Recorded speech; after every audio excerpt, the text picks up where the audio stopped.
Welcome, ladies and gentlemen, to PUBG Mobile Pakistan Challenge. We are in the scrims, and along with me is the handsome mad scientist Ocean Sharma to take you over through this gala 4 days of action-packed PUBG Mobile that we have. Ocean, we have teams across Nepal, Bangladesh, Pakistan, and Sri Lanka. Pakistan, of course, because it's obviously their challenge. But Yeah, how excited are you? I'm pretty excited and thank you for calling me handsome though onto the first place. But well, if you're talking about all the things that are going to be happening today, we are going to Right. go for a competition, a pretty big, a pretty huge competition with everything. And the most important thing is it's going to be fun, it's going to be thrilling, it's going to be exciting. It's like the reminiscence, right? It's like just going back past a month where we saw Ah, all these teams, majority of these teams going against each other. We have been casting all these teams from quite a long time, right? From PMC of Pakistan. We even did quite see quite a lot of teams in the PMC of South Asia. But now that a new tournament has really started off, PUBG Mobile Pakistan Challenge, which is due to start on 2nd December with a massive 1 crore Pakistan rupees prize pool. yeah. And for the scrims, it's just a preview. It's just a trailer of how aggressive all these teams are. Exactly. This is going to be the trailer, and you were talking about prize pool, right? Well, let's have a look at the prize pool as well as we're just going for the conversations. $2,000 are going to be on the stake, on the line. First position gets 1250, second gets 500, and third position gets $250. Like these numbers, it's not just the numbers. If you get to these positions, you are also getting that experience with each and every game, and that's one thing that I would say these players are going to love for sure. Yeah, of course, no second thoughts on that. Considering the fact that we have 32 teams in contention Yeah. for the prize pool, the action is going to be on a different level because over the course of the 4 days, on these 3 days of action, we will be selecting out the top 16 teams that will be playing the finals. And in the final day, we have 5 matches for you, ladies and gentlemen, and that will decide who and which team gets this huge money. That's totally true, right? And all the matches that are going to be happening, I heard, right? There are some fun matches as well. There's some other matches as well. So it's going to be Hmm.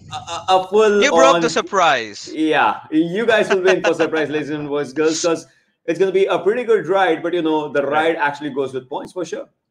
Yeah, of course. Now let's take a look at the point structure and see how things are fed out. It's pretty standard, right? We have been following this from the PMPL lately, and you have to make sure you're not in Yeah. that 8 to 16 position mark because you just get barely 1 point if you end up till 8 to 12. Then 13 to 16 get nada.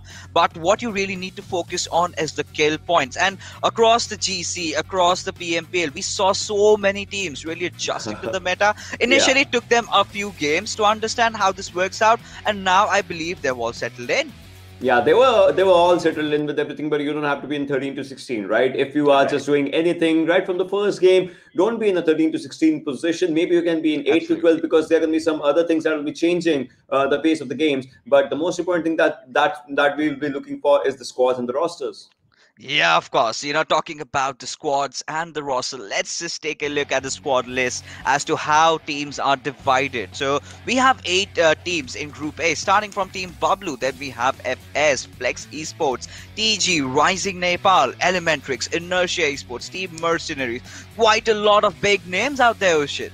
Exactly, and Group B follows up with those names: Ferrari Esports, Freestyle, Next Gen Esports, Renegades, T2K, Jean Mara, Venom Legends, and Bulls Gen. These names, I mean, we have heard some of these names for sure. If we're talking about Venom Legends, an incredibly aggressive team. We're talking about other names as well. Group C has F4. I mean, Rahman, Zedan, Vegeta, Portal Esports, Reticide, North Esports, PL Crew, CZ High Voltage, KS Axe, and Never Settle. Yeah, never settle definitely might just be looking not settle and go in for those chicken dinners. But as we move along further, we have Group D, R3D Esports, Sites, Arcadians. Quite a lot of old guards have also chimed Yeah. in this time around. TDH2E, then we have 7C Esports, Dead Eyes, guys, Future Station Esports, Bad Intention X. I mean, if you take a look at the teams and how they've been performing so far, they've been impressive. Now it's again back to the PMPL days where we have all these teams fighting out amongst each other. But before Yeah. that, where do these teams fight it out? Let's take a look at the schedule, ladies and gentlemen. And there you have the surprise that we have been keeping in store for you guys. We have the Vikendi, the third map, and the sixth map of Vikendi is going to be a fun game. But we'll be starting things off in Erangel, where groups of A and B will be going against each other, followed by Sanhok, where we also have Group A and B going against each other. Then Vikendi also does comprise of Group A and B. Yeah. But now, moving on, match number 4, Erangel, Sanhok, and Vikendi will be played between C and D. I would say Team C and D will for surely be looking onto A and B's matches as well, because they'll be learning the curves of what these teams are doing, how these teams are Right. starting with this point system, with the Erangel. And obviously, we're talking about the. I would still say old Erangel and new Erangel. They have changed quite a lot. Talk about changes. We do have something new in store for you guys, and that is the power cards. Every team will be given 2 power cards per day that they can use. And right now, I must say you, kill card, if you're using the kill card, if you have triggered that, then every single kill point that you get will get multiplied twice. And if you're using the placement card, every placement points that you get will be multiplied by 1.5 times. So now, if you get 10 points in a match and you've used your placement card, you will be eventually ending up with 15 points. Now, if you use your kill card and you get 10 kills, then you are going to get a massive 20 points out there, which is going to be really, really crucial in skyrocketing your way up into the top spot. Now, let's just look at the intricate details of it. So, Group A and B will be playing 3 matches. So, in 2 games, they can use their cards respectively. And mind you guys, you cannot use your 2 cards in one single match. So, in a particular match, you can just use it once, and after that, you cannot use that card. So, if I use my kill card in the first game, then I cannot use my kill card in the second game. I can either go for the placement card, or I can just prefer playing without any power cards. I mean, you can be greedy as well, but if you become greedy, you might as well just use for it. And if you get 0 points, 0 kills, you might just go down. Yeah, you certainly might just go down. But now let's take a look at the teams that have opted for their power cards. And there you go. Team FS using their placement card. We have Elementrix going in for the kill card. And Zurar also going for the placement card. And now, right now, Ocean, I'm really surprised with a lot of teams not using their cards. So we had seen that in another edition of the Scrims in the past. And that just makes the game so much more interesting. Now, Elementrix, all they have to do is go in for the kills. Get as many kills as they can, because for every single kill their points will be doubled. And for Team FS and Zerar, every placement point, whatever position they end up in, so their points will be multiplied by 1.5 times. But you have to remember, if you come between 13 to 16, well, do the maths. So this is where the things just go down, right? FS, they cannot use placement card again today. Zerar cannot use it as well. Elementrix cannot use another kill card because they are using it. Even if they get 0 kill, or if a team goes down at 0 placement points, they cannot use it again. Now the thing comes is, I'm gonna tell you one thing. All these teams, like most of these teams, onto the second game, suppose the team that hasn't used any card right now might just go for a placement card on the second game, and third game will be a kill card game, right? Something like that, because they have 3 games and they have 2 different cards that they can go for. So they might as well go onto the second last game and the last game, because it's just 3 games that they have to go for. So third one, Vikendi. If you're going for the kill cards and you get more kills, because that is going to be a fun match, you might as well just get a very good lead. Exactly. Now the thing with the fun games are they are completely unpredictable. A lot of teams go YOLO. But mind you, ladies and gentlemen, the points are still going to be counted. You still have to take it seriously. There is that fun factor, which will reveal after quite some time, as in what exactly is different in that particular map. But, starting things off, we have Erangel today. So Erangel, and we have groups A and B participating. Any specific teams that you want to look out for, Ocean? I mean, we will for sure look at a few specific teams, but right now we're going to go into the match for sure, as this is going to be the first match. Ladies and gentlemen, PMPC, as you guys can see, PUBG World Pakistan Challenge Scrims 2020, and the flight path comes in from the backside of Stalberg, Kamishki, moving all towards military base, Nova Repnoi, Milta, farm, shelter, prison, mansion. Good areas are going to be just coming out here, but we'll have to see which team drops out where. Yeah, we certainly do have to see that. But right now, we do see an eastern trajectory. So the teams that will be competing on the western side will have to really use those vehicles. And that is where we might see some fights really shaping out. But a lot of teams have actually taken their drop. We can see the players of Renegades already going out. Team FS has also opted for Kameshki. Quite an interesting choice. But I think I'm looking out for, the Yasnaya area, Ocean, where Yeah. we have INES in contention. But however, I'm surprised none of the other teams have really gone for it. I mean, that's where a few teams would like to just, go if they get a chance. But, that also comes on if the circle's going to be out there for the rotations or not. Suppose if the circle goes to the southern side, then it might just change quite a lot of things for the teams. They won't be even going to Shorjapol. All those areas will be out of contestation. Look at this Team Bablu. They are just moving forward right now alongside Team Wolves as well. They are just moving on to the other side of the Rozhawk as well.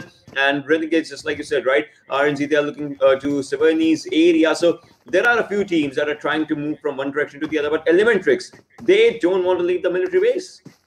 Yeah, they certainly do not really want to leave the military base, but we can see them.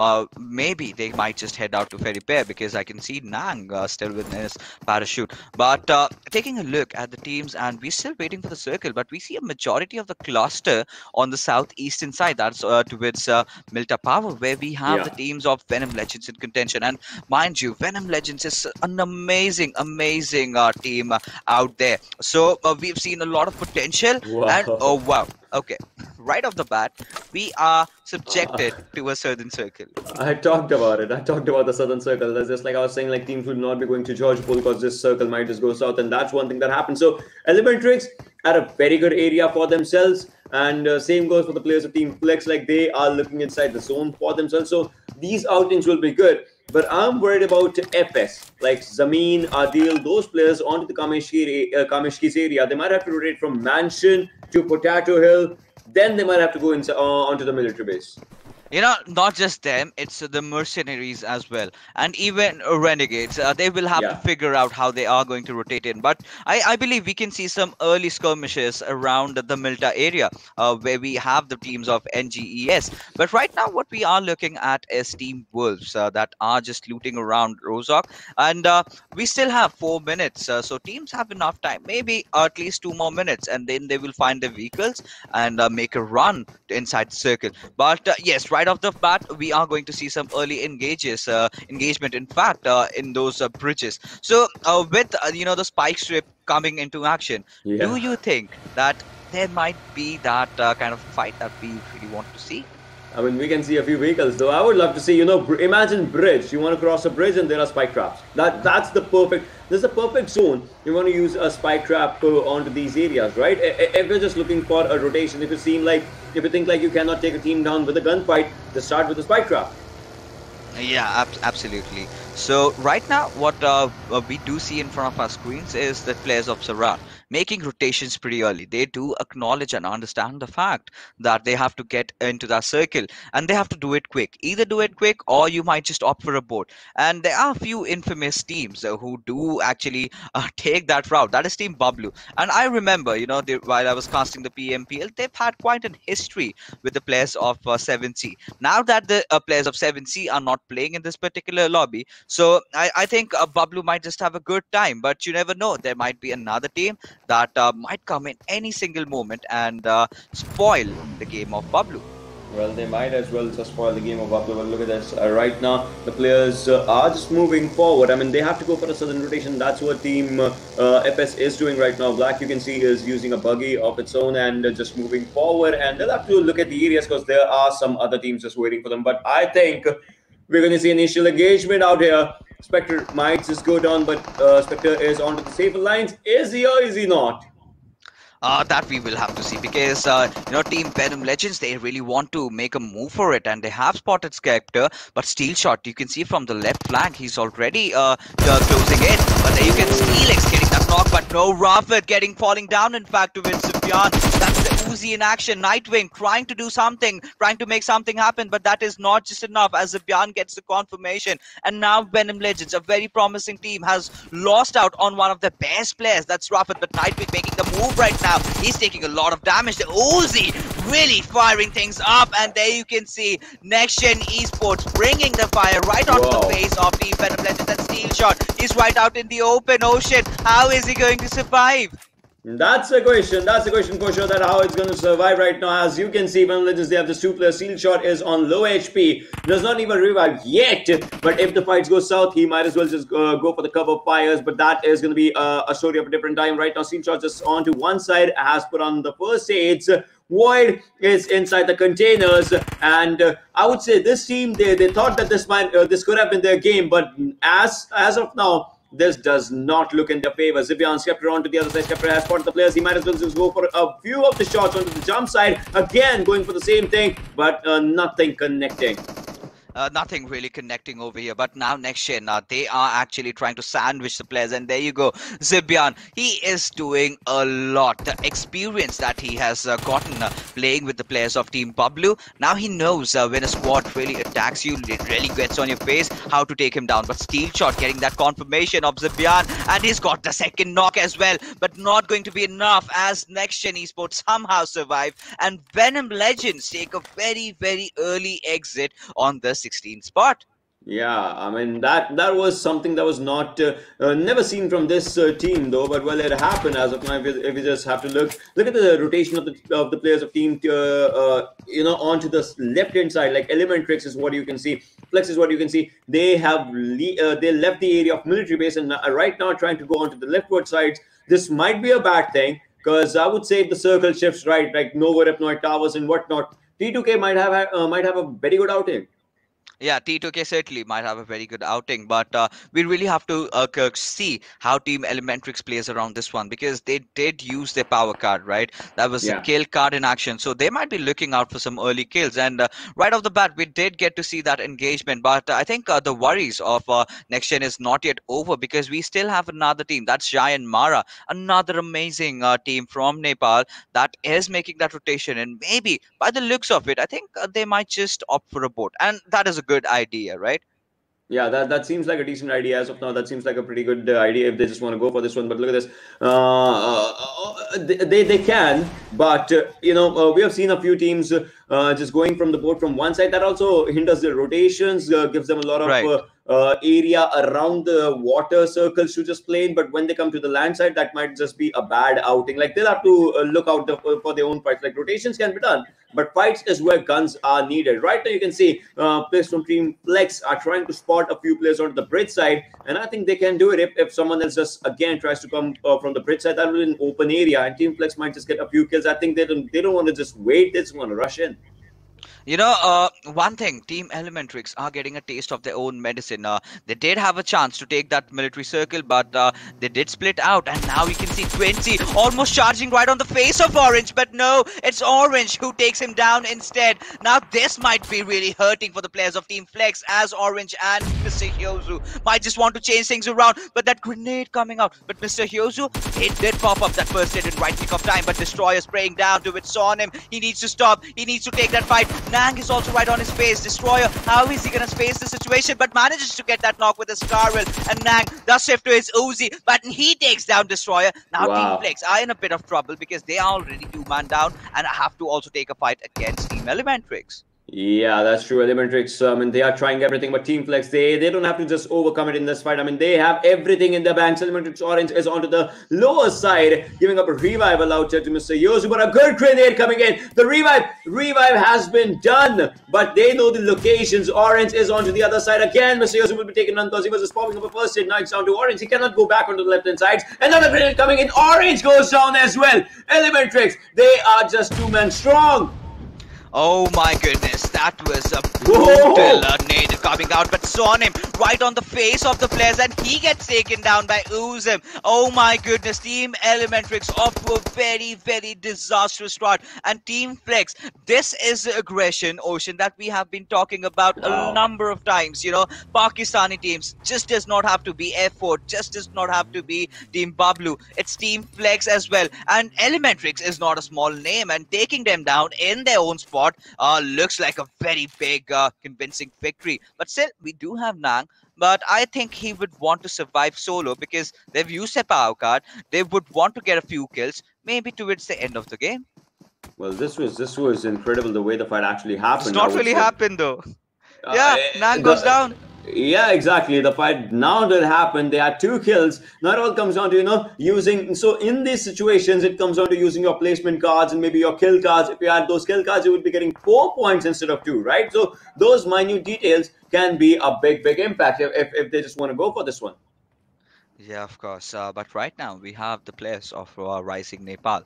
So we do see a few familiar faces out there. I believe you do must be knowing. You must be knowing Alex, Prerak, Nabin, and Hancho are the new names Yeah. that have really come up.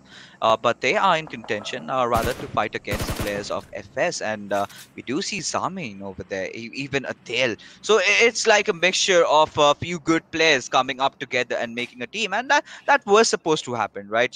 With the PMCO ending out, PMPL ending out, this is esports. We have seen a lot of roster changes, and this is one new roster. We just have to see how they are going to perform. Yeah, we'll have to see how they're going to perform with everything. But for now, if you have to just look out again how things are going to be happening in all these scenarios. Look at this.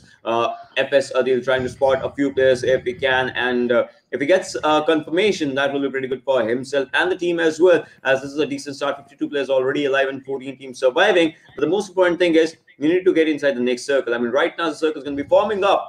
I want to see where the next zone goes down. Yeah, me too, me too. I really want to see where the circle favors.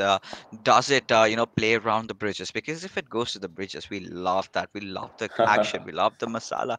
But right now, Team RN, so they are a bit aggressive. Simultaneously, they've got a few players behind, so they need to find that kind of opening. But we can see the new circle really forming out, and T2K, they're in a very good position. Now talking about T2K2G, before it was Skylights Gaming, I believe they've changed their roster name, and they've got a few. They've got a very interesting player. That's Utsarga, one of the old guards of their region. I really believe. I think he might just be that missing link, that takes his team to a next different level.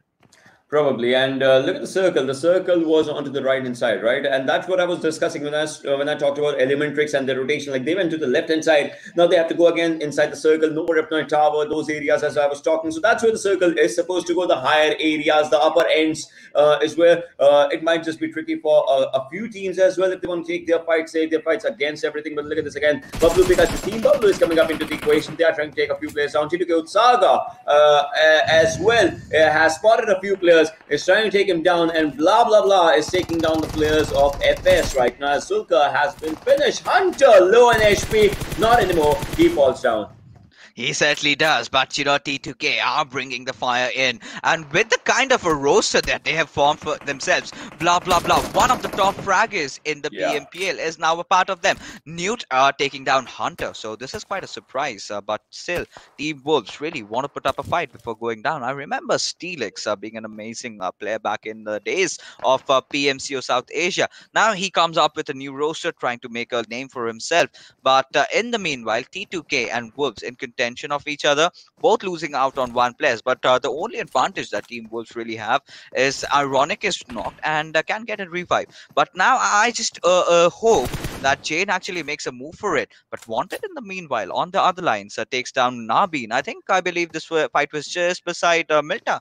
Yeah, this fight was just onto the back insides of Milta, and the players were trying to rotate. And right now, as you can see, blah blah blah again has spotted a few players, a few buggies, rather just moving from one side to the other. We'll have to see which team actually takes down the first game for themselves in the shape of a chicken dinner, because this is where the momentum just sets in for the team, for the players as well. Prerak falls down as well. So a few teams are again just going down slowly and steadily. Now it just comes down to a different scenarios, a different strategies. But Bulls, well, they have a shack for themselves. I just want to know, like, is it enough?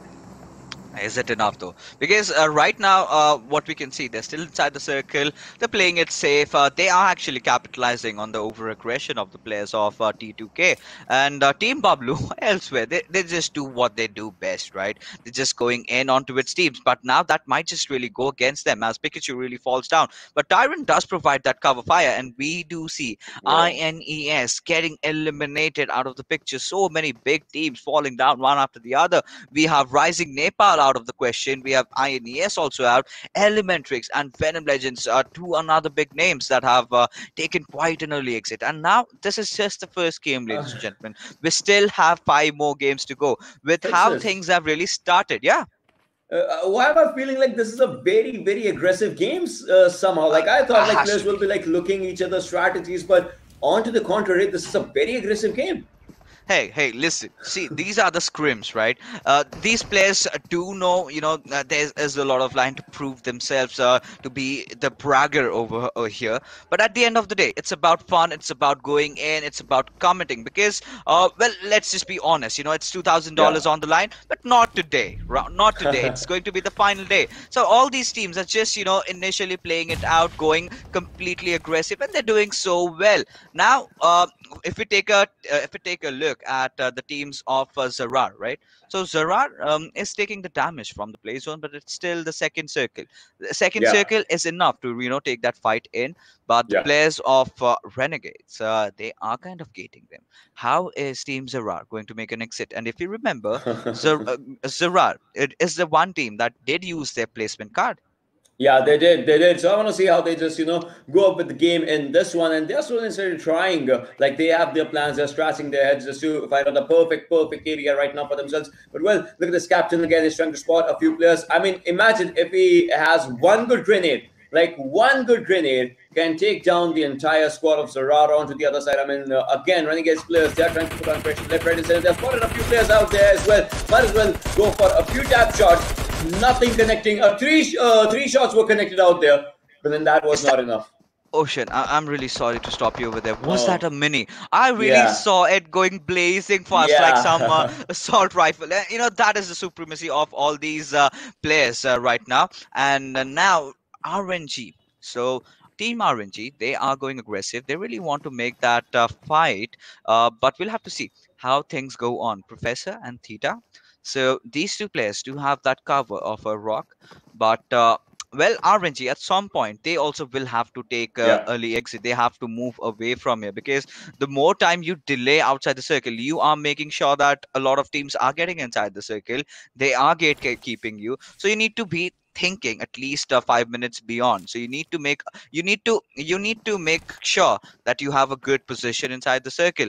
And well, looking at the shift, we do have it going towards Sosnovka military base. Now, what is really interesting over here is that there is not a single team inside the base. Now, Team Flex, after wiping out Team Elementrix, they look really promising. They are going to take the majority of it. What will really be important is that during such circles, we do see a lot of teams playing around the fences, right? They just go prone. They just do whatever they want. They let the enemies come in. But now, Team Bablu, a lot of players, surprisingly, they are playing outside the circle. I think what they are really trying to do is go for a late rotation inside the circle.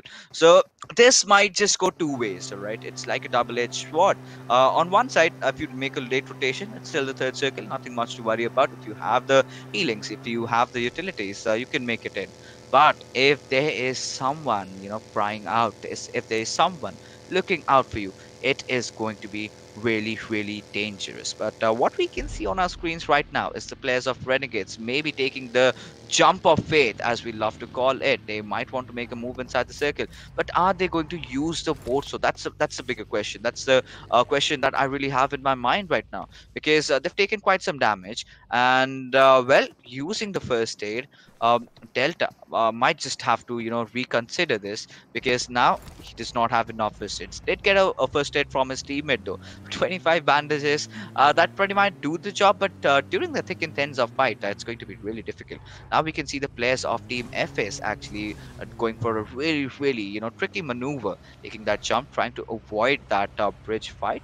But the players of FS, they've gotten a good spot for themselves. They've got a good ridge. They've got a ridge to play around. They've got their cars covered. I think they might want to reposition them. And now it's kind of a lull in the lobby, right? Not teams are not going after each other. I take my words back. I eat it, because we can see Uzum already going after a few players, getting that one knock. Now, Team Mercenaries. This is a squad that did land way up top in Stalber. They did make the rotation in, but they still want to take down a few players, whoever is trying to cross the bridge. To our utter disappointment, we did not see those spike trap layouts, but Jane, that was one beautiful shot that he did put on towards Ozim. And now Ozim is knocked out. He needs a yeah. revive. And well, Quincy and Crypto, these two players are there. One of them needs to go out because Destroyer was out of the picture. If you remember, if our memory serve correct, it was the fight against Venom Legends that did lead to that. Well, yeah, right now the revival is important. The revival will be given on to the other sides in crypto. We'll have to, just scout the whole area till the time the revival is going to be coming in onto the other sides. Meanwhile, the teams that have made it inside this circle, they're going to be really happy because after this, we might just see a few betrayals by the zone because that's where the hardships are going to be coming in. And if you're not at the right area, then you might as well just go down. MK being used by Respect. I mean, that's a pretty good weapon. Like you can use it with two different perspectives, right? If you are onto the closer ranges, might as well just go for the spray. You're onto the longer ranges, might as well use it as a DMR. And I think Respect is trying to use it as both. Yeah, of course. He is a player that does command a lot of respect with the way he Yeah. plays. But Team Mercenaries, Mr. Voodoo, has already been taken out of the picture here, and that might spell trouble for that particular squad. Considering the fact that they did opt for a late rotation in, but the members of T2K, having lost out one of their players, they are still, however, alive. We do have Jane, and by the names of it, if you can remember, if your memory serves you right, how explosive this player is. Just give this man an M249, and you know what he will do in the lobby, right? Yeah, that's true. That's true. That's totally true. And look at this. All right, the circle showing a lot of curveballs right now, and this zone seems like a pretty good zone for the teams that are inside the military base area. We're talking about Team Bublu.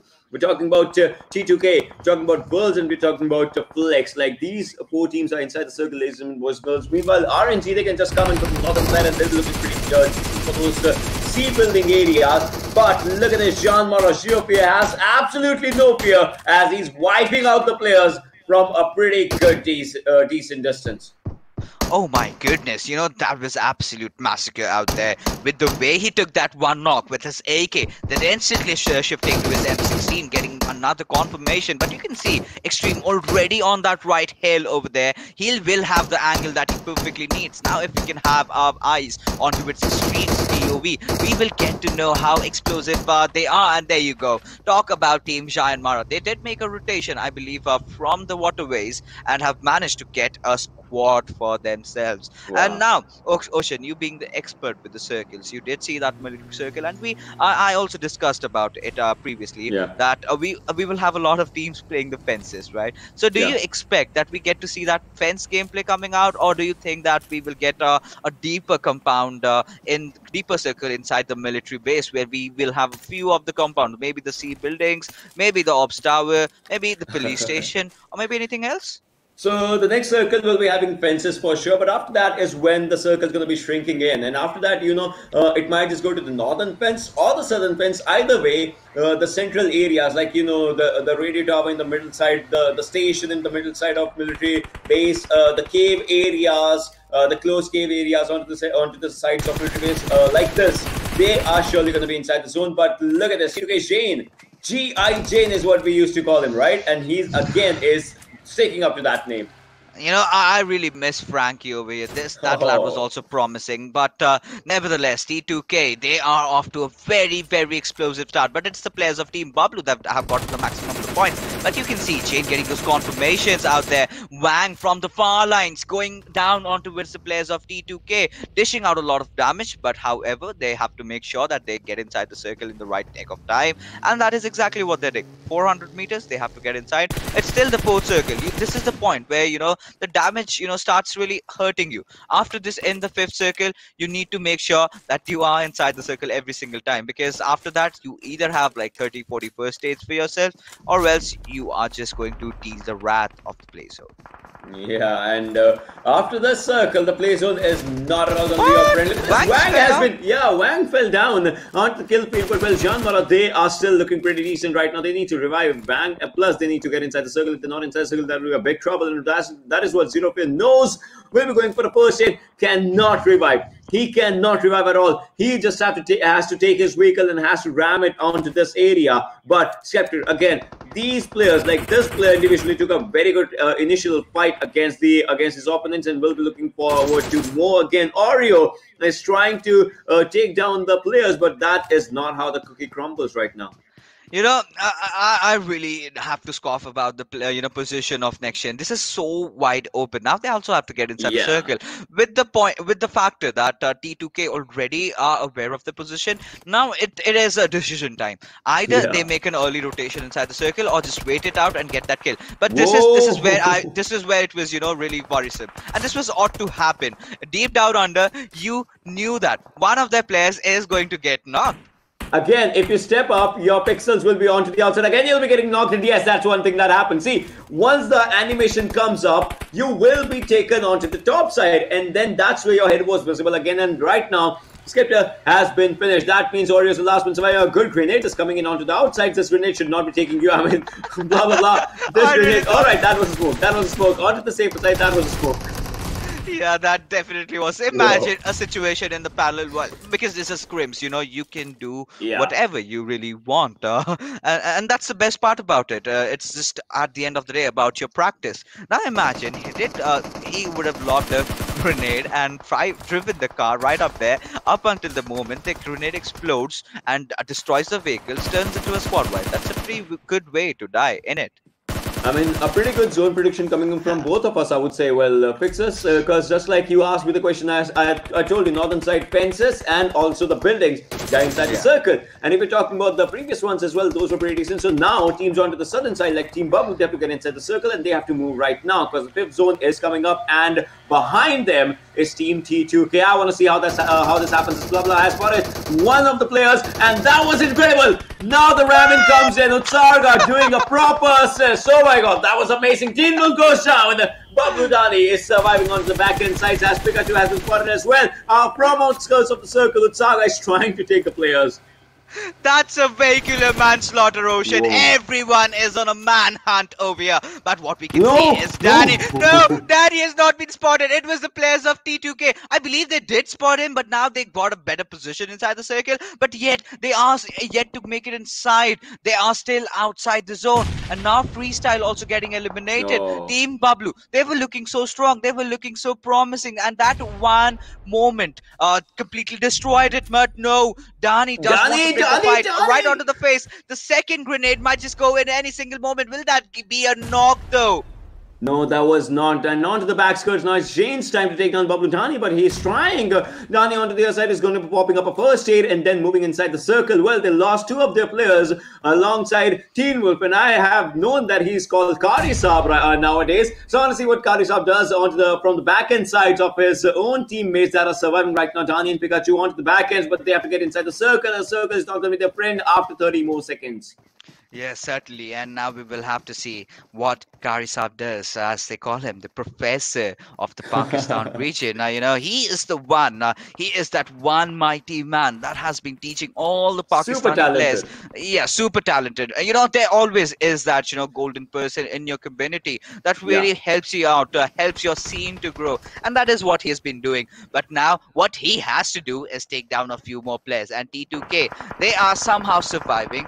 They completely look really confident. They just want to go in the faces of their enemies, take them down one after the other. But right now, what do we see is Shisham bringing out the fire onto with the players of FS, taking them down one after the other. And now Shisham has spotted out Respect, will want to finish him off with his grenade. And I'm pretty sure he'll be successful in that as well. Will be successful or will not be successful. We'll be getting to know that one, but Respect will be going down right now, and Zameen takes another one for himself, and last but if it touches, then Shazam will be taking that kill, but no, it does not. And He does still get the Shazam- kill. He does Yeah. get the kill, but he was like trying, and that did not happen onto the other side. But now we'll have to see what happens on the C buildings as where the zone is going. So this might just turn into a heal battle if the players are in different buildings. Yeah, but right now what we did see was Ferrari Sports taking an exit on the 7th spot. That really means that they're just going to get that one position point, not really helping their cause, that they have used their placement card. But Team Bablu also taking an early exit. But mind you, Ocean, they did have enough good number of kills to back them up. So we might Yeah. just see them in a good position when the total points table comes out. Now what we have is 6 teams and 15 players alive. Now the circle has somehow gone to its police station where we have the players of Team Wolves already well split out. But Ooh. no, Uzim having spotted the players of Renegades over there, dishing out a lot of damage. Will he get Shazam though? Yes, he does. Now, one good grenade can be the device of that entire squad. But no, Renegades and FS. Oh my goodness, Wow. Zamin gets the last player, and Renegades, they are eliminated. And I think they were kind of oblivious about the position of Zamin that led to the demise over there. They tried good, but yeah, they were oblivious about the position. They knew, like they were hearing the footsteps constantly, but they did not do anything, and that's one thing that just led to their downfall. Right now, we have 5 teams, top 5 teams, ladies and gentlemen, 12 players alive in the situation. In less than 7 seconds, we are going to see the 7 zone just crumbling in, and with that, the players will for sure are just going to go down. Well, right now, Shapata is trying to spot a few players from TG, as or surely would like to see someone. Bullsen is looking pretty decent with all the 4 players surviving. Flexi Sports has just 3 players, but they have good kills for themselves. T2K also has just 1 final player, but who is going to come on top? Who is gonna come on top? We are yet to know about that. But Team Flex, they do have a very good position, and Shapata falling a victim to the play zone over here. TG also goes down as Crypto gets that final confirmation, and Zamin, he's also out of the picture in a matter of seconds. We are down to our final 3 teams, and we do know what follows up next. Ocean, just take it over.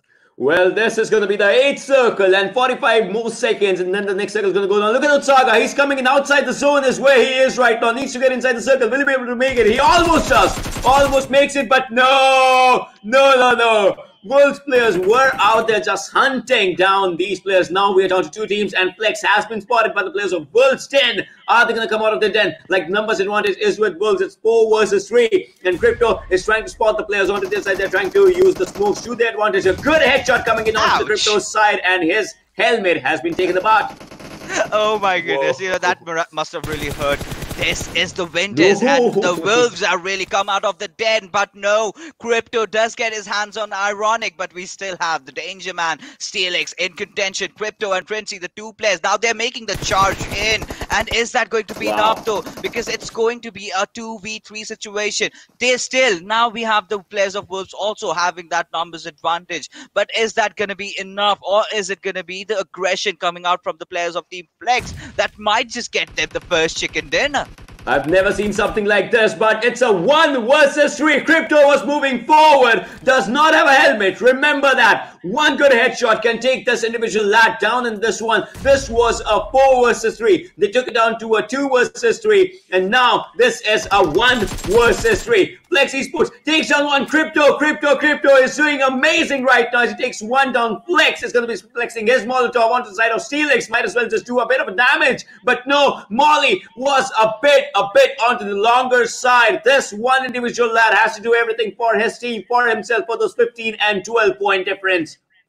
Oh my goodness. I mean, he's just that 1 player surviving and looks like he is controlling this entire fight. He is keeping the players of Team Wolves on the back line. As the 8th circle has started to close in, his position has been compromised. Clutch is completely aggressive towards him, and Crypto, oh my goodness, barely missing out. And there you have, ladies and gentlemen, the winner chicken dinner coming down to the players of Team Wolves 10. It did come down to that 1v1 fight, but kudos to Crypto to keep his team alive for so long, and now the good number of kills that they've gotten for themselves might just ensure them right on top. I loved it, the way the fights happened in the final circle, in the initial zones, in the initial rotations, the bridge rotations. It was one of the best ways to just start anything. If you're just looking for a good scrims, man, these teams is something that you need for sure. Yeah, absolutely. With the way, Team Flex did play, and also Wolves coming out with the chicken dinner. Initially, we did see that small fight they had in Milta, I believe, and they made their rotation in. They were patient. Now, we did see a lot of different types of gameplay. On one side, we see the players of T2K just going after every single player they see. It was just those numbers that did not really favor them, and at the end, it was a circle, just kind of playing with their hearts, not being able, but still. Sarga really making it till the end. But now what we will do is take a look at who was that 1 player, the MVP in this game that did shine out. And it had to be the Danger Man, Crypto. Yeah. It for sure had to be Crypto. 6 kills coming in, 1053 damage onto his power lines, 31 minutes. 31. This game went to 31 minutes, ladies and gentlemen. Just think about this. Three assists as well. So he was trying to take down the players individually and as a teammate, and he did good. Like six individual kills means he has a lot on his shoulders.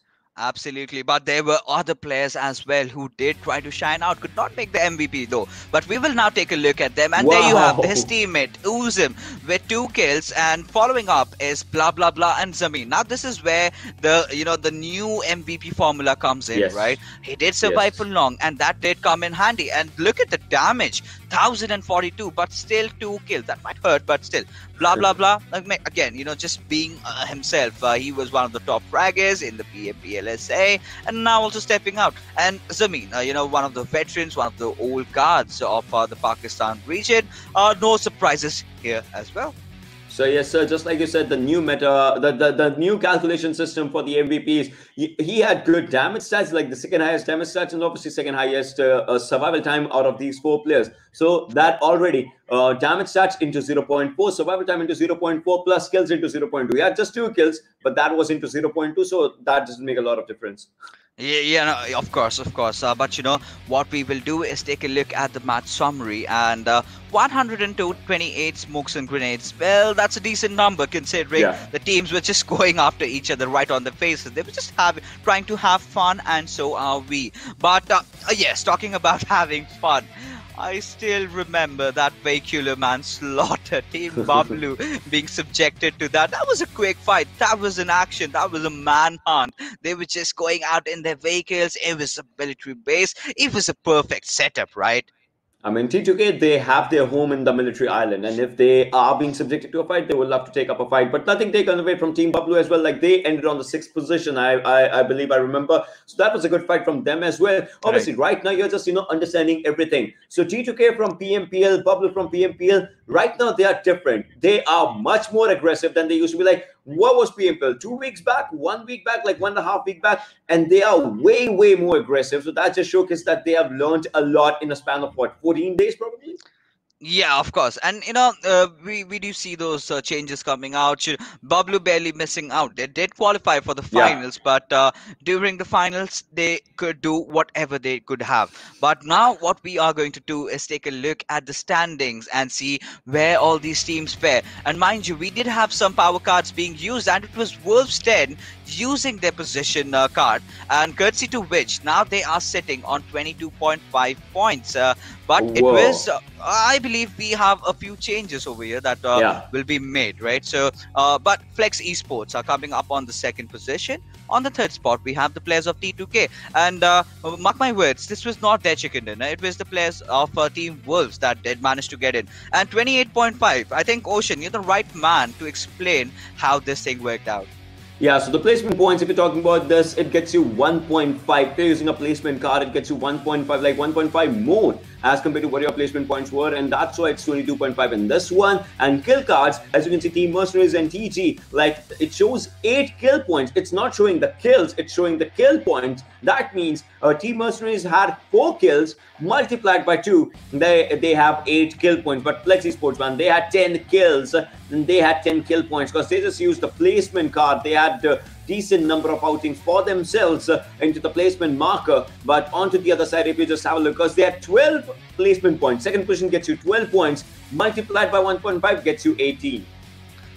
Well, exactly. And for the winner, you have 15 points, so that did help Wolves then to get those extra 7.5 points. Yeah. And that's a math that I was successful in doing in the nick of time. That's good for me. But as we move along further, some teams really have not stepped up. That's INES, RN, two big squads. Zarar Esports also getting just those 2 points, just that 1 kill. But Elementrix, that was a huge bad fight that they took against the players of Team Flex, and they did perform good. That was Team Flex because they completely surrounded their enemies. and Yeah. and I think if you have to talk about a beautiful fight, that has to be it, right? Elementrix were, well, kind of a very split apart from each other. Two of their players at one position, two of the players, that was, I think, Sonim and Nang, that really did delay coming up into the fight. And Mr. Hughes was just caught off guard, and he could not do much. And it was just that low ground disadvantage that Team Elementrix had. What Team Flex did is kind of surround them from everywhere, and those flurry of grenades coming one after the other, even after Mr. Shiozu getting himself back in, uh, he just could not do much. Got taken down Yeah. again. Yeah, got taken down again though, but this was just the first match, and that's one thing that I'm much more excited about. If the first match is like this, think about it, military base, 4v3, 3v3, 3v2, Hmm. 2v2, 1v1. If the first match is just like this in the final circle, I'm open to seeing what Sanhok brings us, what Vikendi brings us, because this side is Yes. plus groups A and B. We will be looking to C and D as well. Yeah, absolutely. And Ocean has called it. And now what we will be doing is heading out for a small little break, because on the other side, we have the action coming in from the rainforest of Sanhok.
Hello, everyone, and right after break, welcome back to PUBG World Pakistan Challenge Scrims. My name is Ocean Sharma, and alongside me, we have a new guest. Where she is? Yeah, this one. Yeah, this is Shadow. What's up? I'm good, and how are you? What started intensive? Yeah, the match was actually really intense, and I want to see much more from this one, right? Because previous Erangel, like Erangel, is the OG ground for each and everyone, but now we'll be moving on to Sanhok. So, like, do you have an expectation from Sanhok?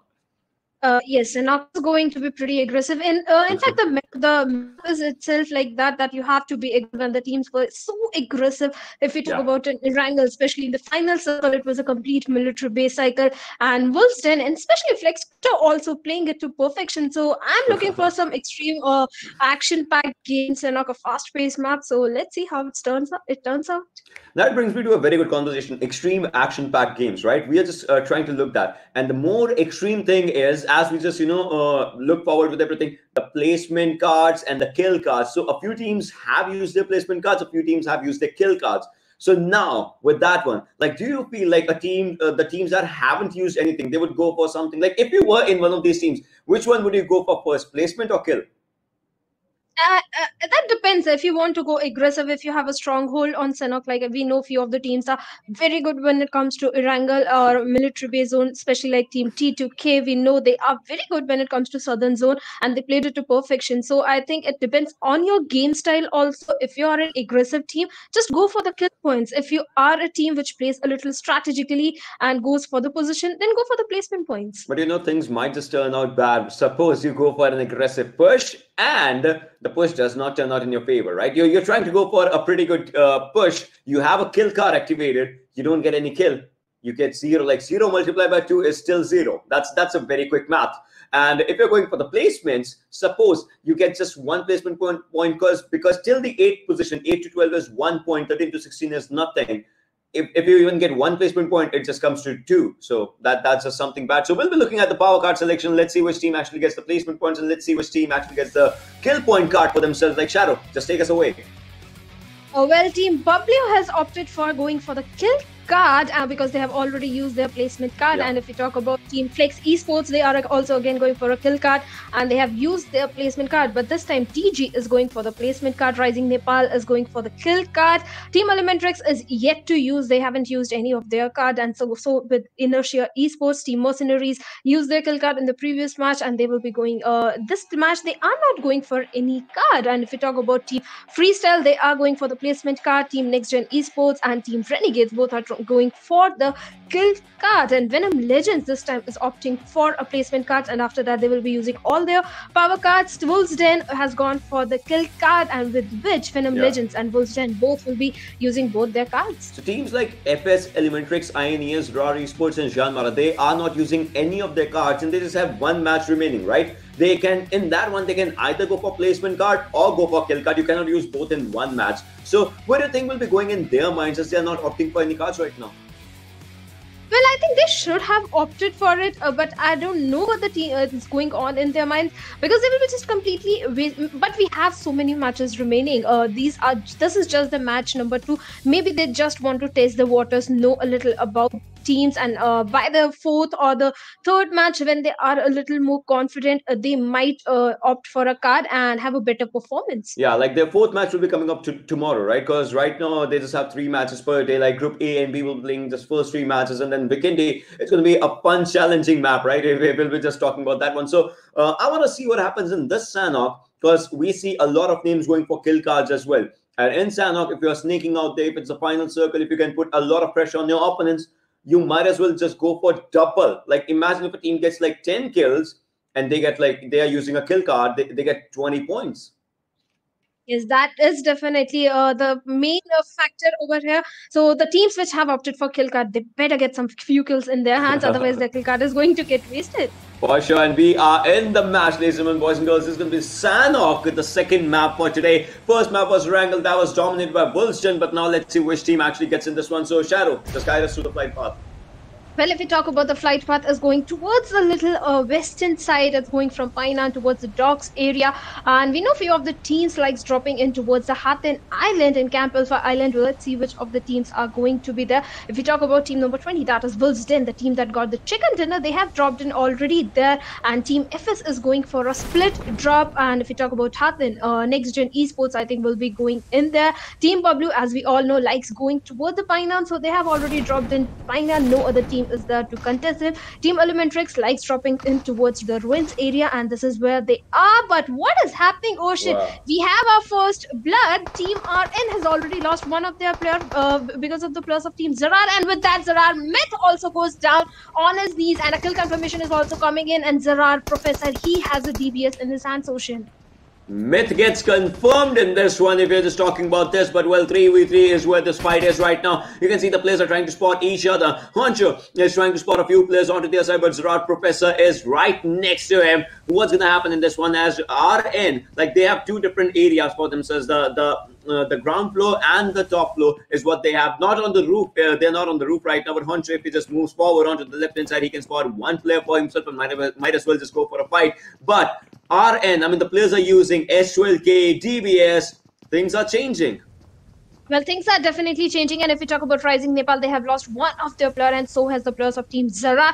And both the teams are going to be a little careful, and we saw them dropping in towards the main boot camp central building. And Professor is trying really hard to not make much sound because he has a DBS. He needs to be very precise with his aim because he just got one bullet. If he connects this to perfection, he can knock down the player. Otherwise, Professor will be a gone man. And if you look at the positioning of Zara Esports, all the three players are a little spread out, and with that, Professor goes in with the one perfect shot and takes another player of Team Rising in Nepal, and now Rising Nepal is reduced to two-man squad, Ocean.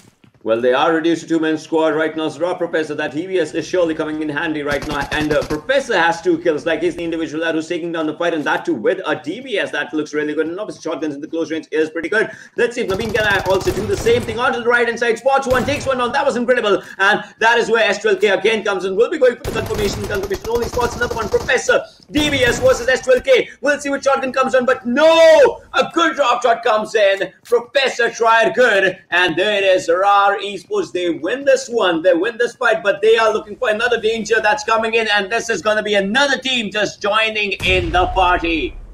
Yeah, that is going to lots of team scenarios, but Zara is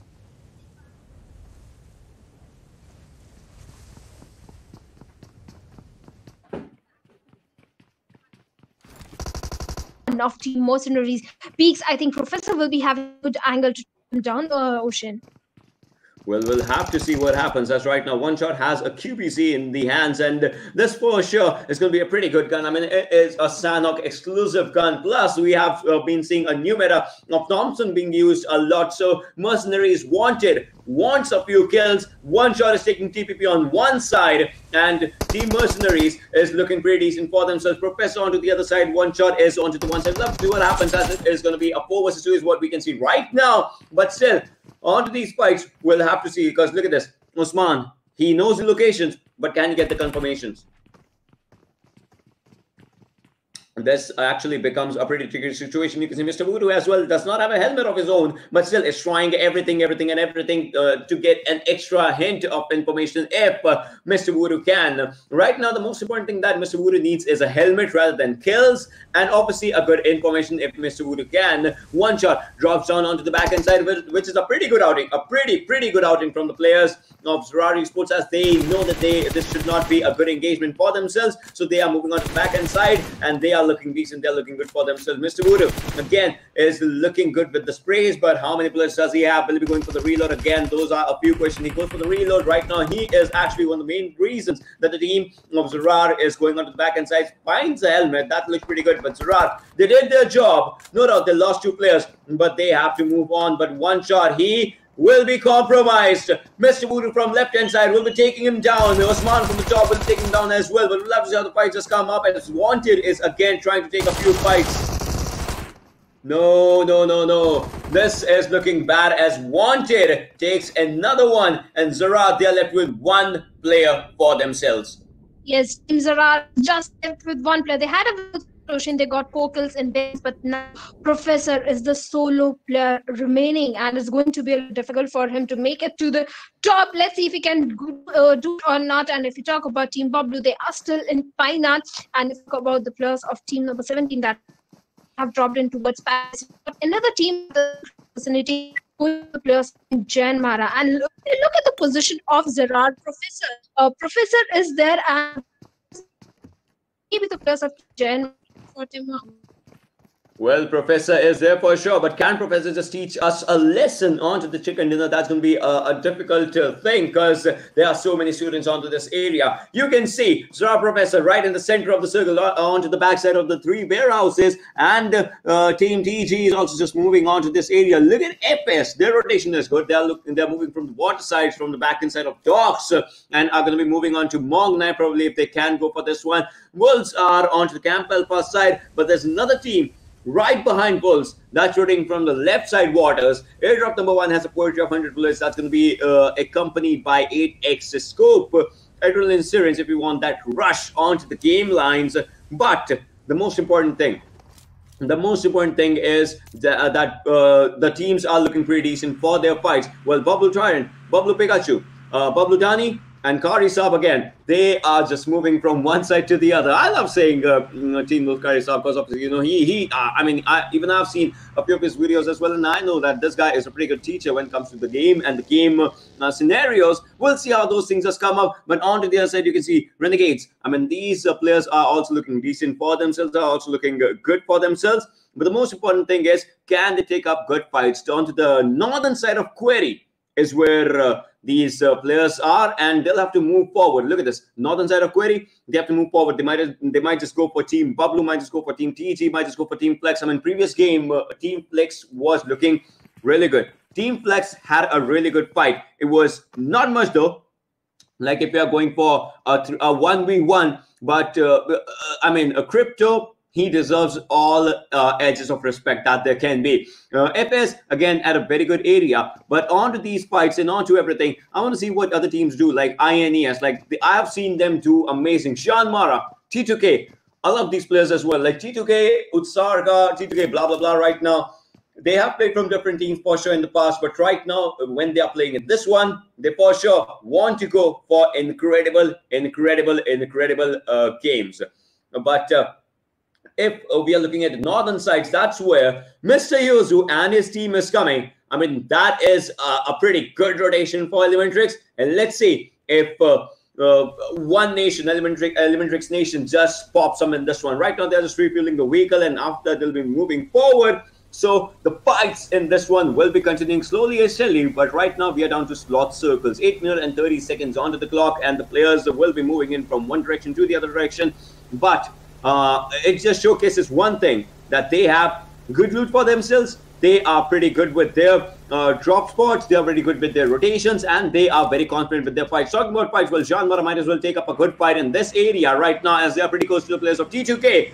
I would love to see this fight happening pretty soon, because T2K and Jean Mara both are incredibly experienced teams, and Geofear is going to be using an SKS right now. I mean, that can seem like a pretty good outing, but Geofear has spot a few players, otherwise he goes down. Jane starts up a good fight for his own self, and as he takes down one player, and if a revival is going to be coming in, his grenade might as well just do a good job in this one. So we'll have to see how the things just are going to be happening in this one. He goes for the throwable, but Jane is moving forward, can take down the players of Jean Mara again if that happens. Utsarga has been called for a backup as well.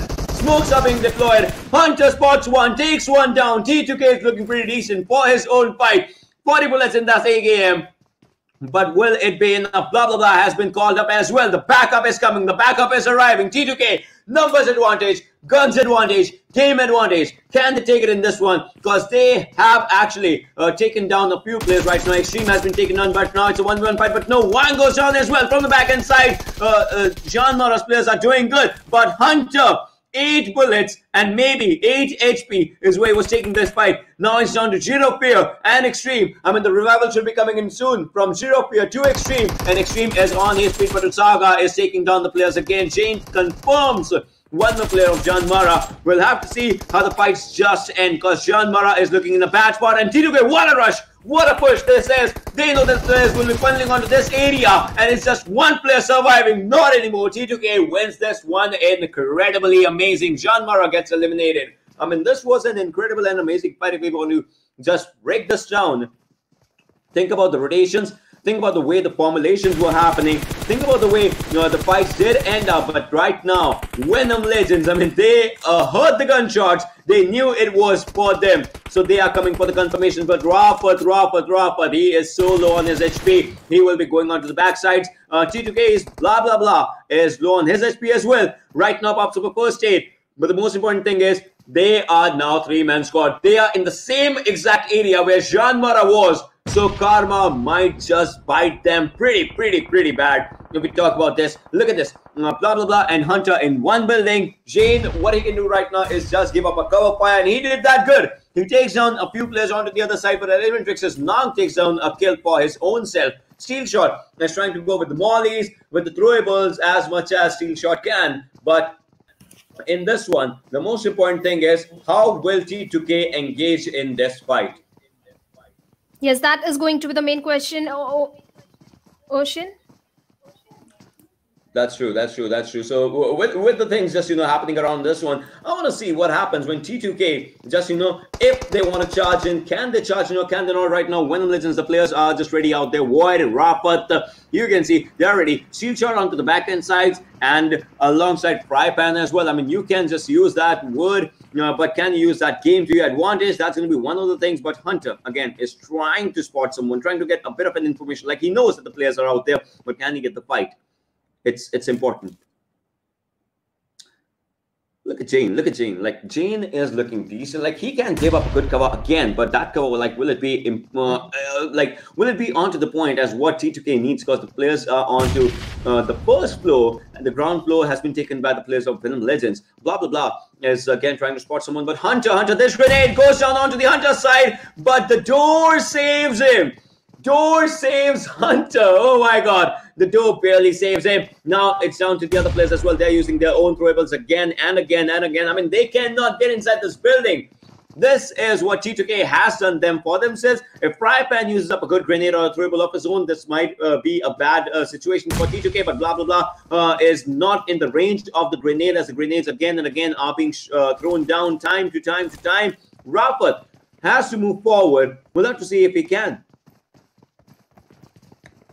Now I think the push is coming in, and this looks pretty decent as Void is on to one side and they are looking for a good formation. First one to go through the door is going to be Void, looking for free fires. Free fires coming in onto the situation. Rafa takes down one with low sliver of HP, but Rafa goes down. Hunter goes down. Jane is the last man surviving. What's going to happen? They are finishing the players. Blah, blah, blah will be taken down as well onto the back end, but Rafa needs up a good revive, but Jane goes down. T2K, they were happy, but not for long, as T2K becomes the next team to be eliminated after Jean Mara. This was a pretty big fight that happened. Yes, Ocean, this was a pretty big fight that happened. And if you look at the position of the players of team number 20, that is going to the players of team Wolves Den. They are in so close vicinity to the players of team Mercenaries. There is a possibility of another fight engaging in boot camp. And if we look at the zone has already shifted. And team Bablu Pikachu, I think, has spotted on some of the players of team TG. He has a good compound to his name, but they have to be very careful of the players of team Wolves Den, because there are two squads in distance, and team Bablu can't afford to take so many multiple fights, especially when the players of team Flex also have a height advantage. They are also in the close vicinity. So let's see how team Bablu is going to hold on to their position and get maximum number of kills in their favor out of it. Yeah, that's true. But as of now, as we can see, a few players, again, they have to move forward. Team Bablu, well, I want to see what this team does for sure, because previously when we saw them on screen, they were looking good with their rotations. They have a Ronnie truck for themselves. Like, that truck obviously is going to be helping them for their rotations, but the major thing is that the speed of Ronnie truck is pretty slow when you come down to this. So a spray might as well just take down the truck or maybe a few players. So they'll have to, just play around this one. And there are a few other teams right next to them. As you can see, number 12 was being showcased right next to them, and that is going to be Mercenaries as they're looking onto that area. Paradise to boot camp. This is where the zone's forming. Yes, exactly. Paradise is where the zone is forming, and if the zone shifts towards the Paradise resort, then Team Venom Legends are going to definitely have an advantage over it. But if you look at the center of the map, we have three teams right in front of there. That is going to the plus of Team TG and Team Bablu. Team Bablu have a compound to their name. Team TG, in fact, has to be careful of another squad that is Flex Esports, because if they take the longer rotation ocean, I think they might be in trouble, because Team Flex is also rotating in from that hill area. And if we look at Zarar Esports overall survival stats, Zarar Esports has got 4 kills in their name. Venom Legends has also got 4 points in their name. They have got all the 4 players, but Zarar is down to just 1 man. Zarar is for sure down to just 1 man, but they are surviving. They're surviving good right now. They had the first squad wipe for themselves, but after that, it's the Professor who's the only surviving player right now. I mean, Team Wolf is trying to spot some players out here if Team Wolf can. Tyrant as well. Again, they're trying to give a bit of an information if that can happen. But the most important thing is, look at Flex. Like, the players are in a 3-1 split. I hope this helps them.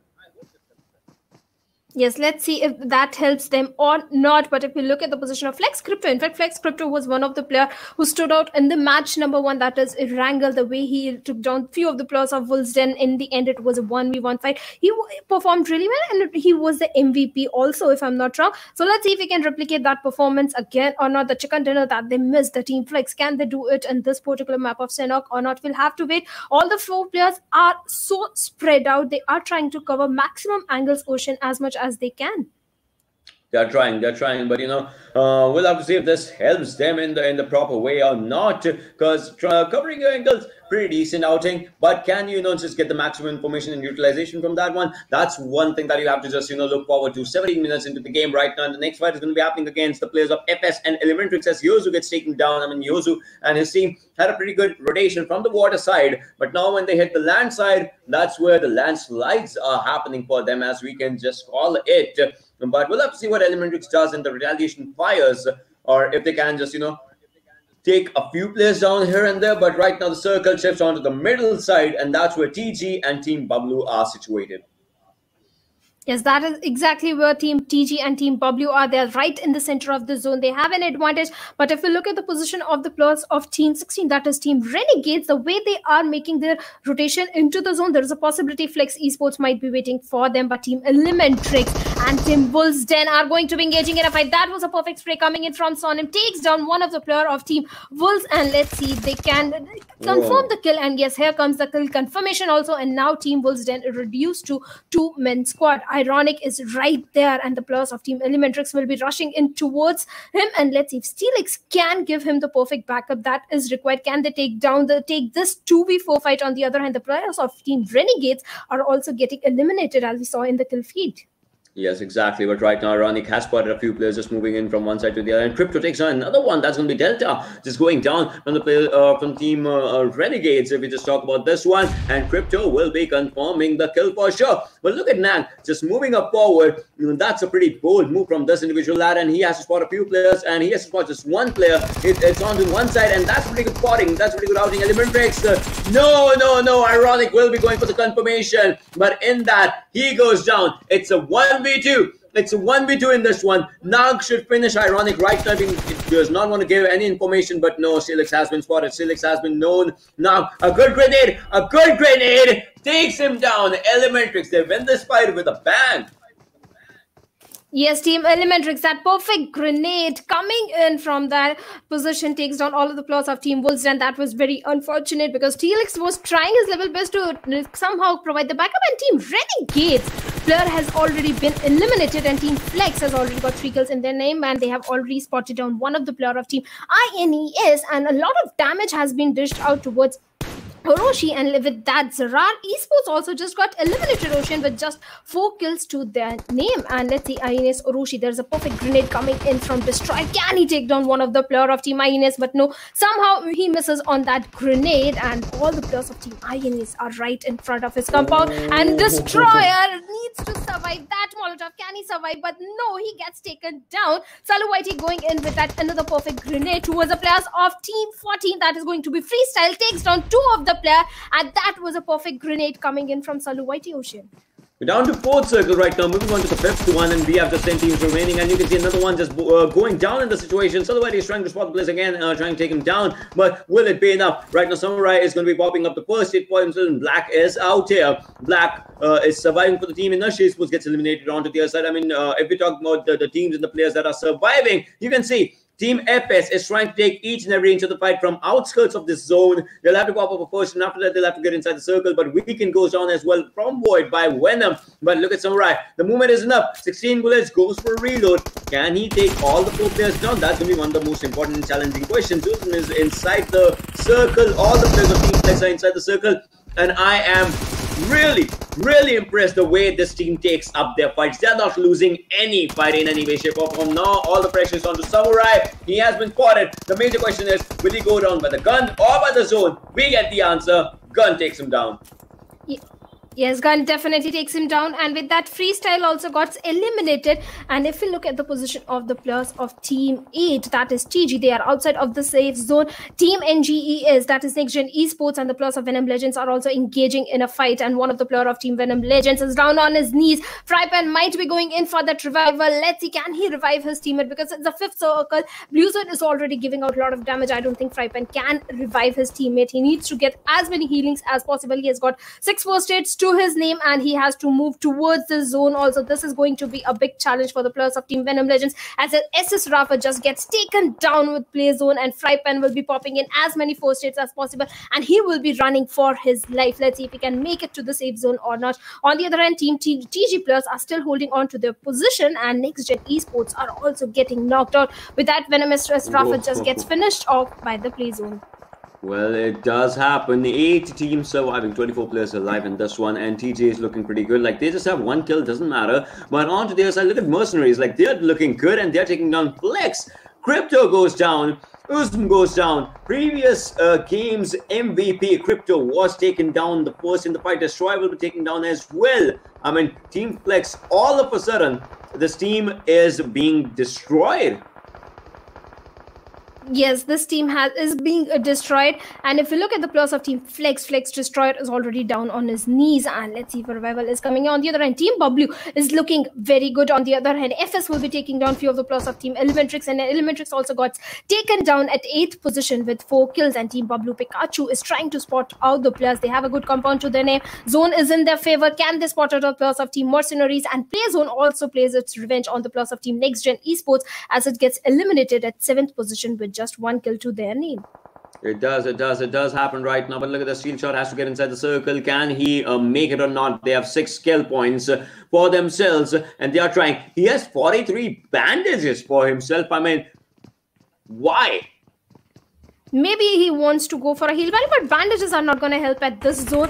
So, no idea why he has so many first aids. On the other hand, if we talk about the plus of Team Mercenaries, they are also down on their knees. Whereas Mr. Bruto just gets finished off, and the kill confirmation comes in. Team Bablu has not got much kills to their name, but I think zone is in their favor. It can work. On the other hand, FS, the mean, takes down a few of the players, and let's see, FS is looking very good, and Venom Legend Steel Shot also gets taken down by the play zone with 6 kills to their name at 6th position. And look at Shopata. He being a snake in Sanhok. He needs to be very silent. Let's see if he can take down the players of Team FS or not. 2 of the players are right in front of them, and wanted of Team Mercenaries. He rushes into the compound of Team Bablu. That was a mistake, as he gets taken down by Team Wolf. And let's see, Team Wolf, can he take another player down or not? On the other hand, if we talk about Danny has been knocked out, and Team Wolf going in for that last kill also. And with that, Team Mercenaries just get eliminated at 5th position with 5 kills.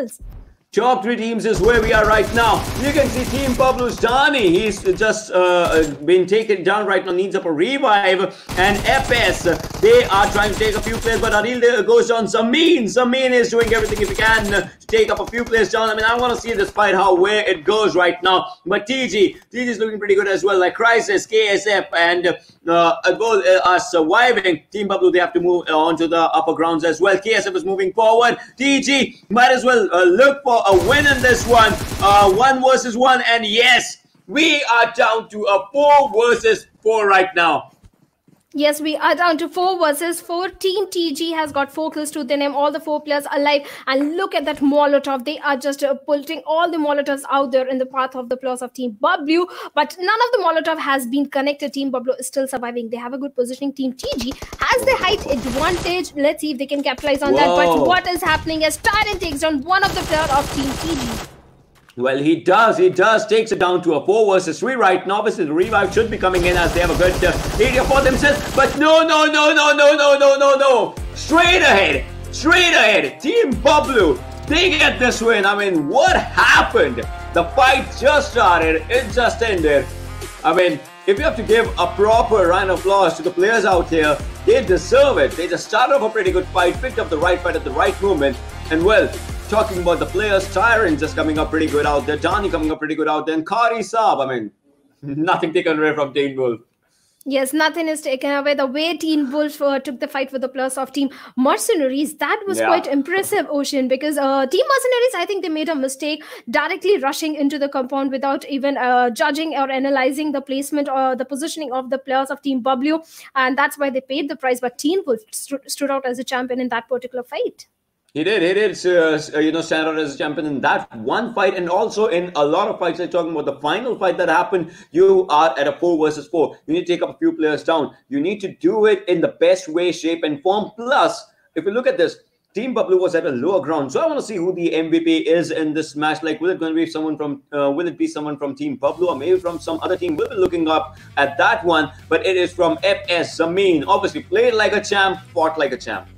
Yes, he definitely played like a champ. He has got 4 kills to his name. Total damage that he dished out is going to be 689. Overall survival time is not that high, but since it was a Sanhok map, so 24 minutes and 1 second is a high survival time. He has got 1 assist, and Team FS was playing really well if we talk about it. And Zameen was one of the players who was there in almost every single fight. And the best part is Team Pablo, they activated their placement card, right?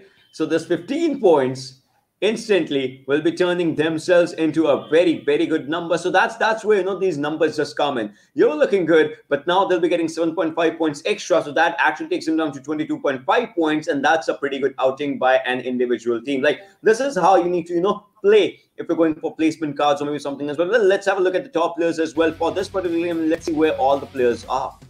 Well, Flex Crypto again makes it to the top 4 over here, and he has got 4 kills to his name. Overall survival time is going to be 20 minutes 44 seconds. Damage dished out is going to be 586, and Flex Uzm is again there with the 5 kills to his name this time. Total damage dealt out is going to be 460. Survival time again 20 minutes 42 seconds. And Gerard Professor, the solo player, Ocean, that survived, is also in the top player over here with 3 kills to his name. Survival time is going to be 18 minutes 31 seconds. Damage dished out is 549. I think Gerard, the way they took that initial fight, that when they landed in the boot camp, that is also one of the reasons that Gerard Professor is in the top 4 players here, and he was the last player to survive. And especially with that shotgun, the way he took down few of the players, that was amazing. Yeah, there are a few players that will stand out for me in all of these fights, right? We're talking about Crypto from Team Flex. We're talking about Gerard Professor. We're talking about Zameen from FS. Like, these a few players just stood out in this particular match, if you just talk about this one. But then there are many more to come as well. So I want to just see, how these teams and how these players just outshine and how they just, go with everything. And for sure, we'll be looking at the standings as well of this particular game as we'll be just moving forward. But the most important thing in the standings is going to be like, where will Team Pablo go? And I think I remember it vaguely, but Team Pablo actually activated kill cards and not the placement cards. Yeah, now I kind of remember that. And they actually activated kill cards. So if they had 6 kills, they'll be getting 12 kill points, which obviously is a pretty good outing for themselves. Well, that is a pretty good outing, and I think Team Pablo played very smartly. They activated their kill card. They knew in the end circle they will get the kills, and that is exactly what is happening. See, 12 points, like you said, they have got the 12 points, 15 placement points. That is a very good outing coming in from Team Pablo. And if you talk about Flex Esports, they also activated their kill card, and they had 10 kills to their name. And look at that, 20 points, 8 placement points, and they are sitting at the top of match 2 leaderboard with 28 points. I loved it. I loved it. The way Flex also played. 10 kills, 20 kill points. Coming on to the other side, you can see Rising Nepal. They had 2 kills. They got 4 kill points. Next Gen had 1 kill. That gives them 2 kill points. Freestyle, they got 1 placement point. That gets it to 1.5. And then Renegades, they just had a kill card, but they could not, just do the best out of this one. So this is where it comes down to. If you're using your kill card, you need to go for the kills. If you're using the placement card, you need to play it good. But I would say for a lot of teams, kill card seems like a pretty decent outing. Yes, definitely. If we talk about this particular match, Kill Card definitely had a better outing, especially for the players of Team Flex and Team Bablu. But Team Renegades activated their Kill Card and ends up with 0 kill points. This obviously no one expects when they are using their power card. Same with the players of Team Wolves Den. Also, they just have 2 points to their name. That is also kill point. They also activated their kill card. If they had done it in the previous match when they had the chicken dinner to their name, I think that overall they would have a better position in the leaderboard. Yeah, and talking about overall, we'll be looking at the overall standings in a while and everything. But we're just talking about all the things. I would say, yeah. So now we are just looking at that. Venom Legends is doing decent for them, but I don't remember them having 2 chicken dinners. So in any way, shape, or form, though. Yeah, I think there was some. Soon, guys. Soon we will have the leaderboard. Soon we'll be having the leaderboards for sure. But if we're just talking about this one. Because I remember Team Bablu for sure had a chicken in this one and the previous one, yeah. But if you're just looking at all the things that happen and whatnot, like when we'll be seeing the the leaderboard. So I just want to ask you, like, for me personally, Flex impressed me a lot. Like, is there any team that is impressing you a lot with the gameplays? Definitely, it was Flex, considering both the matches, the 2 matches that the Team Flex has played. First match, I think they were at the 2nd position, but they just missed that chicken dinner. Wow. And look at that. We were talking about Flex Esports only, and they are sitting at the top in the leaderboard. They don't have any chicken dinner to their name, Ocean. Still, they have 56 points. 20 points extra than the Team Bablu, which is sitting at the 2nd position. Yeah, that's true. Look at this. 56, 36. Then comes Wolves Den with 30.5 point for themselves. TG comes in out there with 30. FS with 28. T2K comes with 26. Team Mercenaries 20. And Venom Legends with 14 for themselves. This is what the top 8 currently looks like. Team Bablu and Wolves Den, they both have had 1-1 chicken dinner for themselves. But Flex, they are just flexing their kill points. Yes, they are definitely flexing their kill points. 30 kill points. That is a pretty high number. But if we talk about Wolves Den, they have pretty high placement points, 22.5. But look at Inertia Esports, Rising Nepal, and Team Jan Mara. These are the teams, and especially Team Elementrix also. We had little high expectations from these teams, but they are sitting at the bottom of the points table. Team Inertia Esports with just 2 points to their name. Elementrix with just 7 points to their name. But Team Elementrix is living up to their gameplay. Like, they are more the Team Elementrix that we know prefers more on the kills, and that's why they have 6 kill points out of the 7 total points.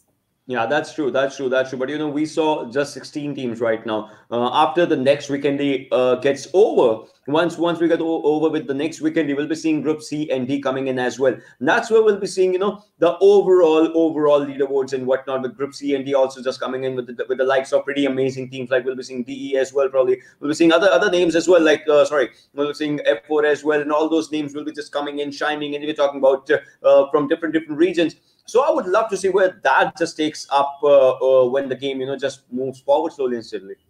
Yes, let's see how that turns out, because they, like you said, they have one more match that is going to be Vikendi, but that's a fun match. So teams are going to have a little fun in that, but points are going to matter. So they need to be careful of their overall position also. And Team Flex, like you said, are sitting at the top. Let's see if the teams that are at the bottom, like INES or Team Elementrix, they come up in the overall standings or not. Probably, because that's where the other teams will be coming in. But then a lot more action is going to be coming your way, like the next weekend. But before that, we'll be heading to a very short break. Don't go anywhere.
Welcome, ladies and gentlemen, back again to PUBG Mobile Pakistan Challenges Scrims. And well, Shadow, we did talk about the third game coming with a surprise. That's going to be a fun gala time. So right now, let's just head into the power card selection, and then I will tell you what do we have in store for you guys. So Team Bablu did exhaust all their cards, and we can see FS going for the kill card, Elementrix going for the kill card for themselves, INES and Zarar. However, opting for the placement card. So now is a pretty tricky time because now every single team has almost exhausted all their cards, and now this is the last game where we see the teams from Group A and B going against each other. Yes, this is going to be the last match, a map that is already, we say, full of surprises. That is Vikendi, and we have another surprise here because it's a little fun match with little changes in the overall. But Team Janmara Fixes has not used any of their power card. This is their last match for today. They could have used one of the card, in fact, both of the card in previous two matches or one in this match, but they are not going for it. In fact, we talk about Rising Nepal also. They still have got one place card in their hands and they are still not using it. Exactly the point where I was going to come in, because that was rather surprising. Maybe Jai and Mara are just too confident enough that they can pull it off without using any power cards. But hey, you need to get into top 16. We do know you one of the best teams in the region, but if you have got it at your disposal and you know that it's going to be taken away from you after the day it gets over. In fact, this was the last game. They could have gone for either of the kill cards or the placement cards. But for the people that are not really aware or have just joined the stream right now, I must tell you, every single team is given two power cards. That is the kill card and that is the placement card. So if you're using a kill card, and mind you, in any single game, you can just use one of them. So in Erangel, either you could have gone for a placement card or you could have gone for a kill card. So now if you've used the kill card, every single kill that you get twice the number of points for it. And let's just head out to the game into the lands of Vikendi, the frozen tundra, as we love to call it, because we have a surprise for you. And since this is going to be a fun game where every single player is just going to use sniper rifles, so I've always been critical about the sniper rifles in Vikendi, and finally we get to see that. Now, since these are scrims, we are professional casters, of course, but we are here to have some fun. Yes, we are here to have some fun, and teams are also here to have some fun. But if we talk about the plane path that's going from all the way from Winery towards Trevno, but Fixes, since there are sniper rifles in this particular game, I'm wondering what's going to happen in the final circle, because in that particular moment you need to be so precise with that one shot. We might see two people who are not able to connect. Either of them is able to connect any shot to each other.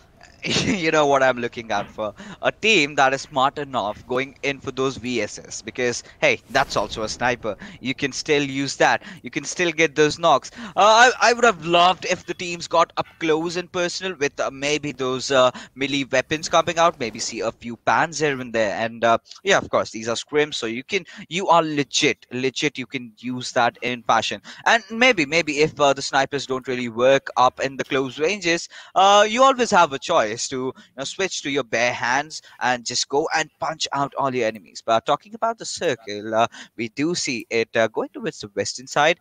We might see the players of Team Elementrix and TG in contention, but one team that has really impressed me, and I believe you would also agree with me on this one, that is Team Flex. Yes, Team Flex has definitely impressed everyone, considering in the first match they came out as at the second position, then getting a chicken dinner in the previous match in Sanhok. I think Team Flex, in fact, if you talk about the kills also, they have the highest kills to their name, but Venom SS Rafat is in the compounds of the players of Team Renegades. Let's see how this turns out, and Rafat, I think, realized that there are four people right in front of him, so he is going to disengage from the fight. He's just going to reunite with his teammates and maybe go for a better loot and that survive for a little longer time. Yeah, of course. But I can see a few assault rifles over there. I'm pretty sure this lobby is gonna get hosted. But apart from that, let's talk about the numbers. Let's talk about what is on the line, because PMPC has been announced, and it's one of a kind prize pool. 1 crore rupees in contention. And there you go, blah blah, getting that TBS knock. But yeah, this is just not going to get counted anymore, ladies and gentlemen. We are going in for a lobby rehost probably very soon. So that is going to happen. But 1 crore Pakistan rupees that is on the line over his shadow. How stoked up are you? I am very excited for it because 1 crore is a big prize pool of excess. If you talk about, you can buy a new device or maybe a new New vehicle or device? anything. I would get myself a new house, Shadow. I mean, imagine that kind of money. Yeah, you can get a full house for yourself or maybe a vehicle. And you were talking about few BS skills also we see in the kill feed. But since you said it is going to get rehosted or something, so let's just talk about the prize pool only. And I wonder what these players are gonna buy if we get to know, because in PMPL also we were wondering that was such a big prize pool. At this time it's 1 crore rupee, Pakistan rupees. So that is a very big prize pool. Yeah, even that and the roadmap. Recently in the global championships, we did get to see, a slight view at how the next year is going to be. 14 million US dollars, ladies and gentlemen. 14 million, the biggest and the highest ever in the history of mobile gaming. This just shows PUBG Mobile as a game how much it has evolved in a short span of time, and this is just a start. We have barely scratched the surface, and comparing to other games, like Dota 2, when it initially launched out, it went big. It just had 1 million, and then it followed on. And right now, we are sitting somewhere around 40 millions over there. But PUBG Mobile, since the 2 years that it has come in, already at 14 million US dollars, I can barely even think how big the esports in the PUBG Mobile department is going to go in the latter years to come. But yeah, as we are still waiting for the lobbies to get rehosted, let's talk about the PMPC. So I did cast the PMCO Pakistan, and I believe you were also there within a game or two. We did see a lot of teams, really stepping up back then, and now it is Team Flex that has impressed us a lot. Team Flexes, I believe a few of the players were in Oxy previously, because Uzum is one of the names that I completely remember. And I think with the PMPC just yet to start on the 2nd of December, this is a really good time that they are showcasing their skills, making them one of the best contenders.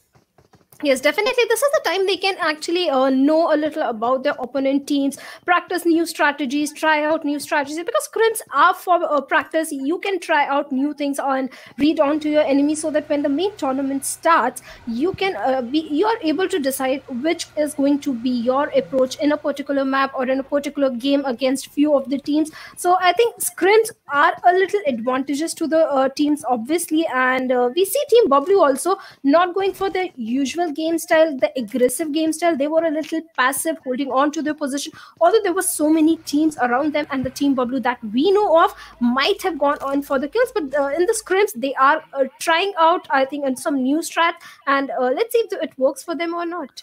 So that's the crux of it, right? That's why they are called scrims, the scrimmages as we call them. And that is where you try out new things, new different approach to the game. Maybe try out a few different weapons. And talking about weapons, ladies and gentlemen, I must tell you that this game is not gonna get counted, since we will have a lobby rehost, as there's a game bug. And now we will get into another map of Vikendi where we just have snipers. So every single kill that really happens over here does not get counted. So yeah, that's just about it. Well, talking about the power cards also, let's inform our viewers a bit. So you have two types of power cards, right, in the scrimmages. So you have a kill card, you have a position card. So if you trigger your kill card, every single point you get twice the number of points. And for the placement cards, you get 1.5 times multiplied the points. So say that you are placing you're getting 10 position points, and you have used your placement card. So what you will be getting is 15 points out of it, because just all you have to do is multiply, because 1.5 times by 10, you get extra 5 points, and that gets added up. So if you have used a kill card, what really happens if you get 10 kills, that gets multiplied twice. So for 10 kills, you get 20 points. So that's the thing. That's the thing. We did see a lot of teams use it to perfection. And a few of the teams that did have the cojones to really ignore it. They did not really even want it. They were like, hey, we do not need that. But Yeah. right now, what we will do, Shadow, is head out for a short little break as the lobby is being rehosted. And when we get back, we are going to jump straight into the action.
Welcome back, ladies and gentlemen. You are watching the PUBG Mobile Pakistan Challenge Scrim. So there's a slight update since there were a few technical issues. We certainly can't go along with the Vikendi matchup, but what we really have and how we are going to recompensate you is we will be taking straight into Erangel, and this time no holds barred. You can use any weapons at your disposal. All the teams can go after each other. Use your ARs, use your shotguns, use your snipers, might as well use your pans to get those kills. So this is going to be a standard game, and even in the last game, we will have yet another Erangel. So now, now considering this change, Shadow, how do you think the games are going to be affected?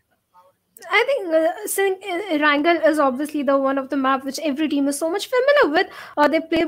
We start with Erangel when it comes to PUBG, but first let's have a look at the power card selection. Team FS will be going in with that kill card. Team Elementrix is also going in with that kill card. Team Rising Nepal is still have one card with them, that is placement card, but this has decided not to use it. Inertia Esports will be going in with that placement card. Team Mercenaries will be going in with that placement card, and Zerar Esports is also going in with that placement card instead of the kill card. Team Next Gen Esports will be using all their cards with the last placement card in this match. Same with T2K going with that kill card. Yeah, of course, no second thoughts on that. This is pretty much the standard one we did get to see in the previous map when we were supposed to head into Vikendi. But now, since we're going into Erangel, so we did cast one game of Erangel. I did it with Ocean, and the circle that time was on the southern side. And Team Wolf's Den did get the chicken dinner, but it was the boys from Team Flex that showed some amazing display of PUBG Mobile, especially Crypto in those final fights. But that time the situation was different. So early prediction, Shadow. Where do you think the circle might go this time around, or where do you want the circle to go around this time? I want a northern side circle because we have seen lots of southern side circles, and we know how the teams rotate when it comes to Right. military base island. But we are yet to see a few of the action towards the Stelber area or the Sivoni area. I would love it if it goes towards the Stelber area. There is that mountain area, and the fights around it are always amazing to witness.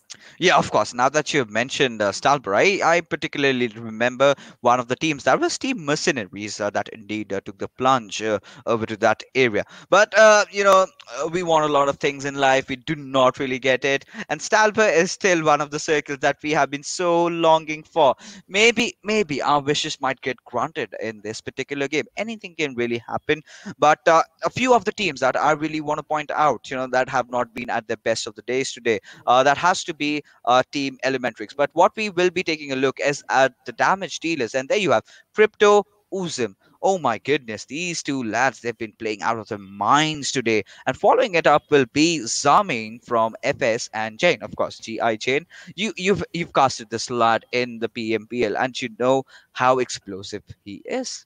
Yes, Jane. It doesn't matter how much we praise this lad, and if you remember, Experiment used to call him that GI Jane GI because, Jane. yeah, Yeah. because of his perfect gun skills, and I still remember his perfect grenades that came in one of the Erangels. I think that were perfect. He got, I think, wiped out two squads with that. Right. So I think Jane is a guy which we expect to be in the overall leaders, and he is right there. Yeah, he's certainly right there. And this is just a start, right? We still have 4 days of action to go. And now I have to break it down. A lot of people might have just tuned in right now. So we must tell you. So this is going to be a 4 days event. 32 teams are participating, each one divided into eight teams are divided into a single group. So we have four groups over here that do comprise of 8 teams. And now for the finals, which will be on the last day, we have 5 games, and in those 5 games will be the decider as to who gets their hands on the $2,000 prize pool. And now let's not wait any further. Just head into the action and see what Erangel has in store for us. Yes, let's have a look at the flight path. The flight path is going all the way from Quarry area towards the between somewhere Sivoni and Stelber area, and let's see where the zone will shift. And if you talk about few of the teams have changed their drop locations, also fixes. If you remember, this time also Team T2K, instead of going towards the full military base area, they were somewhere at the outskirts of it. In fact, Few other teams I also saw, they have kind of changed their drop location, and let's see if it's going to work in their favor or not. For now, Team Elementrix has already dropped in, and they will be routing towards the western area of the quarry. You know what really catches my attention over here? That there is one team missing. So we will be having 15 teams in contention, and we do have the players of Rising Nepal and the players of Team Wolves playing with a three-man lobby. And now, it. I don't know if it's just me. I'm really critical about it. You getting the chance to play at the highest stage against the best of the players. Might it be? It just might be scrims, right? But still, the utmost seriosity and the punctuality really matters. And now, talking about teams that are missing, we do not have the players of mercenaries in the lobby. Yes, we don't have the players of Team Mercenaries and Team Rising Nepal. I think if you remember in the last match in Sanhok, they dropped in towards the boot camp, had an early fight, and they kind of lost it. This time also, they are going in towards the Pochinki area and showing up as a three-man squad.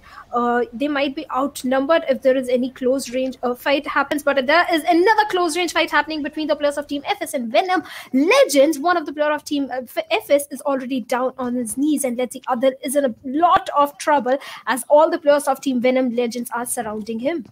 Yeah, of course. And Venom Legends are really taking things out of the box over here. Rapid, oh my goodness, he's just chasing away a Dale, who's a poor man, did not really have any weapon. You're not supposed to do that, Rapid. She's not supposed to be that brutal. That's unfair, but that is all the PUBG Mobile is, right?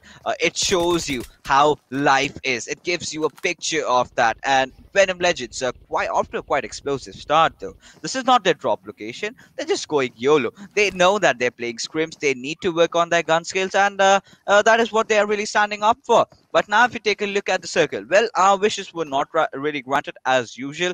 The PUBG gods are not happy with our shadow. But what they have given us is still a quite peculiar circle. This time around, maybe heading towards the shooting range. Maybe it can head towards the shooting range, and then Team Pablo will be very happy because they have dropped in towards the North Georgia Pool area, and they will be looting that particular location. If we talk about INES also, then they might have a little trouble going towards the northern island because there is a possibility Team Pablo might hold on to the bridge area and will try to hamper their rotation, but we'll have to wait for it. On the other hand, if we talk about the players of Team Next Gen Esports, they are also making their rotation. Let's see if they will be going towards the Zurki area, towards the North Georgia Pool. We'll have to wait for it. And Team RNG Renegades are in the Sivoni area. There is no other team to contest them. Yeah, of course. But what we do see, I think the shooting range area is going to be completely crowded after a while. And usually, whenever we have circles such as this, it ends up over there. We get to see a lot of different dynamic gameplays coming out because you have all those hilly, just small ridges, those dips, and then you have those small slopey ups where you get those fights happening around. You need to secure your vehicles, and there are a few military bunkers, the hidden bunkers, as we love to call it. But what we can really see in front of our screens, ladies and gentlemen, is the place of Shai and Mara trying to get into their particular drop location where they really want to be. But with just 26 seconds for the first circle to start, I am starting to wonder if it is a wise decision. Yeah, because the amount of time they waste outside of the safe zone, that will be the time they are making themselves vulnerable to the enemy, susceptible to the damage they can receive, and it can prove deadly for them. They can drop loot or smaller compounds also instead of going towards all the way towards the drop location Lipovka.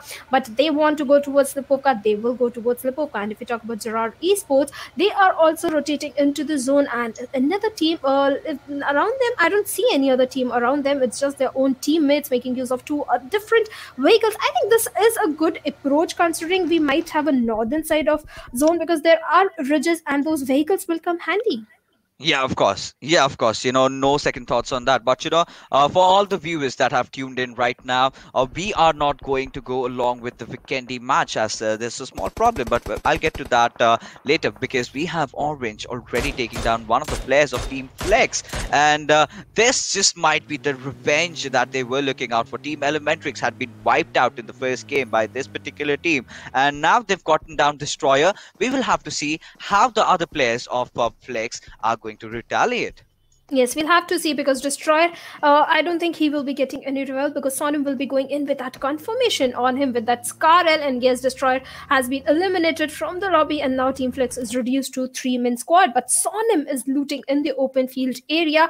He has lost some of his HP. He need to heal up really fast. If we talk about Team Flex, they had a good compound to their name, but I think they want to disengage from this particular fight and will be moving towards a better positioning, going in for little placement points and maybe fight in the end of in the final circles. We'll have to wait for this, but they lost one of their crucial players, and Team Elementrix is going to be pretty happy. They have one kill in their hand.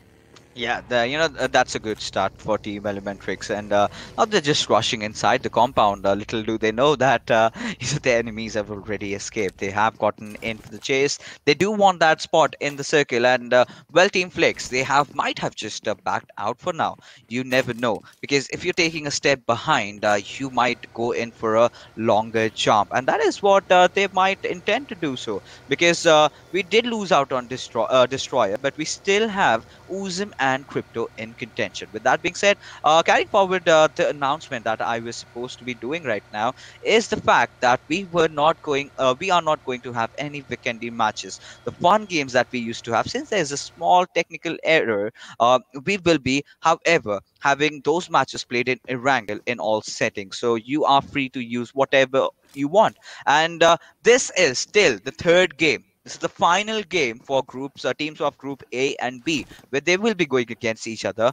Coming up next, we have yet another Erangel, where we will have two different groups coming in, that is C and D. So we will have a complete different game style coming out, complete different teams, and they will be amassing enough points for themselves over the next 3 days. And in the last day, we have the finals, where we see almost the half of the groups, or half of the teams, in fact, being eliminated, since 16 teams will only be playing the finals to compete for the $2,000 prize pool.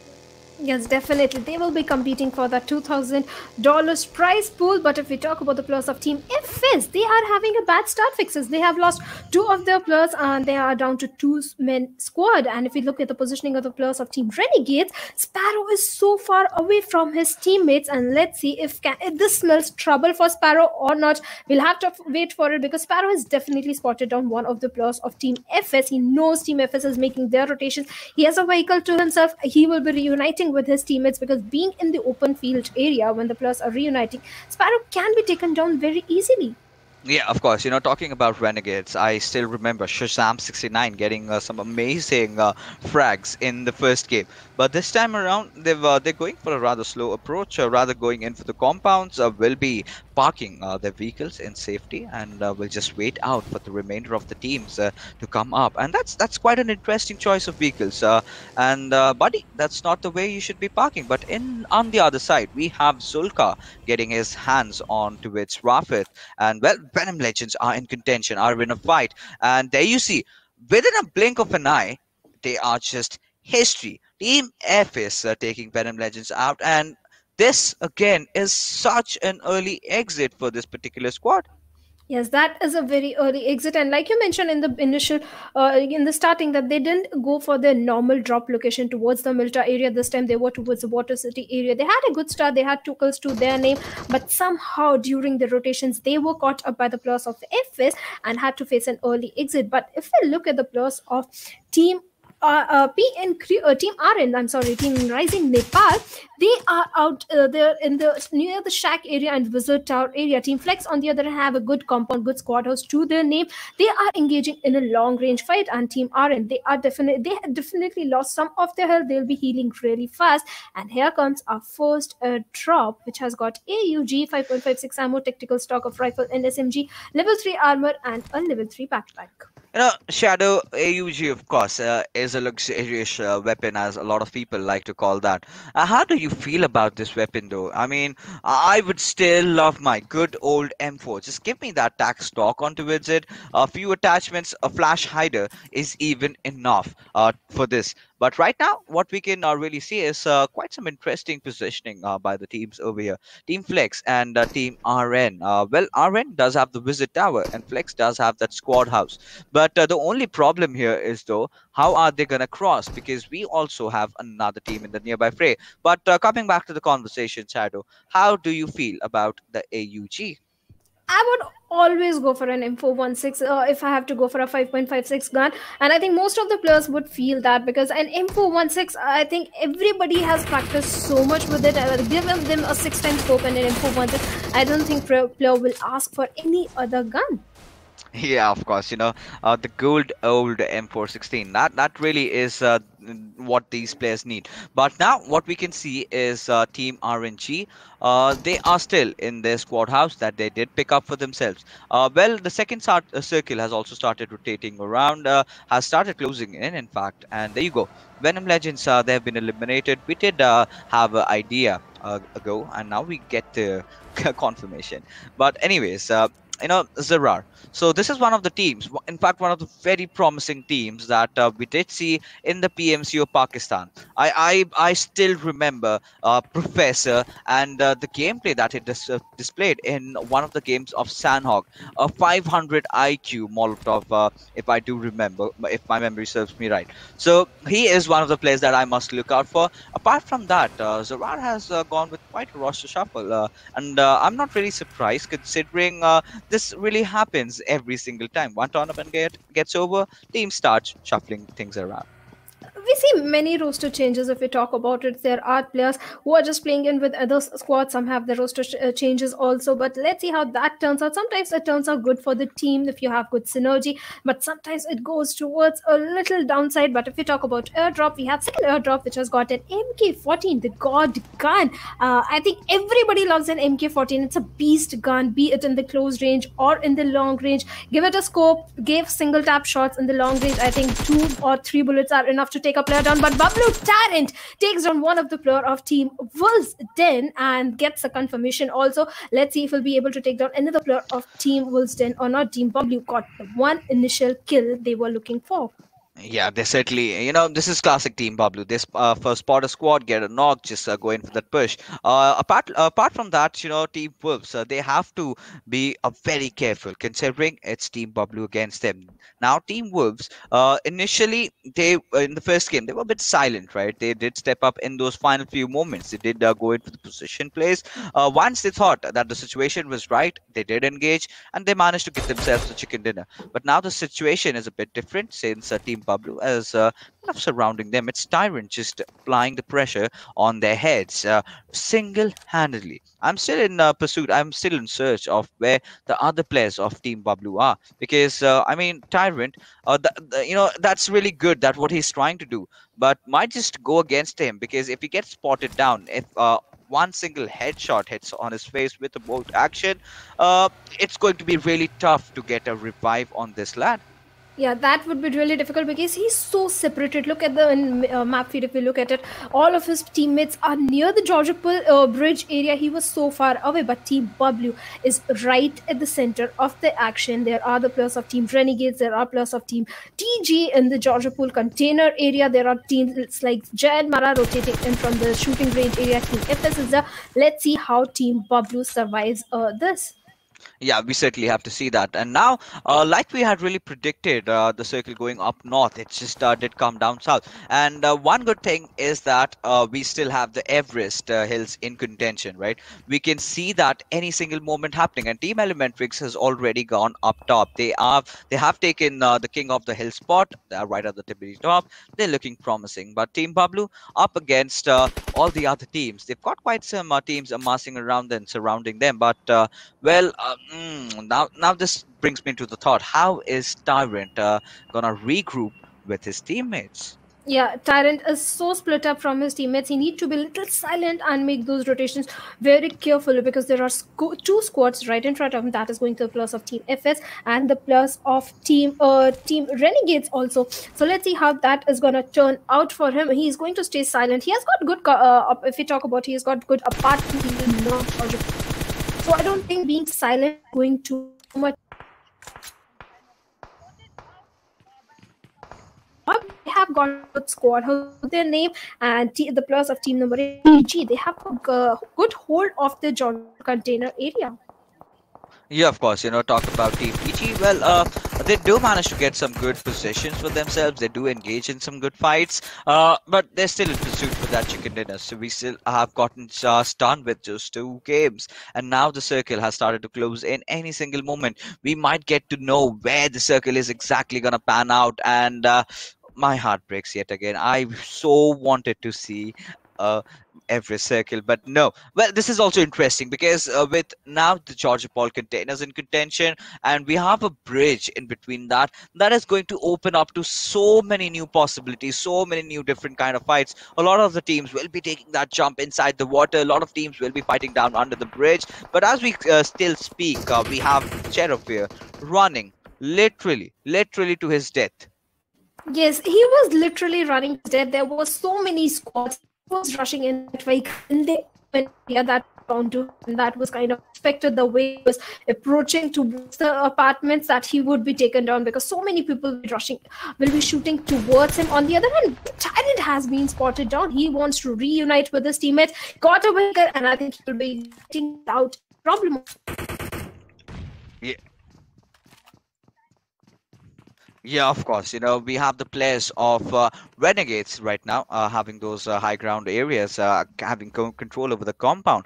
But Clutch, we do see him taking down Orochi from INES. Now this is a team that we also need to talk about.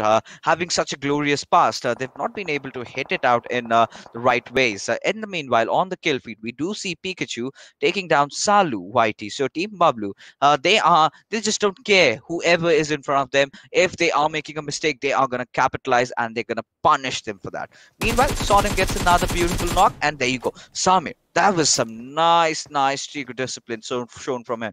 It might look really easy, but at that range with an AK, it really gets difficult to track the shots, but he has done that in perfection. But now, as Giant Mara, they've already lost out on one of the players, and so many teams are just falling down one after the other like a stack of dominoes because now they are finding their place inside the circle. Now, this is, where the luck factor in PUBG really comes in. If you would have imagined the circle to be elsewhere and had your guards up over there, things could have been different. But now with those shifts coming in, those teams that have already settled in have a good number of cover because this is a clustered area. This is where you see those urban fights happening, right? So for FS now are just down to their one man, that is Zamin, and he's one of those old guards of the PUBG Mobile Pakistan region, and he's always been there. He's always been performing really well. So now it's a huge onus onto which him. The onus is there that he needs to perform. He needs to get those extra points. But in the meanwhile, we can see the players of T2K being taken down. And now the fourth circle is also coming to an end, and 12 teams remain, 37 players alive. Let's see who gets the chicken home.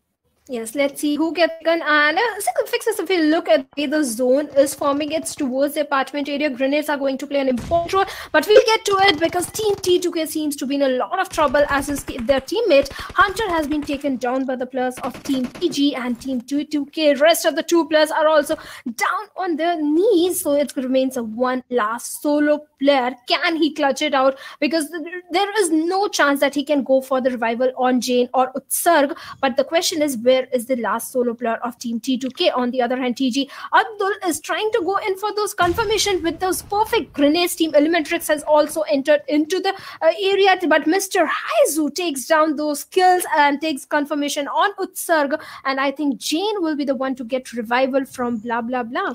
I mean, T2K, with the way they've been playing, I will not really blame them. They spot a squad, they take that fight, but every single time you need to be smart with that. Now, blah blah blah, just look at him. He does anticipate that there is one man prying around near him, and KSF will be launching that smoke so that he can get that vehicle into safety. But this is where blah blah blah shows his 100 IQ, but no, Abdul with that beautiful grenade does anticipate his position, will be taking him down. I believe this is the right time for TG to go in for that push, but can they do though? Because the moment they are in the outside, they can get third party by some other team. But blah blah blah getting that revive, and Atpul with that beautiful push coming right on his face with his AK. Any single moment he might just make that push happen. But where is the backup? Where is the cover fire? Where are the remaining members of TG? I do not see them over there. Atpul taking a lot of damage damage. He needs to heal up, Shadow.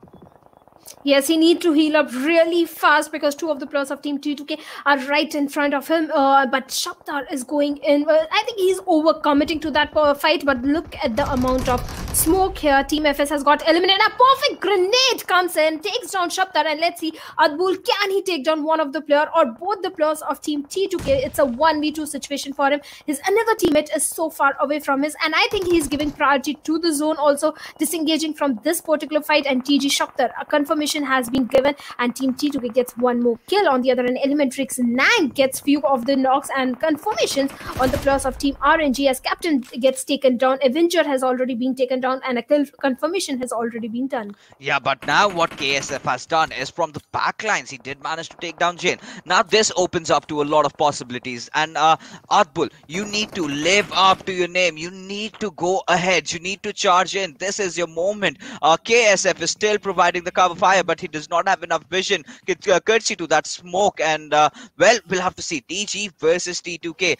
They are not shying down without a fight. And TG did start off initially well. A few blunders being committed from them. However, blah blah blah. Meanwhile, taking a few shots already, lowing down the players of TG. KSF has taken quite some damage out there, but blah blah blah needs to make himself inside the circle, with Adbul being alone out from his squad, and KSF not having the best vision. Can Jane clutch it out though? Has managed to spot him down, does get taken down himself, but blah blah blah will be making a run for his life, but not for so long, as the players of Team Flex do find him and do finish him off. But Adbul, I believe he has to go home, because there's no chance on earth that he can get that revive. So KSF is the last surviving member, but how long is he gonna live though?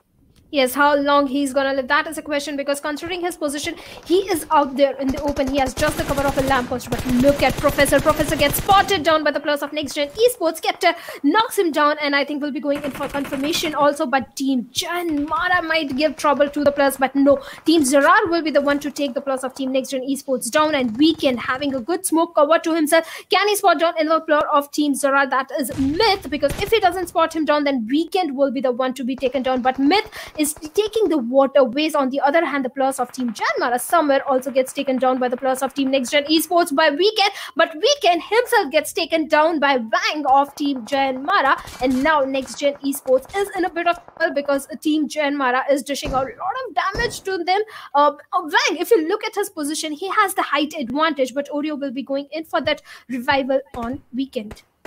Yeah, of course. But what is going to be really troublesome for Giant Mara is that they have to get inside the circle at the right nick of time. And Wang is applying that pressure, but that's not going to be enough, as he is going to be taken out from the circle. Does not give away his skill though. And there you can see the players of Next Gen going to go in for the revive onto its Scepter. But is that going to be a good decision? We will get to know that in right time. But look at Team Flex. They managed to spot the last player of Team TG. KSF goes down, and there you go. 5 teams remain, and this was such a quick fight happening, left, right and center, bodies flying, everything just happening. Team Bablu, however, still surviving. Well, they still have the circle, but they need to get in very quick, because the next circle might just go against them. Yes, the next circle might go against them, but if you look at the positioning of the players of Team Elementrix, which have been reduced to 2-man squads, but there are Myth.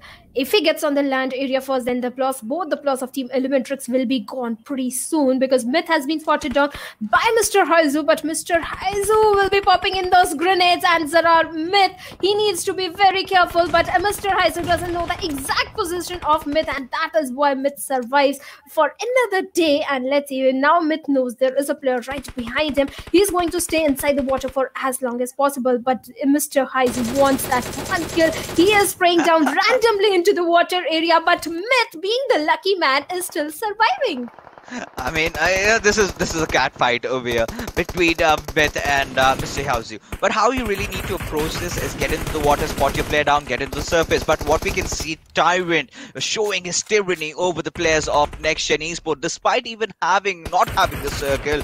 Team Bablu, they are showing such pure domination. But now they have to make a rotation in. In the meanwhile, Crypto gets that knock onto its Weekend, and Team Bablu, Pikachu will be the one, in fact, who gets that that kill. Look at how beautifully Team Pablo have set themselves up. But now they need to make that rotation in. Now they are all jumping inside the water, and this might just go against them as Mr. Hyozu still is fighting against Team Zara's myth over there, and now that's going to be so troublesome. Danny, in the meanwhile, makes that charge in onto its crypto. Teen Wolf from the backline, however, is the one who gets the knock. Yes, he definitely gets the knock, but if you look at Danny, he has spotted on the plus of Team Elementrix, but before he makes his move, Zarar Myth is the one to take him down, and Oreo, let's see if he can spot down the plus of Team Flex, but on the other hand, Tyrant is already down on his knees. Mr. Elementrix or Mr. Haizu might want to get in that confirmation. He already took down the Myth of Team Zarar. On the other hand, Bablu Danny is already down on his knees, and Team Elementrix has a clear path to make them into the zone. On the other hand, Team Bablu is making rotations outside of the safe zone through those vehicles, and I think they will be going in for that revival towards Danny, but first they need to engage in a fight with the plus of Team Elementrix. Nang has already been taken down by Teen Wolf and Mr. Haizu. Let's see, Mr. Haizu, can he do something? Because Teen Wolf is already at a very low HP, and yes, Mr. Haizu takes him down. Two of the plus of Team Bablu are down on their knees. Pikachu is going to the last solo player remaining. He has got a good cover of the smoke. Can he take down Mr. Haizu? And yes, he does manage to take him down. He will be going in for that revival towards Danny. Oh my goodness, Team Bablu, talk on about the cojones on these lads. The way they are going aggressive might just get yet another chicken dinner, but the revivals are gonna come in. Danny, the one player who was knocked so early, still somehow gets a revive from Pikachu. But look at this, 3 teams are in contention. Next Gen Esports, Team Bablu, and then we have the boys from Team Flex. If you talk about the numbers advantage, that does lie with Team Flex over here. But any moment, that might just be nothing. It all comes down to that one knock, one beautiful fight that you take. Crypto still getting the fight for his team, and there you go. NGES is history. Now it comes down to Team Flex and Team Bablu. In fact, Pikachu being the only member surviving over it, this is the right time for the players of Team Flex to actually commit in for the push, but no, they want to take things slow. They want to take things really onto the face of Team Bablu and want to capitalize on their weaknesses. But now with all those circles, with all those smokes rather, and now Team Bablu also has to get inside the circle. Whoa. But wow, oh my goodness, Danny, how on earth did you pull that one off? Yes, one grenade and he takes down 2 of the plus of Team Flex. Flex Crypto is the last man surviving, but not for very long because Team Bablu eliminates him and gets the winner chicken dinner. Those perfect grenade coming in fixes. I think that was the moment when Team Bablu kind of got the chicken dinner to themselves. How? Oh my goodness, Team Bablu, back-to-back chicken dinners. And, I mean, look at them. Team Flex, they completely had the situation in their hand. There was a moment when one of the players of Team Bablu was down. He got the revive. It was all the smoke that was doing the magic. Team Flex, why on earth did they not make that push? And, of course, Danny. Why didn't they use those grenades? That is also a question. Team Flex didn't use those grenades. They could have done it.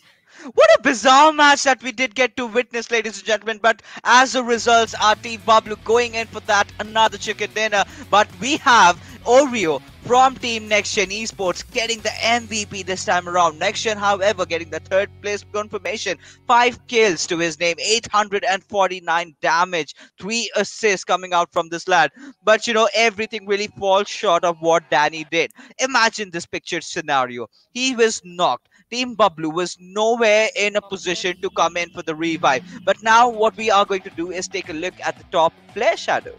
Yes, NGES Oreo. NGES was playing really good. The way they were dishing out damage on the players of Team Gen Mara, but Team Flex had the height advantage, and the Oreo almost revealed himself. In the end, that's why he was taken down. But he is the MVP. Team Elementrix, Mr. Haizu, with amazing 6 kills. Overall survival time is going to be 25 minutes. He has got a high survival time, high kill points, but I think considering the new formula, Oreo is the MVP because of the damage that he has dished out. Then we have Teen Wolf also making it to the top 4 players. Oh my goodness, talk about Team Bablu. Well, if you have to talk about the circle, Team Bablu did not really have to move much, but the way they have been positioning themselves in fights, the way they have been taking, the way they believe in each other shows how good Team Bablu is. And there is no question on their skills, on how they handle those pressure situation. But right now, we will be taking a look at the standings and see how these teams have fared off in the third map of Erangel. Well, Team Elementrix used their kill card, and that came handy because they had 10 kill points to their name. That makes it 20 kill points, and they are at the top position with 28 points. But Team Bablu, they had the chicken dinner and 8 kill points to their name, so 23 points. They are at the second position. Next Gen was playing really good considering their position when they started taking fight with the players of Team Jen Mara, but later on they failed to get into a good position and reveal their position. That's where they are at the third position with 15 placement points. They use the placement card to themselves. That's why they have 1.5x placement points and 7 kill points. Oh my goodness. I mean, this match, a lot of the viewers were wanting to see some actions, wanting to see the fun. And, well, Erangel does not cease to surprise you. Right from Elementrix, Mr. Hyozu in the waters trying to take that fight against Summit. And then just Elementrix from the backlines. They did try to bring on the fight on towards the players of Team Bablu. But it was the boys that were so well prepared. They did not know Mr. Hyozu's position. They did get one player knocked out. But still, did manage to win that fight.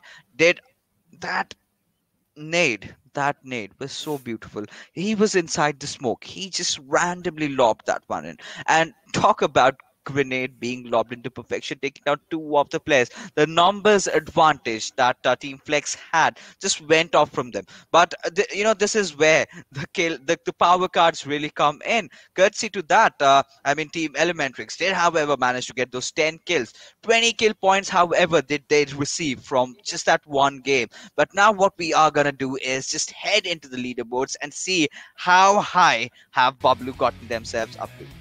Yes, Team Bablu at the second position with a total of 59 points. But look at the points of Team Flex Esports, 74 points fixes. That's so high number. And if you talk about TG also, they have 37 points. Look at the difference between top three teams, the points difference. 74, then 59 and 37 points. Wow, Team Flex, they have displayed how and why domination, why kill points matter a lot. 36 kill points were coming out, and they have been consistent as well. Throughout the course of the 3 games that we saw, they have always been there during the thick and thin of it. And in the world of PUBG Mobile, consistency is always the key as to why they are still holding on to that top spot. But as we move along further and down below, a few of our disappointments are clearly visible. Freestyle not having the kind of outing that they really are capable of. Same goes for Venom Legends and INES. Oh my goodness, the first day was really terrible, but you still have a lot of games to come in. With that being said, ladies and gentlemen, we are done with the games of teams of Group A and B. Now we will be having C and D coming in, and that will be a Erangel matchup. So Shadow, you did see these two teams, these two groups rather playing, and what are the the teams that you would really pick out for? From Group C and D, we have Team Portal Esports. Also, we see an amazing performance from them. Then we have Team 7 Seas and Deadeye, guys. These are the two teams that I am looking for because I had seen an amazing performance from both the teams. Yeah, of course. I'm also very, very excited because from Group A and B, we did see Team Flex really playing well, Team Bablu, Team T2K. But what we will be doing right now is head for a short little break because coming up next are the teams from Group C and D.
Welcome back, ladies and gentlemen. You are watching the PUBG Mobile Pakistan Challenge Scrims, and Ocean was on the sidelines, and he was Uh, as baffled as I and Shadow were. So, I have Ocean, please express your emotions. I've never seen that kind of ending, right? You are on the backside of George Pool, you're trying to take each and every inch of fight. But then I would say the major thing that Flex did, the mistake that Flex did, that they gave players of Team Bablu time for the revivals. Right, That's right. that's one thing. Had they just charged, they would have had the game Yeah, properly. of The course. game was theirs. Yeah, I mean, there were three players alive. Team Bablu had just one of the players alive, and Exactly. the moment he threw that grenade, I think that is where the game completely changed. But are you surprised though? Because I mean, you have been connected with the I, Pakistan community right from the start. That was you and Johnny. So with the way they have been playing, but we'll get on to the conversation yeah. later because now we have the new groups coming in, and there you go, the power card selection coming out for you.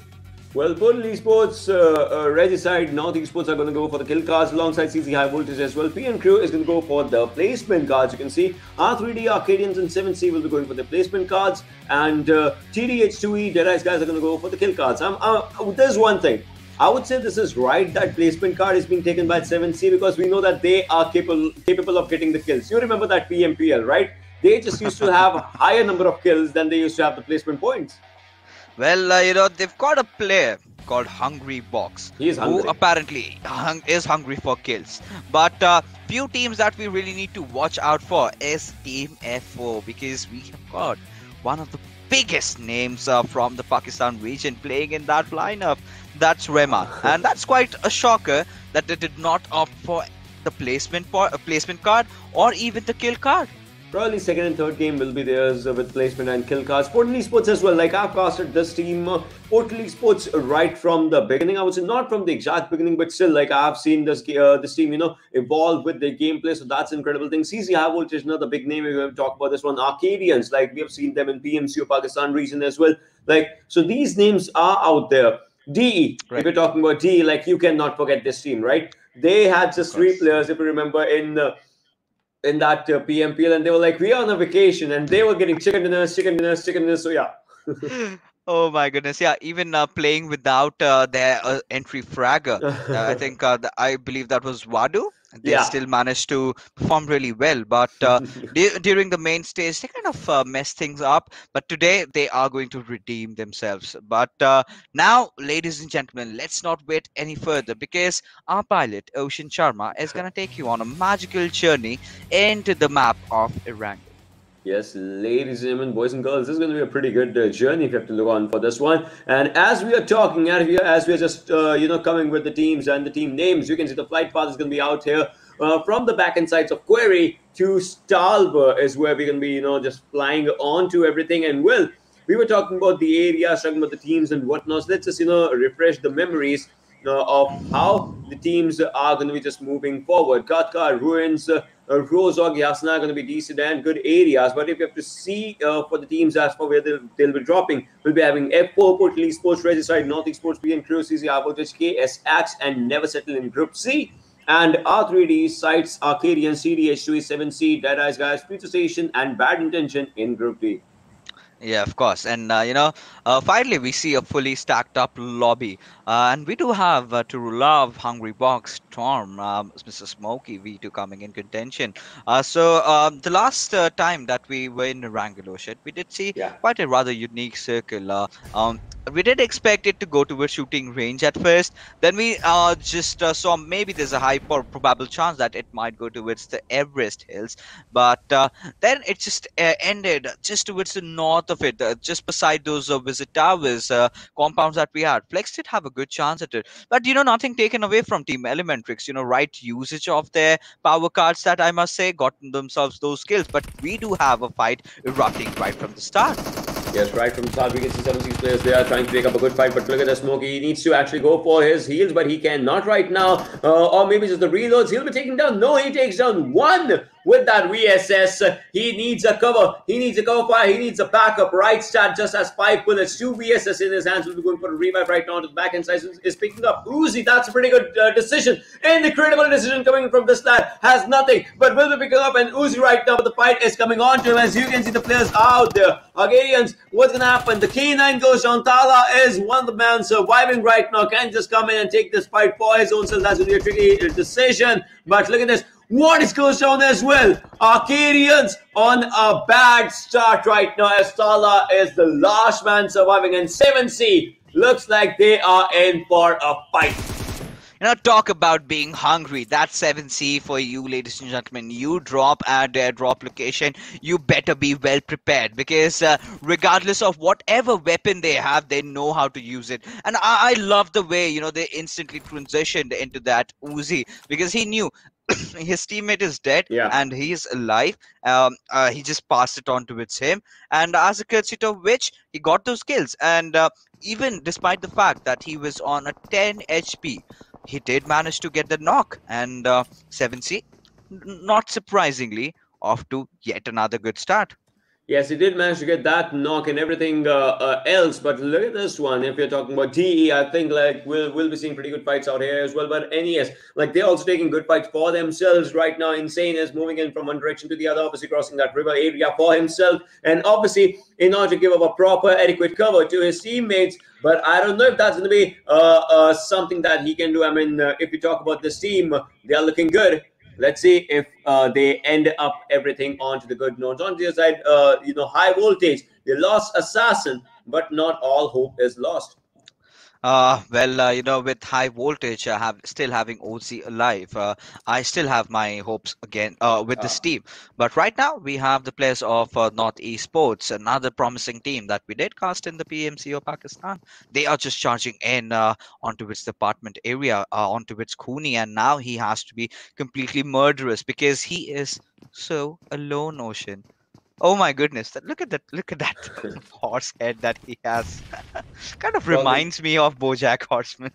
oh yeah, that has been a pretty good show with a pretty good ending though. But still, maybe he just needs that horsepower for his himself into this fight. And he's first place. He's first place. No, he goes down. Cooney goes down in this one, and NES is looking good as they have all the players surviving, and they are getting kills and kills and kills and kills. So this is where high voltage went really wrong, right? So Yeah. they did go in for a split drop. They did not really anticipate the players of Northeast Sports coming right on their faces. And now what Aussie and Chief Med will be doing is just get their loot and get the hell out of there, because they've got nothing really for themselves. But now, if the players of Northeast Sports are aware of Aussie's position, they might just charge in right on his face, but they need a vehicle for that. But elsewhere, we do see the players of KSX rather going against the players of VS. So they are taking them down one after the other. Well, they are for sure taking down one after the other. But the most important thing is KS. You can spot the players. If you knock someone else down, and if you cannot confirm them, you should not rush in right now, right? Because obviously it's the first zone. But the most important thing they need to do is get inside the circle, because they are 720 plus meters outside the zone. So they should start moving, and they should start moving right now, I would say. Yeah, they certainly should start moving, because it's still the first circle. No, now I take my word back, because look at his loot, Ocean. I mean, zero first hits. However, he must be a happy lad because he's got a level 3 vest for him. But considering the fact that he's no helmet, he desperately needs to find some loot for himself. For sure. For sure. Would be, exactly. That's one thing. So if you cannot find a proper or decent loot, or maybe if you're missing on something, you should get inside the circle, find something that's good for you. And this circle looks like, a good Gatka southern side circle right now. And obviously players will be looking forward to just move on to those areas. Portly Sports can actually get there fast. But the teams in Pochinki, if you're talking about 7C, they can also just run onto this area. But before that they do, I think they'll be looking for much more fights, because there's another team right next to them. Yeah, there certainly is another team, but this is a kind of a quite similar circle, or in fact, I might just go towards a certain side. But what we do anticipate is maybe a Gatka circle. And take a look at Gatka; it's wide open. It's way open for any team just to come in. And with the teams all dropping on towards the extremes over here, look at Yeah. F4. They are towards Lipovka. We have the team of PX also there, just beside them in Mansion. But now we do have another team that has really come in close. That is TDX. So how do you think is this fight gonna fare out? Because the 7C are certainly unaware of the situation. They are unaware of the happenings around them. I Yeah. guess one of the players being knocked might just give them that insight that they've got someone around. But Hungry Box, no, you're not supposed to do that. He is heading towards his own death. I mean, probably he is right now. He's crossing these. Look at this. You should look left and right before you cross the road, right? Even if it's not a road, you need to look left and right. And in this game, you need to look north, west, east, south, every direction if you just need to cross the areas. But Hungry Box, I mean, I get it. He's very hungry for the kills, but you should not be so hungry that you all alone are going against the players of H2E, like TDH2E. These players are ready with everything. And if they spot Hungry Box out in the open, they will fire from all the corners. Yeah, that might be a possibility. So what we are going to do is just be silent, be calm, and see as this fight erupts out, because I believe Hungry Box does have an idea of what is happening around him. The players of 7C have gotten themselves secured the vehicle. They're still inside the circle, so nothing really much to worry about. But we do have the players of high voltage in the nearby vicinity. But no, Ozzy is in not a state to fight right now. Well. If we are just looking at the calm before the storm, probably that then I would say it's good. But if the storm actually just comes down onto the areas of Pochinki, then yeah, we'll have to see how another fight happens. Because previously the fight that 70 took, they dominated that one. But I think they are ready for another one. But onto the other side, True Love takes down one. But the fight was started by the players of TDH2 as they took down one as well. Onto the other side, right now, you can see the players are just moving forward. M6 is going to go for the revive, but he just gets in, is going to be finding up an adequate cover for himself. And True Love again is trying to spot someone, but he gets spotted onto the other side. So he is being pressurized right now. Stormhope is going to be using his grenades, but will it be like a properly cooked, proper ADR grenade? And yes, it was. It is, as it does a bit of a damage, but Hungry Box takes down one, takes down two. We'll be looking for the confirmation. And again, 7C, 7C, 7C. I'm glad that they use the placement card because they know how to get kills already. But Hungry Box gets taken down onto the other side. Oh my goodness, this team, how do you stop them? Ati is in such a bad position. Now the players of Team 70 are just gonna charge in any single moment, and all Ati has to do is somehow delay them, somehow fend them off. One good grenade onto its storm can change things around though, but JSWW has got his eyes onto its the players of 70, and that is Hungry Box, and he might be in a situation to love. Does know the position of JS, and now does lob that the Molotov in, and he's just burning to crisp. And that is not how you're supposed to go down, JS. But No. now with Ati, just that one member surviving, this is it. This is where 7C just push in. No. 7C again. They are looking good. Spots another one. Takes him down. 7C, 7C, 7C. This is the same dominating 7C that we saw previously. This is the same dominating 7C that we are seeing right now. And I think this is the same dominating 7C that we will for sure see again in the future. I mean, Wow. wow. Right off the bat, 8 kills, and they've not lost on a single play. Had they used, you're talking about the placement card. Imagine, Ocean, had they used their kill card right now, that they would have already been sitting at 16 points. That's true, but probably later they might just go for that one. And I'm like, let's just talk about the teams that were previously out there, right? Group A and B. So there was Crypto and his teammates. Like they were looking decent. They had like always top three finishes and whatnot. And now I would say 7C, like obviously is not playing against them right now, but eventually 7C is going to give them a really tough competition. Yeah, that's ought to happen over here. But what we can see is the players of Team Future Station over here, Evil Eye, Kapshi. They're right out in the open, and they've got the players of Portal Esports right beside them. We have Predator, Thor, Venom, and Edgar. So quite promising team, a huge banner perhaps, but could not really do much during the PMC of Pakistan. But maybe during the PMPC, they can change things around. In the meanwhile, Meras getting that one good knock onto its choker, opening Ooh. things up for his team. But we have Venom having spotted down Bad Rev, did try to go in for the shot, and I believe he did connect that head. So he did connect that head, and onto his side, as you can see, his west, like the lower side of west, was damaged just a bit. I would say not a lot though, because the shot did not connect his head. I mean, he tried though. Edgar is trying to spot a few more players if Edgar can, and then again, right now you can see the southern side of Gatka is where the circle will be just going off, but this is where the circle goes down again. Gatka and its areas. And you can see a lot of teams are already inside the circle, so most of the teams will not have to look for the rotations. But I am worried about those teams that are outside this zone because they'll have to, focus on the rotations. Yeah, certainly. But there comes the second airdrop. Again, another AUG. Something that I really do not want to see right now, but to love.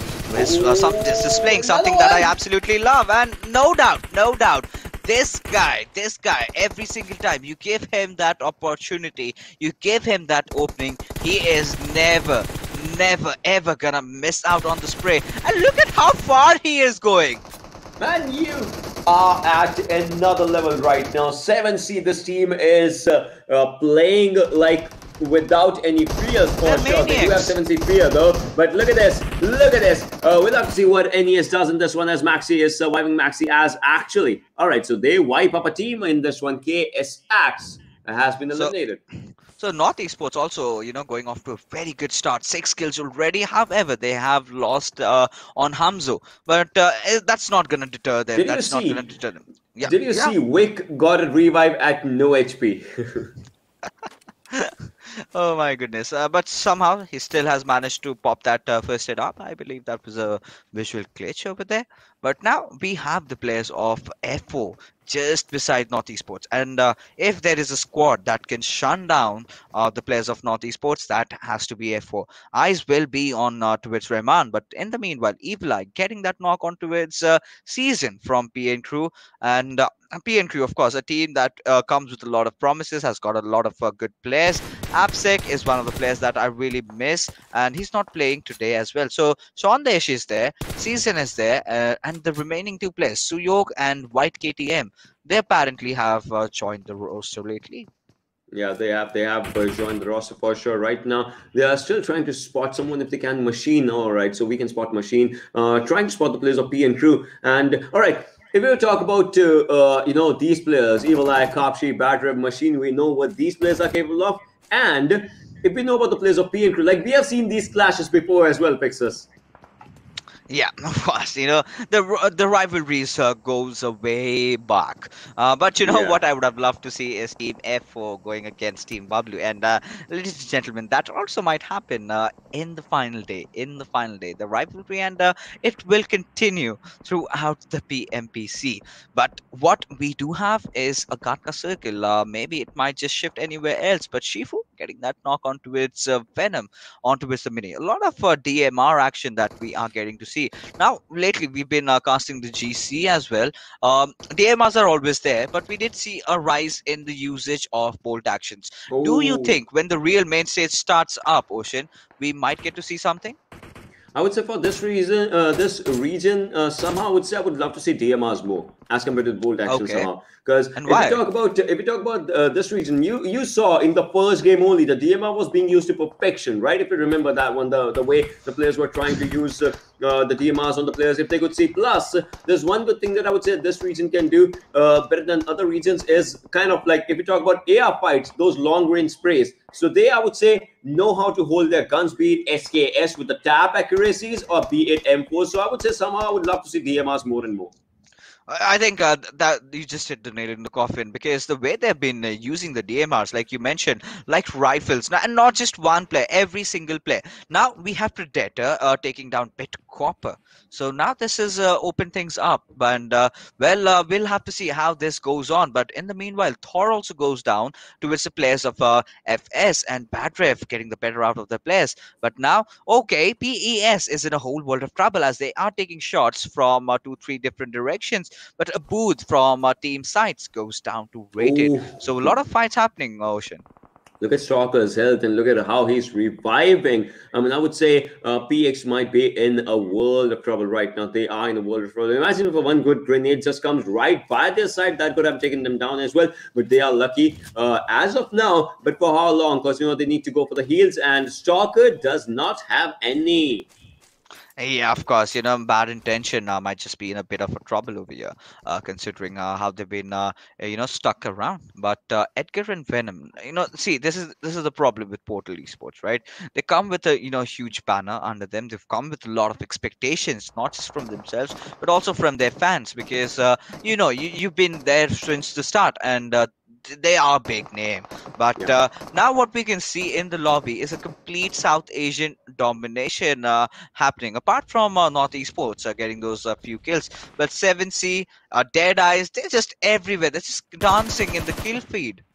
Yeah, they are. They are dancing the kill field right now. TE's players, they are again trying to spot someone, but I think Sights will be their next target because they are, trying to go for their rotations inside the circle, and TE might just catch them. We'll have to see if they do it or not. But let's see how the fights happen right now. TE again, Raid says trying to spot a few players, but look at Aussie. Aussie has been finished, and there's one person who's doing it, and that's from the team 7C. How many kills has this squad gotten for themselves? Oh my goodness, the way they are playing, they are looking like the contenders to win this match, get the chicken dinner. But you need to keep your horses calm, right? The moment you go over aggressive, the moment that is the moment when you might just be punished. But what really good thing that 7C is doing over here is clearing out the entire lobby, ensuring that during the final circles they have enough space to breathe. They have enough space to just spread out, find a perfect cover for themselves. Yeah. But R3D are in a bit of a pickle over here as Joker has been taken down. Shaw will be going towards his fallen teammate to get in the revive, while Anubis from the far lines will be trying to provide that cover fire. For sure, that cover fire should be just kind of coming in just as it was needed with everything. We'll see how those things just happen, and we'll see how the fights just come up with all the things. But right now, the most important thing is already they need to survive because there is something that you can see, the blue circle of death right behind them, and they need to put proper pressure onto their team, onto their opponents. Otherwise, their teammates cannot just get inside circle. Right now, Shaw is just moving forward. We can see a few more teams, a few more names inside the circle, onto the edge of the circles as well. We'd love to see if they can just go up with good fights. Yeah, we that we really have to see. But what we can see is the players of Team Max just lying in the open. Any single moment they can get spotted around. But Shaw, he is just kind of evaluating the situation around and kind of blending with the greenery over here. Does have the vehicle though, and that's a problem when you have vehicles right in the open. You do anticipate someone to just be beside you. In the meanwhile, bad intention are there getting a few knocks for themselves, but Team Maxed, they might just be in a bit of a pickle because North Esports has also come in. Goosed, oh my goodness, he's an assassin in the hiding. Any single moment he can take down a player or two, and there you go. Goose does get that knock onto its Maxi. Will he get the second knock though? Yes, he does. Vic falls down. Now we have Snow alive. Now the moment our team NES do realize that it is happening, they are, I believe, wiped out.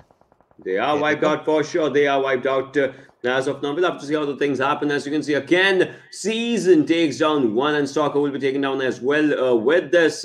So now we're just talking about everything, and we're talking about the fights and how they are happening. You can see Witcher from VS. He is also onto the back lines of the zone. I want to see how the fights just, get forward with that in visual with still fifth zone and 11 teams surviving. This is going to be an open circle disaster.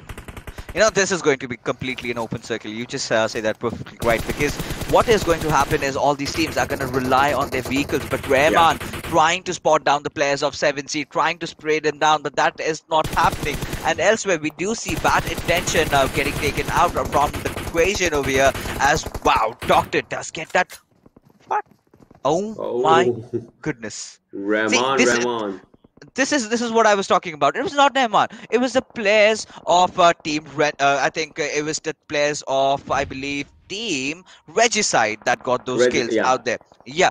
So now, with Rehman was of course playing. So this is where it comes in, right? You need to have a perfect scouting in your team. Oh, Have one player go out, search for a perfect spot, because the players just landed in a very tricky situation right out in the open where a team was already waiting for them, and all that these players had to do was just hammer down those bullets. And 7C Esports, despite the fact they are off to a good start and they have used their placement card, mind you, and now what they are going to get is just 1.5 point. That hurts. yeah, that's true. That's true. That kind of hurts though. But Red side, they've had good kills for themselves, I would say somehow. And Batter's grenade takes down DE on top. So that quite gives you the information of all the other players as well as the teammates as well. But Rahman, he gets taken down. Will be finished because Why? he did not check his back. Why would you do that, Ocean? I mean, in such a critical circle as that, I know you do want the vision, you do Yeah. want the high ground, but you also need to understand the fact that if you get spotted out, you are basically a goner, and that is exactly what happened. But one thing that I must point out to all our viewers watching out, Arcadian, a squad that did get into an engagement right early on, still have Tala in contention. He is still alive and he is kicking some He backs. is actually for sure kicking all those areas. I mean, Arcadians, they are still at an above pace for themselves right now. Lucas is going to go for the grenade of his own, and Evil Eye has his Evil Eye right up front. Bad Rib needs a rev. Pretty soon will be given, but Shaw goes down. Good grenade. Good grenade, of course. No second thoughts on that. But Anubis going with the spread. R3D is a team that we did get to see in the PMC of Pakistan and in the PMPL as well. But they really could not do much in the PMPL because they just had that one good game in Vikendi. Apart from that, they could have really done better, and maybe this time might just be their charm. As Anubis, Shoko, they all fall down, and they get eliminated at the sixth position with just 2 kills to their name. They do get eliminated right pretty early onto this one. But look at this again. Evil Eye trying to spot a few players right now. This team was looking good, but they have been spotted. This is going to be the end. The end was nigh, and Future Station Esports gets eliminated with 3 kills in their hands. Right now, we are down to 4 teams, 11 players surviving. Regicide is looking dominant. Yeah, they are absolutely looking dominant with the way they have started things off. They have been creating so much noise everywhere. Now, Sondesh, I believe he does not have enough of those grenades or enough of those Molotovs, so he's not able to apply that pressure on. Now we have the sixth circle closing in. But with that being said, look at the players of F4. Wolverine has managed to spot out Johnny. One good shot. Yes, there you go. The knock comes in, and he's trying to go in for the confirmation. And now it's going to be very, very difficult for his teammates to actually go in for that free five. And now what he does best is just change his position. Oh my goodness. Just shoot in the smoke. Shoot in the smoke. Wolverine, come on. You can do He could this. have he could have had good kills for himself. Like he almost has good areas to explore, but he does not know the proper information that there might be just someone. But right now he can see the buggy just moving forward or not. No, I don't think so that he just saw that one. But right now he just needs to shoot someone, and he does. Takes down one, but Khan goes down by on top. So I mean, DE is still surviving with just one player, and they still want a fight. They still want to fight. They are not shying away without having won. But with that being said, Team F1 in a bit of a sticky situation with just 11 seconds remaining. They need to get inside the circle. They're putting that smoke path.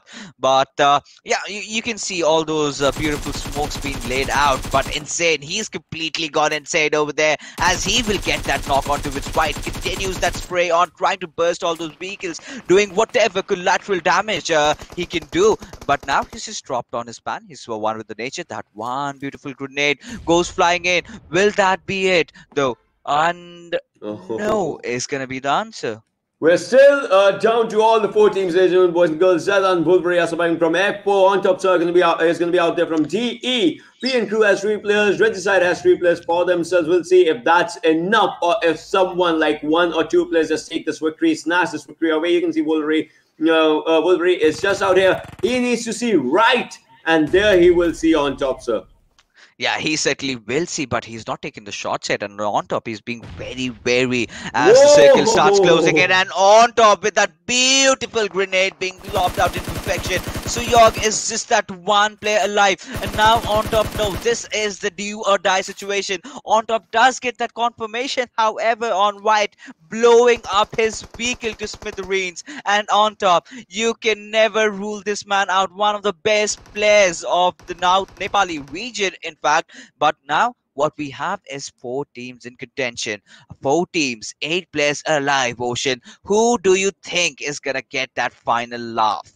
Oh, look at this, but look at this, Zadal. You need to move away, man. You need to move away. Otherwise, this grenade is going to do a lot of damage. And yes, it does a lot of damage, but Zadan, he actually takes down one. Shawnee will be taking down nice down to Joker and Insane. Are they gonna just be insane with everything? We'll have to see. But on top, and his 2 grenades took down 2 players previously. One of them was finished and one of them got a revive.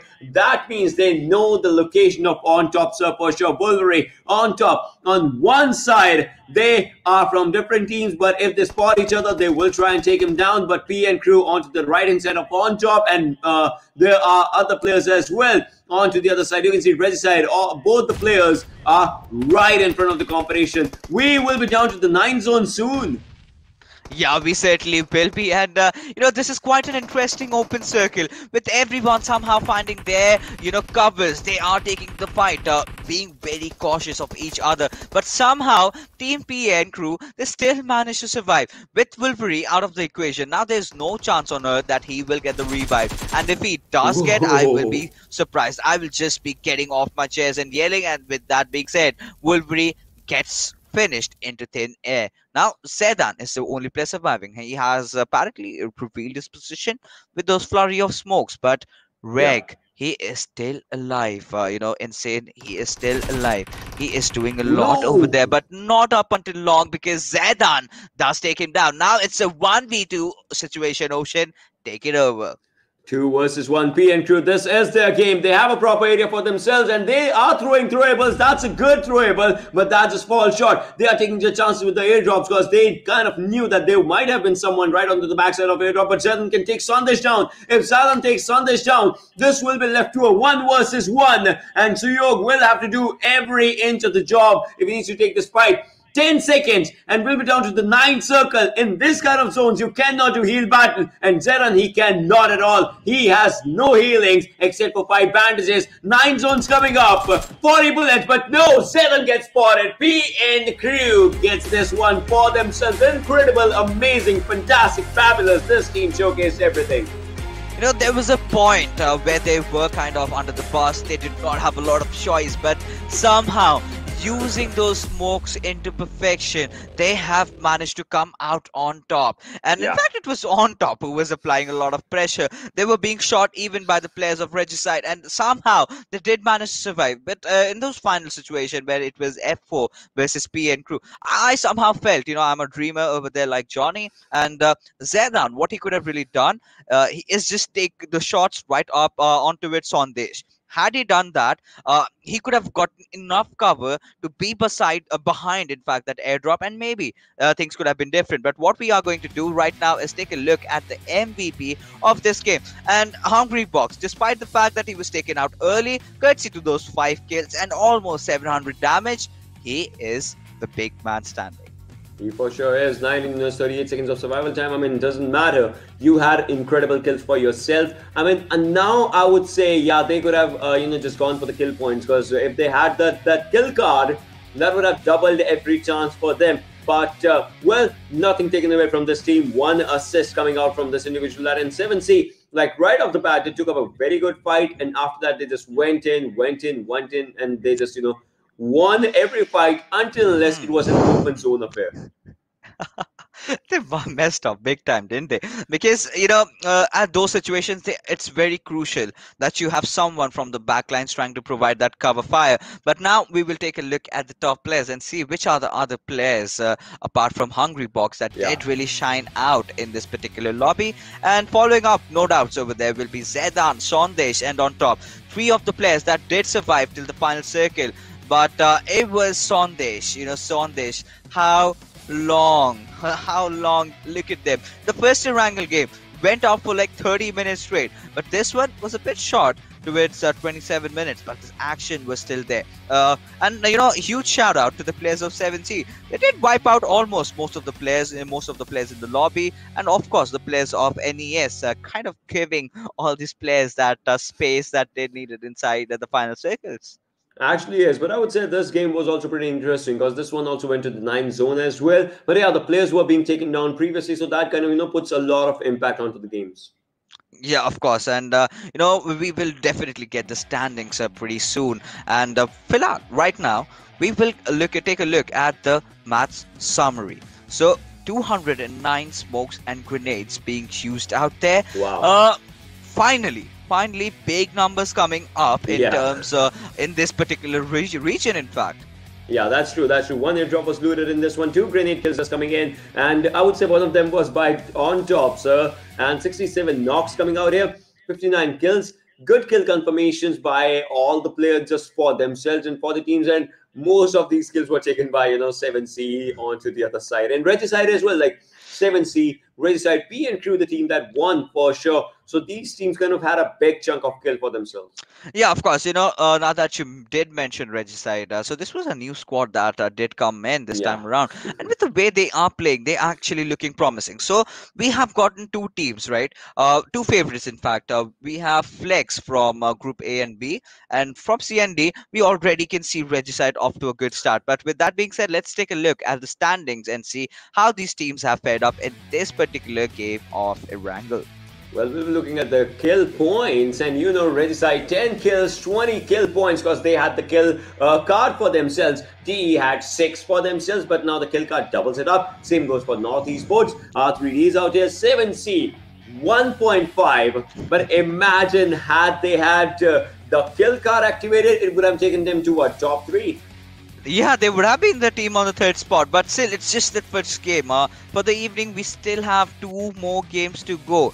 But F4, they have been, very patient. They have been very clinical. They did try the best, whatever they could, but it was just that one player who was there till the last, and he could not really do much. Yeah. Fixes. It's just 0.5 difference in the first and second place. I mean, we would never see that, right? It's courtesy to these placement point cards and kill point cards. Previously, what we used to see is 31, 30, something like 1 point difference. So it's just 0.5.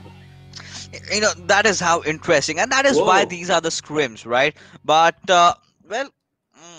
Ocean. Total Esports, CZ High Voltage, and TDH28, they all three teams had the kill cards, and they could not use it. See, this is what happens when you use the kill cards. You tend to go really aggressive, and sometimes, you just take a bullet onto your head from your own gun. You do not really imagine, but yeah, things really tend to go wrong. But if you talk about the big names, I'm really disappointed with Team Sights off to a bad start because Erangel has always been their map where they really shine. Yeah. The champions, in fact, from PMCO Pakistan, and I really hope in the next few games to come they perform, because if they do not, that's going to hurt, because it's still the scrims, though they would want to get to the top 16, but I want them in form for our main event, which starts from the 2nd of December and does a massive prize pool of 1 crore Pakistan rupees. Yeah, that massive prize pool. Like, talk about the numbers, talk about playing with numbers. That 1 crore Pakistan rupees, it's for sure gonna be a huge amount, and all these players will be ready up for grabs. Yeah, of course, and I can see the hunger in these players. We did see Flex coming out on top, like with the way they are playing, despite the fact that they have not managed to get a single chicken dinner. But the players, a few players from Oxy, in fact, they've been playing amazing. Now we did see Regicide come into action, but what we are going to do now is go on a short little break, because on the other side, we have the map of Sanhok coming in for you.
Hello everyone and welcome back to PUBG World Pakistan Challenge Scrims 2020 and my name is Arun Sharma and alongside me it's going to be Shadow. So Shadow, I mean you were for sure watching the previous match. So what are your thoughts on that one?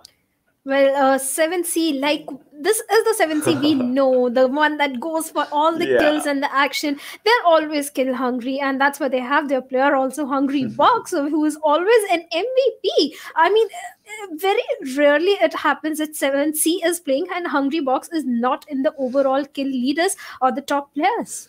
Yeah, he was definitely hungry, and they actually used. Like, I want to ask you about this one. If we talk about the placement cards, we talk about the kill cards. They actually used their placement cards, and they just got 1.5 placement points. They had one, they got 1.5 placement points. Had they used kill card, obviously the things would have been different. So, like, I want to ask you, like, what are your views on like using kill cards and placement cards and all those things?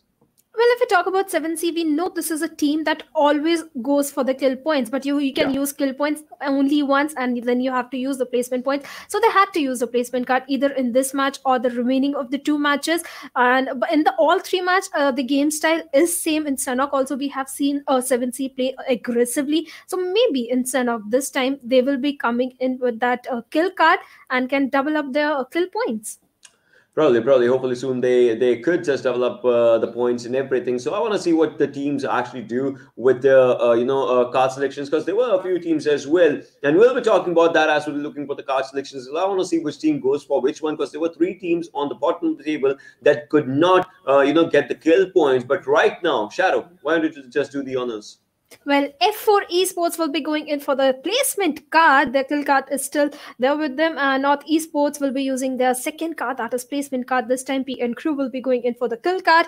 KSX, if we talk about this team, they will be using their first power card, that is kill card in this match. VS Never Settle has decided not to use any of their cards. On the other hand, if we talk about R3D, they will be going in for their kill cards. Arcadians will be going in with their kill card. And 7C Esports, we were talking about this team only in this time. They are coming in with their kill cards. Let's hope they get the kills this time. Also, Future Station Esports will be coming in with their kill cards, and Bad Intention has also decided to use their kill card. But Deadeye guys, they are decided not to use any of their card. Well, as of now, I would say one thing: Team Sites and VS Never Settle. They're not using any card right now, and it's the second match. I mean, they could just go for one card and could just use the another one in the last game.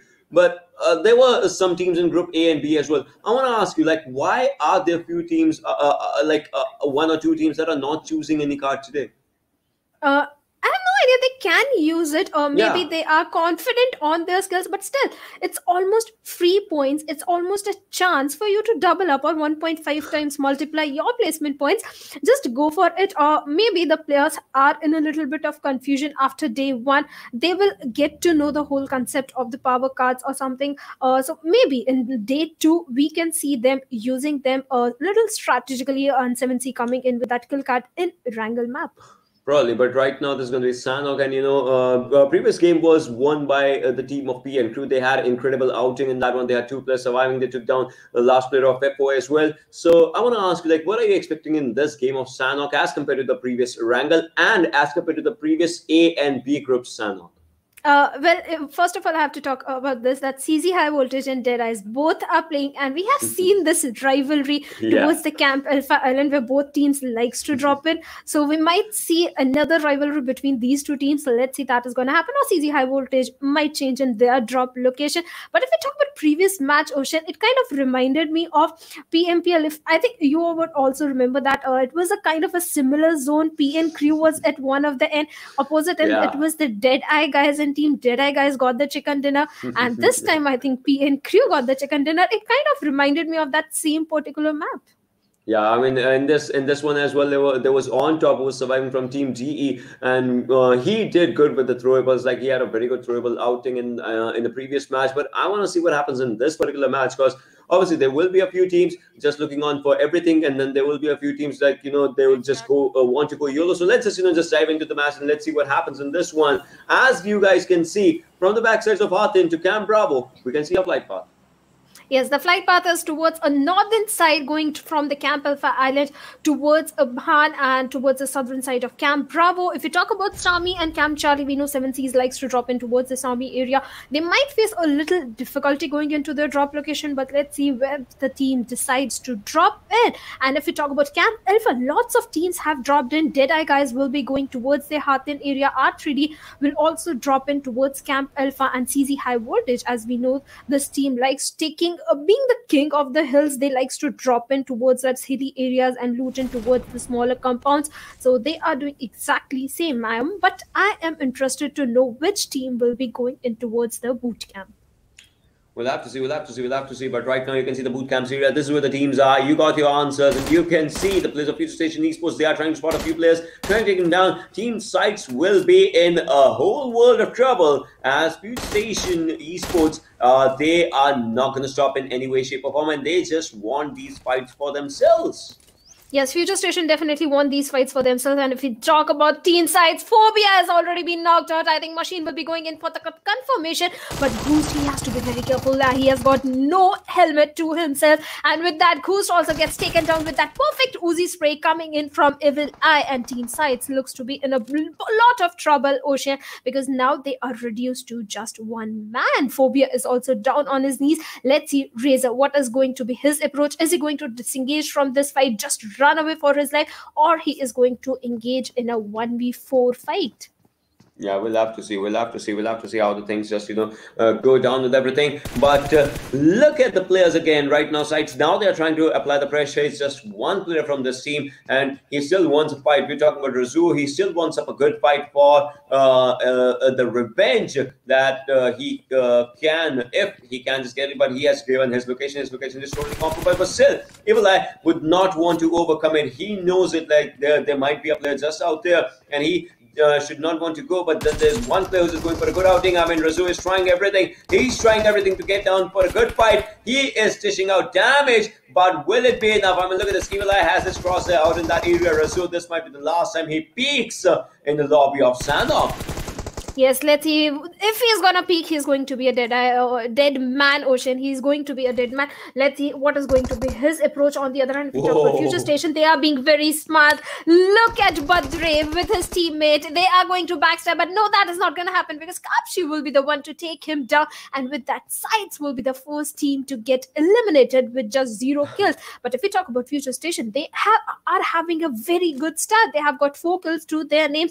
And I think the next fight that we will be witnessing could be in Painan, as 2 of the teams have dropped in there. The players of Team North Esports and the players of KSAAXC both are contesting Painan. Let's see which of the team is going to come alive from that particular location.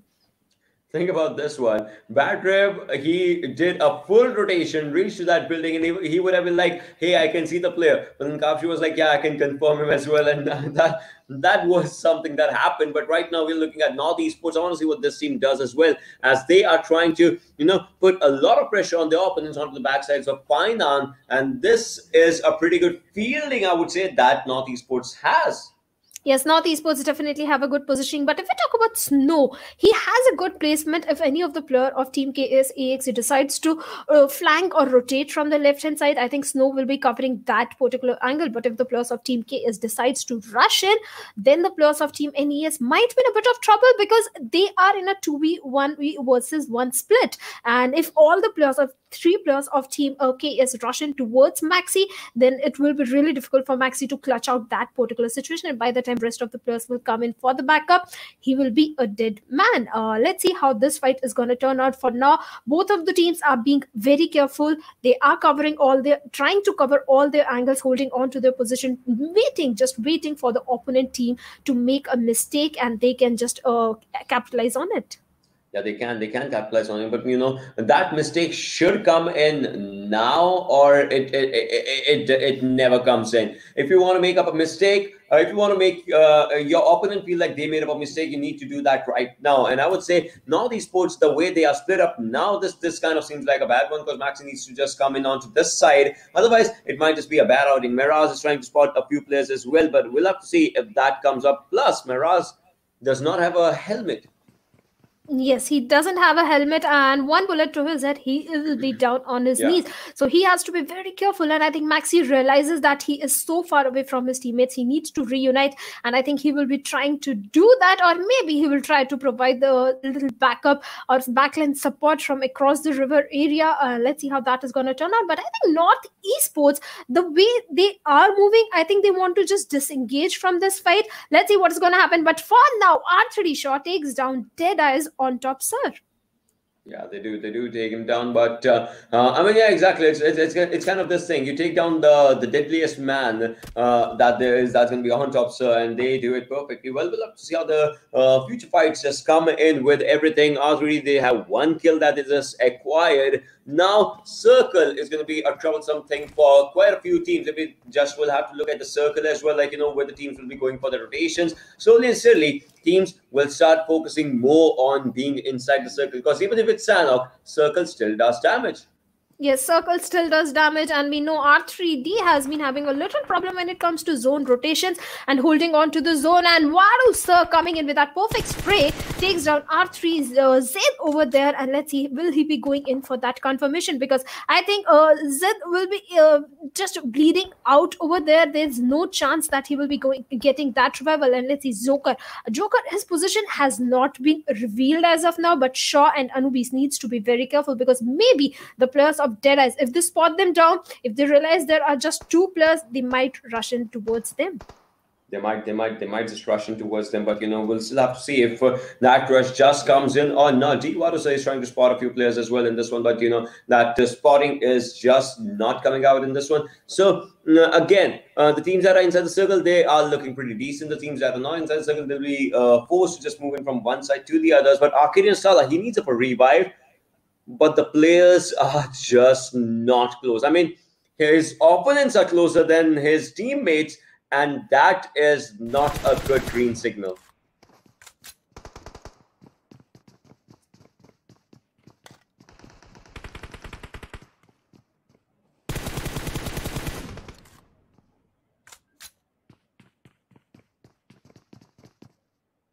Well, we'll have to see how just fights force up with everything. Future Station right now has a good survival station status. You can see they have a good station of survival, I would say, for themselves. They have 5 points in this one, and now Machine needs to be a frag machine if he needs to get those kills. Sunday again is trying to spot a few players. Sandesh and players have been spotted, but Machine goes down by Sandesh. All right.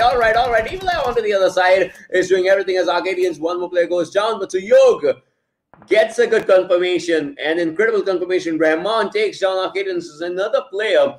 Team Sites was eliminated right off the bat, and now we are down to 15 teams as of now, and Kapchi spots another one, takes him down.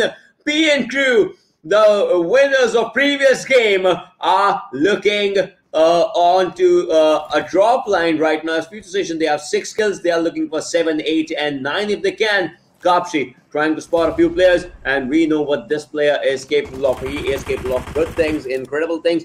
Let's see how that happens. Let's see how the fight's going to happen. And White, again, he is also trying to take that top TPP for himself, which is pretty good. I mean, you can spot a movement with that angle in the grasslands, and you can take a few players down. Season has a QBZ, but will that be enough? Is switching on to Uzi and QBZ just for the movements to left and right, and he has spotted a few players. He can spot the players of Future Station Esports that are going to be right in front of him, but will he be able to take up those shots is going to be one tricky question. We are down to 9+ minutes into this game, ladies and boys and girls, and Arcadians is surviving with one player. Sides got eliminated, and DE has 3 players for R3D as well. P and Crew with the same thing, but there are a few teams with all the 4 players surviving. We have 3 players alive. 15 teams out here. Look at Kapshi's health. That's pretty low. He has to just, heal up slowly and steadily. And the circle has all the 3 islands. And if you're talking about all the 3 islands, that means boot camp can be a pretty good potential area for the rotation and to stay if you play your cards in the righteous ways. Painan, meanwhile, onto the other side, if you see the team cluster is still there, KS and obviously North Esports, those teams are still out there. But If you're talking about the southern side, that's where the circle shifting boot camp is good for rotations if you want to go for this one. But there's no team on the north side except for a few names that I could see. Arcadian Zuma will be taken down, and there it is. He got one confirmation, but he has to exit the lobby right now. Kapshi, again, like they lost one of their players, but still not all hope is lost, as they'll be having Badriv and Kapshi for themselves. But can they take up a good fight? I mean, talking about Kapshi, if he loses his health, he cannot heal up. He just has bandages, and that's 2 in number and nothing else. Look at this, 2 bandages and nothing else for this individual lad. We'll have to see how that thing happens, as the movement and the rotation should be just coming in, and soon if that happens slowly and steadily. But before that, before anything just stops up. Again, P and crew, they are just moving on to the back end side, backlines, as this mountain is going to be a tricky mountain for the rotation, for the movement, and for the momentum of this team and of these players. Group C and D, Sanhok is where we are right now. And after there's going to be one more match. We'll see what happens in that one as well. But for now, for the storylines to continue, this match is going to be an important and interesting one. So slowly and steadily, things might just change for a couple of teams, but for how long, we'll have to see how that thing just chimes in and how that thing just happens. But look at this again. Painan and those areas are right now the central lines of the circle. So teams will have to look for the rotations, look for the movements. If that comes in right, it's good. If that does not, then it might just change quite a lot of things. Well, PES again just coming in from the backside of Query is trying to move in slowly and steadily. We'll have to say that movement and momentum just comes in. F4 has a good area for themselves. I mean, they can just take up the rotation of PES. Might as well take 1 or 2 kills. They have a good cover. PES will be moving out in the open. That changes quite a lot of things. But DE, once they just cross that river, the rest of the players will still have to look at and cross the river for themselves. So let's see how the things just come in slowly and steadily. But before that, we still need to witness a pretty big fight. I mean, obviously, the final circles will be having pretty incredible fights for themselves. But before that, before anything just chimes in, teams are just trying to spot their area, spot a good outing for themselves. P and crew, this might be bad. This might be bad. This might be worse for them, because where they're moving, the houses, once they open up the doors, there are players knocked out, who's their kills, and the kills are being confirmed. I mean, talk about the confirmations. Incredible outing by Regicide. They had a proper fielding. Seasons here, but Insane might have some insane plans for his own self and his team, as Season is the last man surviving from this fight. Let's see if Season can take this fight on his own, but no! Backside is where CZ High Voltage was. They take down Insane, and now Insane needs up a good cover if he needs to get up a revive. Between these two fights is where Season is, and he still breathes, still survives. Miracle just happened for Season. Things just went intense, from nowhere to intense for P and crew. I mean, they lost two of their good players, and Season was the last man surviving. I mean, talking about this one, Chief is trying to spot the players of Regicide again, is trying, has his crosshairs onto those areas, is trying to spot if someone can be spotted. But I would say Chief Mid has been given checkmate in this one, as the revival will be coming in, and the healings should be popped up really soon. But now they have spotted another one. This time Joker will be the one onto the lines getting that those numbers for himself. I mean, he has been taken down to what, 70-ish HP, and that too again by Chief. But he'll be popping up a good bandage and will be moving up soon again. Insane again was spotted, was on the verge of being taken down, but he survives. Circle moves to the southern side of Painan again. Let's see where the teams go with their rotations. Yes, let's see where the teams go with their rotation. But Ocean, Painan, both the teams are still holding on to their position. That is North Esports and KXE without any casualty. And we talk about the plus of Team CZ High Voltage. They also making their way into the zone from the northern side. The team that can give them trouble is going to the of Team 7Cs. They might backstep them. And if the players of Team CZ High Voltage, they are already into the zone. If the spot are the players of Team 7Cs, then 7C will have a trouble, will have difficulty entering into the safe zone. Yeah, that's true. But again, look at this one. They can, they will be having a bit of a trouble just to get inside the zone. But if they can take someone outside from outskirts of the circle, that will be a pretty good outing, because this is still the third circle. The zone's not going to do that much of damage. Yes, it will do, but not that much of damage as it should be doing onto the fourth and the fifth circle. So if you need to get inside the circle, now should be your time. Otherwise, things will go south. I mean, even the zone's going south, and things will go south as well. Well, that can happen, but if we talk about the players of team number 16, that is TDH2, they are holding on to the center. But what is happening? 7C and R3D are engaging in a fight. 100 box kills gets the confirmation on Shaw. R3D was already down to 3-man squad, but one of the player of team 7C is also down on their knees. And if the players of team High Voltage decides to engage in this particular fight and do a third party, then both the teams will be in a lot of trouble. Nearby in distance, we can see the players of team Bad Intention also, and PES Portal Esports Thor is trying to spot out the players of team VS Never Settle, and let's see, can he spot him down, because one of the players is in the compound area. Rest of the players of VS Never Settle have the height advantage, but they have to come inside the safe zone. That's true. It's true. But right now, if we're talking about VS, they're looking good. They're looking incredible with the fights. Let's see if they can get the confirmation. But no. They tried, but now first stage, 7 first stage, yeah, these will come in handy right now. Yes, it will come in handy this time. And if you talk about P and Crew, they are down to just 1 man. And if R3D also, if you talk about this team, they are down to 2-man squad. But VS Never Settle, this is going to be really tough for them to enter into the zone area, because PS Thor has already spotted them down on the other end. PS Edgar has been taken down by Durjay. Yeah, they are trying to take down the players. Rojalai, he has has had his crosshairs hidden onto these areas, but now it's time to look inside the circle. But no, go for the first hit, man. Go for the first hit right now. All right, it's gonna go for the bandages first, and then the first hits will be coming in pretty soon. But look at this, Roro again is trying to spot up a few players. Thor is out here, but will the god succumb to Roro? We'll have to see what happens, because there is where the fights are. Rahman gets taken down as by Snow. Yes, Snow definitely took Rahman down. Let's see if he'll be getting a revival or not. But on the other hand, Thor is taking a lot of damage from the players of Team VS Never Settle. One more time, if Thor peaks, 1 bullet, and he will be down on his knees. And that is going to be problematic, because he's so split out from his teammates. On the other hand, the players of Team VS Never Settle, the Joy has been taking a longer path of rotation to enter into the zone. And I think he will be the one to make it safely to the zone. But no, he gets spotted down, and he is at the receiving end of the damage as he takes down a lot of damage. And if we talk about RD Jalai over here, he knows the location of Thor, a perfect flank from his side, and he can take Thor down very easily. On the other hand, rest of the players of Team Portal Esports have already started making into the zone. So the zone now shifts towards Pine, again that means the teams are in Pine 9. They don't need to move at all. Well, Khan takes down PES's players. Thor has been taken down as well. So VS Never Settle is also doing the same thing. But also look at his health. He is low on his health right now. He needs to heal up fast, and then he needs to take up a fight. But will he be given up a chance in this one? As you can see, High Voltage, the players are pretty low in everything that they can do right now. And PX is doing amazing for their own fights.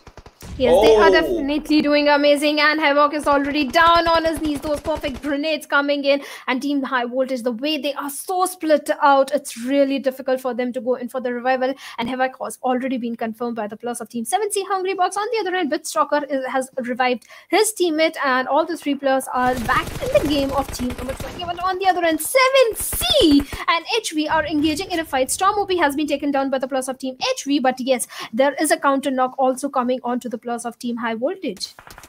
Yeah. Right now, Storm, the revives are just going to be coming in slowly and steadily. With that, you need to go for the cover fires as well, guys. We are down to almost 20 minutes as the time passes slowly and steadily, and 14 teams are surviving. That means teams are pretty good with the survivals right now. They already have cracked the code of how to stay longer in this lobby, but have to crack the code of getting more and more kills. That's doing something. And look at this. Right now, High Voltage, they are looking good. Again, Chief Med, he has to spot a few players, has to take a few players down. He also did initiate good fights previously, but he could not get any confirmation of his own. But 7C, they are moving forward. True Love is moving forward right now, but will it be enough? We'll have to see, as he just drops down. Will be looking for the reloads, and then will be looking for good fights, because he knows there's someone right in front of him.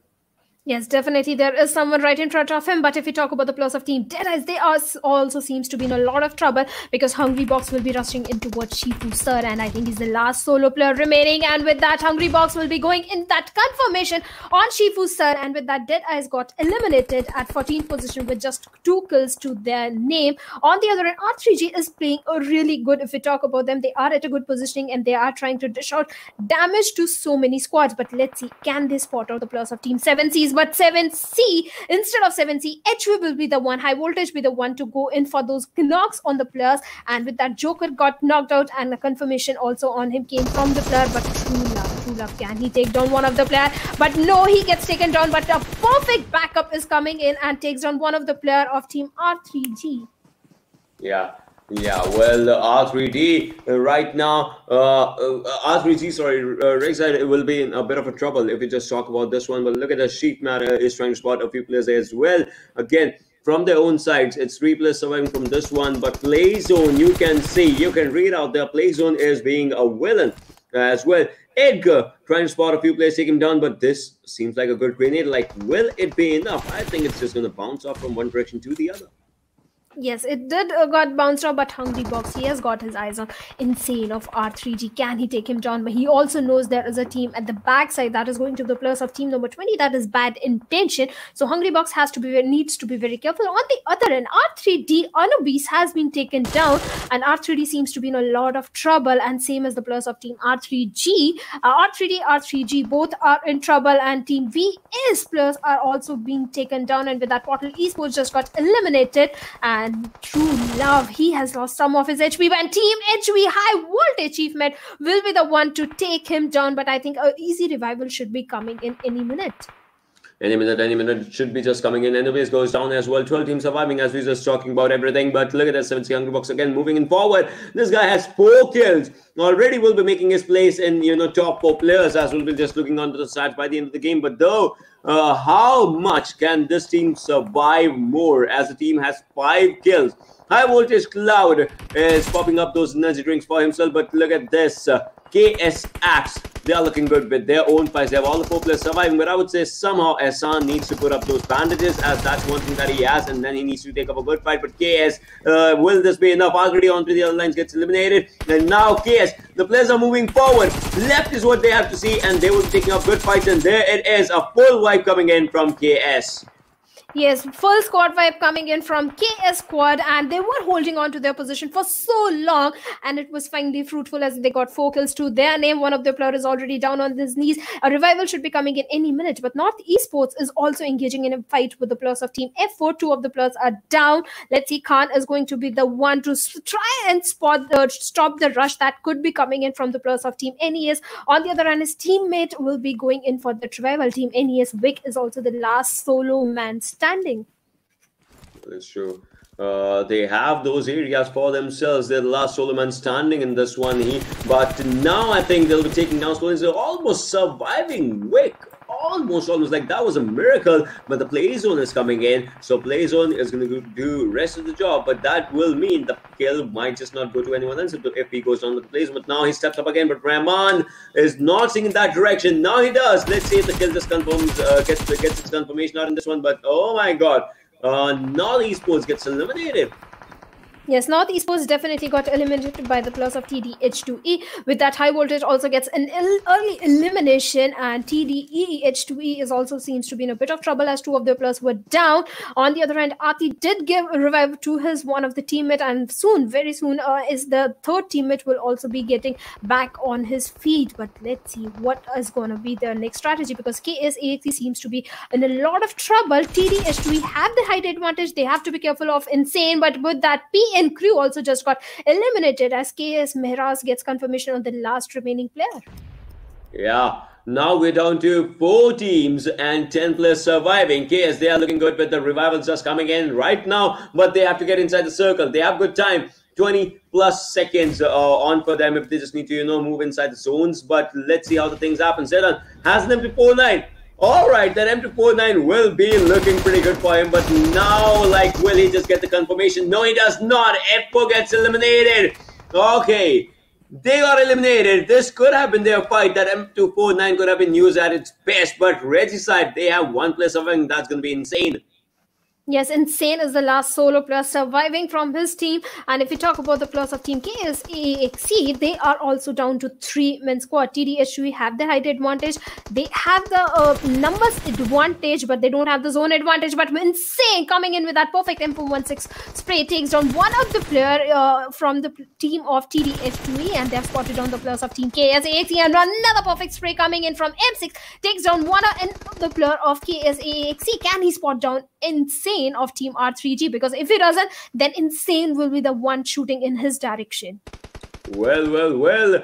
Again, right now, CDH2E M6 has to move forward with that M416 in his hands. But, like, will it be enough, as he needs to go and give up a good revive as well? I mean, Dread can go for the informations, but no, one player goes down. Sanhok take one down right now, but now it comes down to KS. I mean, they have a good advantage. They have good players surviving. They're good players alive for themselves. I mean, they can just take up a good fight. And yes, M6 gets eliminated with that. Team goes down. Now it's down to a 1v3. Insane has 5 kills. Can he turn it down to 8? Yes, let's see, can he turn it down to 8 or 9? We'll have to wait for it. But on the other hand, FTI of KSAXC is going in with those rotations and making use of those perfect smoke walls. And I think if he can take down Insane, if he doesn't get spotted down, but because of that smoke, I think he will be getting spotted on. A perfect grenade comes in from Insane, takes down FT, and now KSAXC is down to 2 men. He takes spots in Miraz and takes him also down, but before he takes the third player down, he was the one to get taken down, and with that, KSAXC gets a chicken dinner. Wow, that was an incredible fight. The way it just ended. 3 versus 1 was shut down to a 1 versus 1, but KSX, that was an amazing fight that you actually, just won, but nothing taken away from the player, from Insane, if I just have to say. Like, this guy won hearts for sure. The way he fought like a true champion. He took down 2 players, and that was incredible. That was incredible, and the way he survived, because he lost all his teammates very soon, and he was right there in the middle of the action, and he survived that action, got kills in his favor, and he came so close to chicken dinner. He almost clutched it out. He almost did clutch out. I mean, I want to see who the MVP will be in this one for sure, right? Because we have to see where the stats just take us. So MVP will be just lining up right in front of us in a matter of seconds for sure, ladies and boys and girls. And with that, we'll see that one person. Obviously, Insane it is. Yes, it has to be Insane. Amazing 5 kills to his name, and the total damage that he dished out is 863, which is pretty high compared to when it was Sanhok. Survival time is going to be 25 minutes 22 seconds, but Insane played like Insane. The way he was approaching the fight, especially the final 1v3 fight, the perfect grenade comes in from his side, takes down Ifti of KSAXC, then he takes down another player of team KSAXC, and if he had a little cover to his name, Ocean, or maybe a smoke wall, he could have clutched out and taken down the third last remaining player of KS. Exactly, he could have done that, but that's where you kind of have to draw the line for this one. But then we'll have a look at the top players as well for this particular game, and we'll see if 7C Hungrybox makes it or not. Hungrybox is always going to be there, and he is there with 4 amazing kills to his name. Total survival time is going to be 22 minutes 31 seconds, and damage dished out is going to be 671. Yes, well, yes. If we just talk about this one, Rahman is out here as well. 4 kills to this individual lad. 22 minutes 56 seconds of survival time. Meraz is going to be coming out there from the winning team. 4 kills to that lad as well. But Insane was insane. 863 damage, 728 for Meraz, 671 for Hungrybox, and 560 coming in for Rahman. All the 4 players did good. Yes, they definitely did really good. That's why they are in the top 4 players. And Hungrybox is always going to be there. But yes, the way Insane played, that is commendable. But yes, another player also, F4 Rahman. In fact, Team F4, there was a last solo player remaining. He had an M249 to his name. He could have peeked and taken shots at the enemy team, but instead of that, he started moving left and right. He was trying to jiggle and shoot down all the players and try not to try to dodge down the enemy bullets, but that couldn't happen. So yeah, that's one thing, right? Just like you said, they tried pretty good, but once you try and once you do it, it sometimes becomes a different story, and that's where it all just ended down today for all these teams, all the players as well. Like obviously, in the first game, 7C tried really good. They had good kills, but they could not just confirm the placement point. So that's where initialization of fights and execution of fights just come in. But with everything, I mean, I would want to see where the teams' rankings and all just go forward to. But before that, we'll have to take up a look at the match summary for sure, just to see what happened in this particular game. Yes, let's have a look at the match summary. There were total 72 knocks, out Whoa. of which 56 were the kills confirmed. Smokes and nades pretty low, 61. But with Sanhok, total airdrop looted are going to be total headshots are going to be 12. There were no vehicle kills and there were no grenade kills. Yeah, no grenade kills is something I would say, but just 61 smokes and nades. All right, so talking about the areas, people did not know in the start, right, where the circle's going to just go down because it had all the three islands and then it just went to south, south, south, and then it went to Painan-ish area. So I would say the players were more focusing on the rotations as compared to the confirmations and the fights. So yeah, for the starters, this number of smokes and nades seem like it justifies the circle as per se it should justify the fights. Yes, and if I remember, there was one grenade knock, but since the player Insane couldn't get the confirmation on Yeah. that kill, that's why it doesn't count. So that's why we have zero grenade kills. But yes, since the zone was shifting towards, there were so many fights going on, and it's Sanhok. You don't get your hands on utilities that easily. You don't get so many smokes that you can use them like Erangel or other maps. That's why this could be the reason of a low number of smokes and nades. Probably, yeah, that's totally true. That's how it was. But then, we'll have to look at the standings as well for this one, and we'll have to see where it takes down to the teams who use their cards, like placement cards and also the kill cards. So, this is where KSX just outshines. They had a good, kill card for themselves, so that's pretty good. And that's where they are at the top with 20 points and 10 Yeah. total kill points they have to their name. That was a pretty amazing fight. KS, in fact, they started off really slow. Ocean, they were just holding on to their position in Paina. There was another Yeah. squad also, North Esports, and both the squads, they were not engaging in any fight. They were just holding on to the parts of Paina for quite a very long time. Yeah, that's true. That's true. But we'll be looking at the change again in the standings for sure. When we'll be looking at the proper placement points that will be just coming out there. But right now, if we have to talk about all the matches, the way these matches have had. First Erangel, all right, we get it. It was aggressive, but the second Sanhok that happened, that was way more aggressive in the end. Once all the players cracked out how the rotations were happening. Yes, it was showing how the rotations were happening, and the rotations definitely play an important role.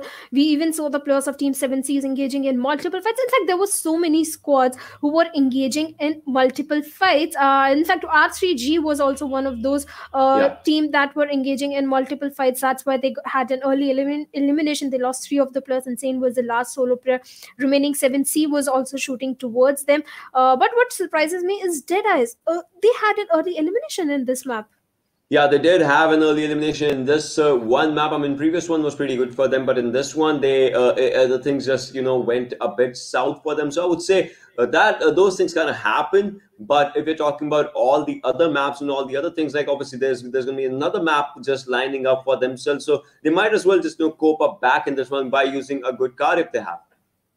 Yeah, if they had a good card, they could have doubled up their kill points or maybe 1.5 times their placement points. But that it's okay. It was just the starting of the scrims, and scrims teams try something new, and Yeah. sometimes it's successful, sometimes it fails. It's a scrims. Main tournament is going to start next week from 2nd December. So maybe that time teams will use everything very strategically and play according to their strengths.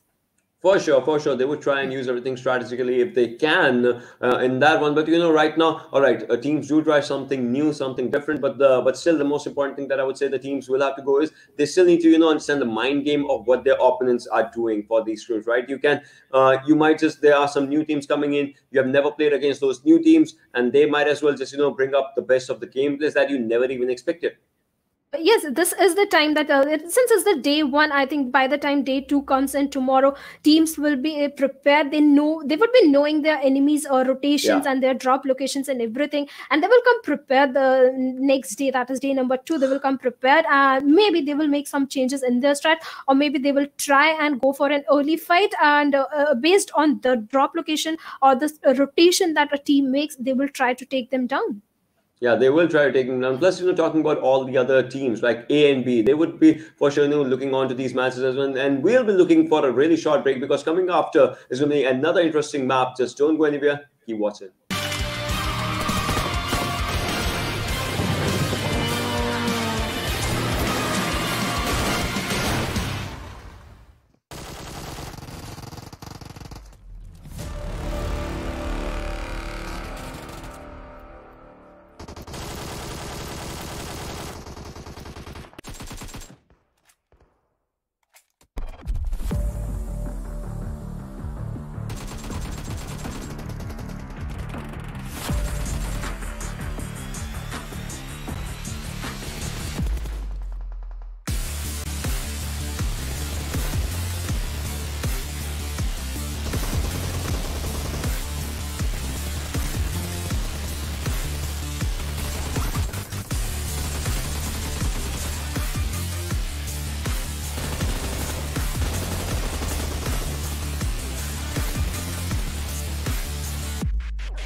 Welcome back, ladies and gentlemen. You are watching PUBG Mobile Pakistan Challenge. We are in the final game of our scrims over here, and quite an interesting games that we did get to see. But right now, what we'll be doing is watching the standings of the last game, and they have been fixed. Quite some technical issues out there.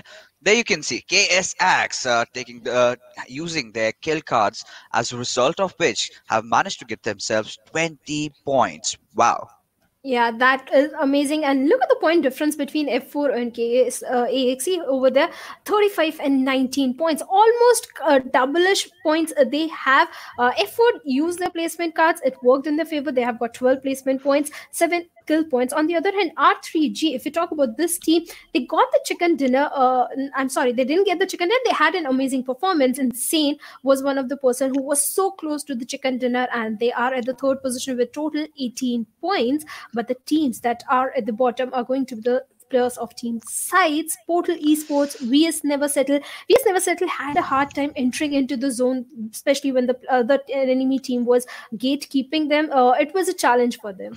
Yeah, yeah, of course, but there was one team that really stood out. That was Future Station, considering the fact that they just had that one position points, had enough of those skill points, and courtesy to that, they managed to get those 12 or 13 points that they gotten for themselves. But right now, we do see some new teams really stepping up. KSX, we have seen them in the past, a good chicken dinner, I must say, but it is the team of Regicides that is really, really impressing me in the lobby. The way they have been playing the first game. Come on, F4, we do know they are a consistent team. They are one of the best teams in Pakistan. So this kind of performance really does not surprise me, or rather does not really shock me. That's just them having another day at work. But all these new teams really coming up, we might have ourselves a pretty much an underdog story, Shadow. But with the last game in contention over here, the last game just about to start, what are your predictions? Who do you think might get the chicken dinner, and where do you think the circle is gonna pan out? Well, I again want to see it's Erangel. I want to see a Stalber circle, or maybe the small little island we see between the northern island and Rozik. If you know, we saw that Ah, kind of yeah. a circle in PMPL also. That could be very interesting. So let's have some interesting circles, water circles or something, because I don't want to see a southern circle again.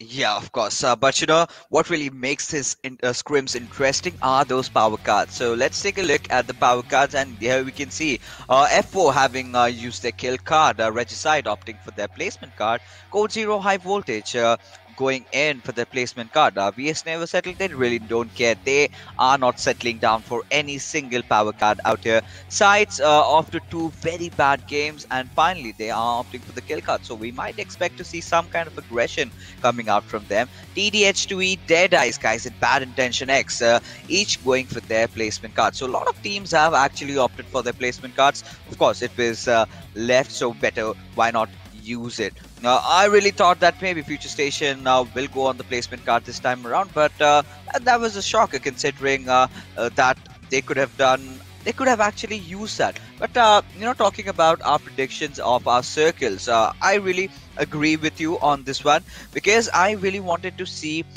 those circles around Rozhok, right? So they apparently tend to look really, really amazing, because you can have those spike strips set up for you.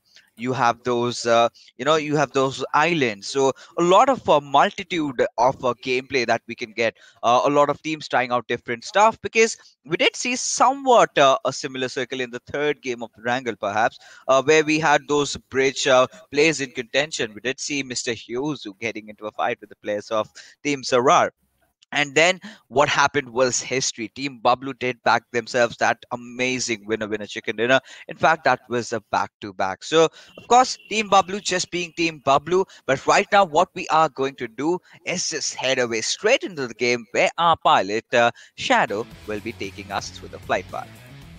Path is going to be in front of us. Green side is going all the way from hospital area power. I think things are going to be pretty happy with this. But uh, So there you go. I mean, Shadow is a bit under the weather with the internet issues around. So I'll be taking it over right now, as we can feel some turbulence from her side. However, she will be back really soon. But now the flight path trajectory heading all the way from the hospital area towards Milta Power. So this is pretty much a standard flight path trajectory, I must say.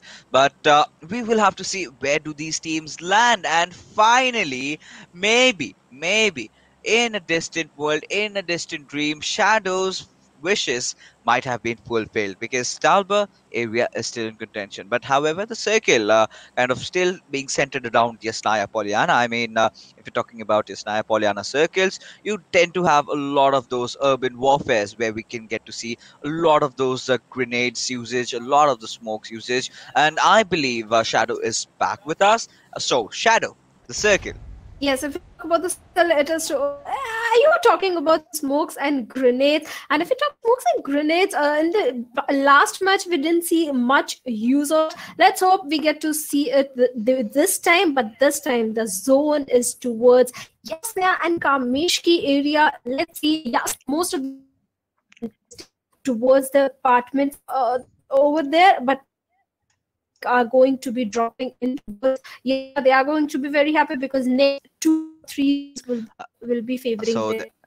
So there, I mean, Shadow, as she is, we are distant right now. We are in different places, so those technical issues do tend to happen. But while she's gone and away, I'll be there covering every single thing for you. And 7C doing what they really love, that is dropping off in Pachinki and going after every single squad they can find out. But as we can see, Smokey really not having the best of the weapons in hand, rather using a ban. Has managed to find a weapon for himself, has a Bison and also an M16.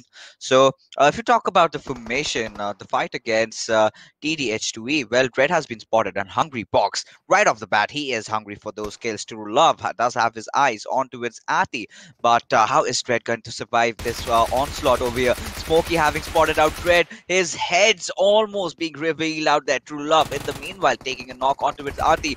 Dread needs to be very careful because Hungry Box might just charge in at any single moment. But what Hungry Box does realize is the fact that his opponent does carry an Uzi, and we all know how deadly this weapon can be. So he just decides to go off from here.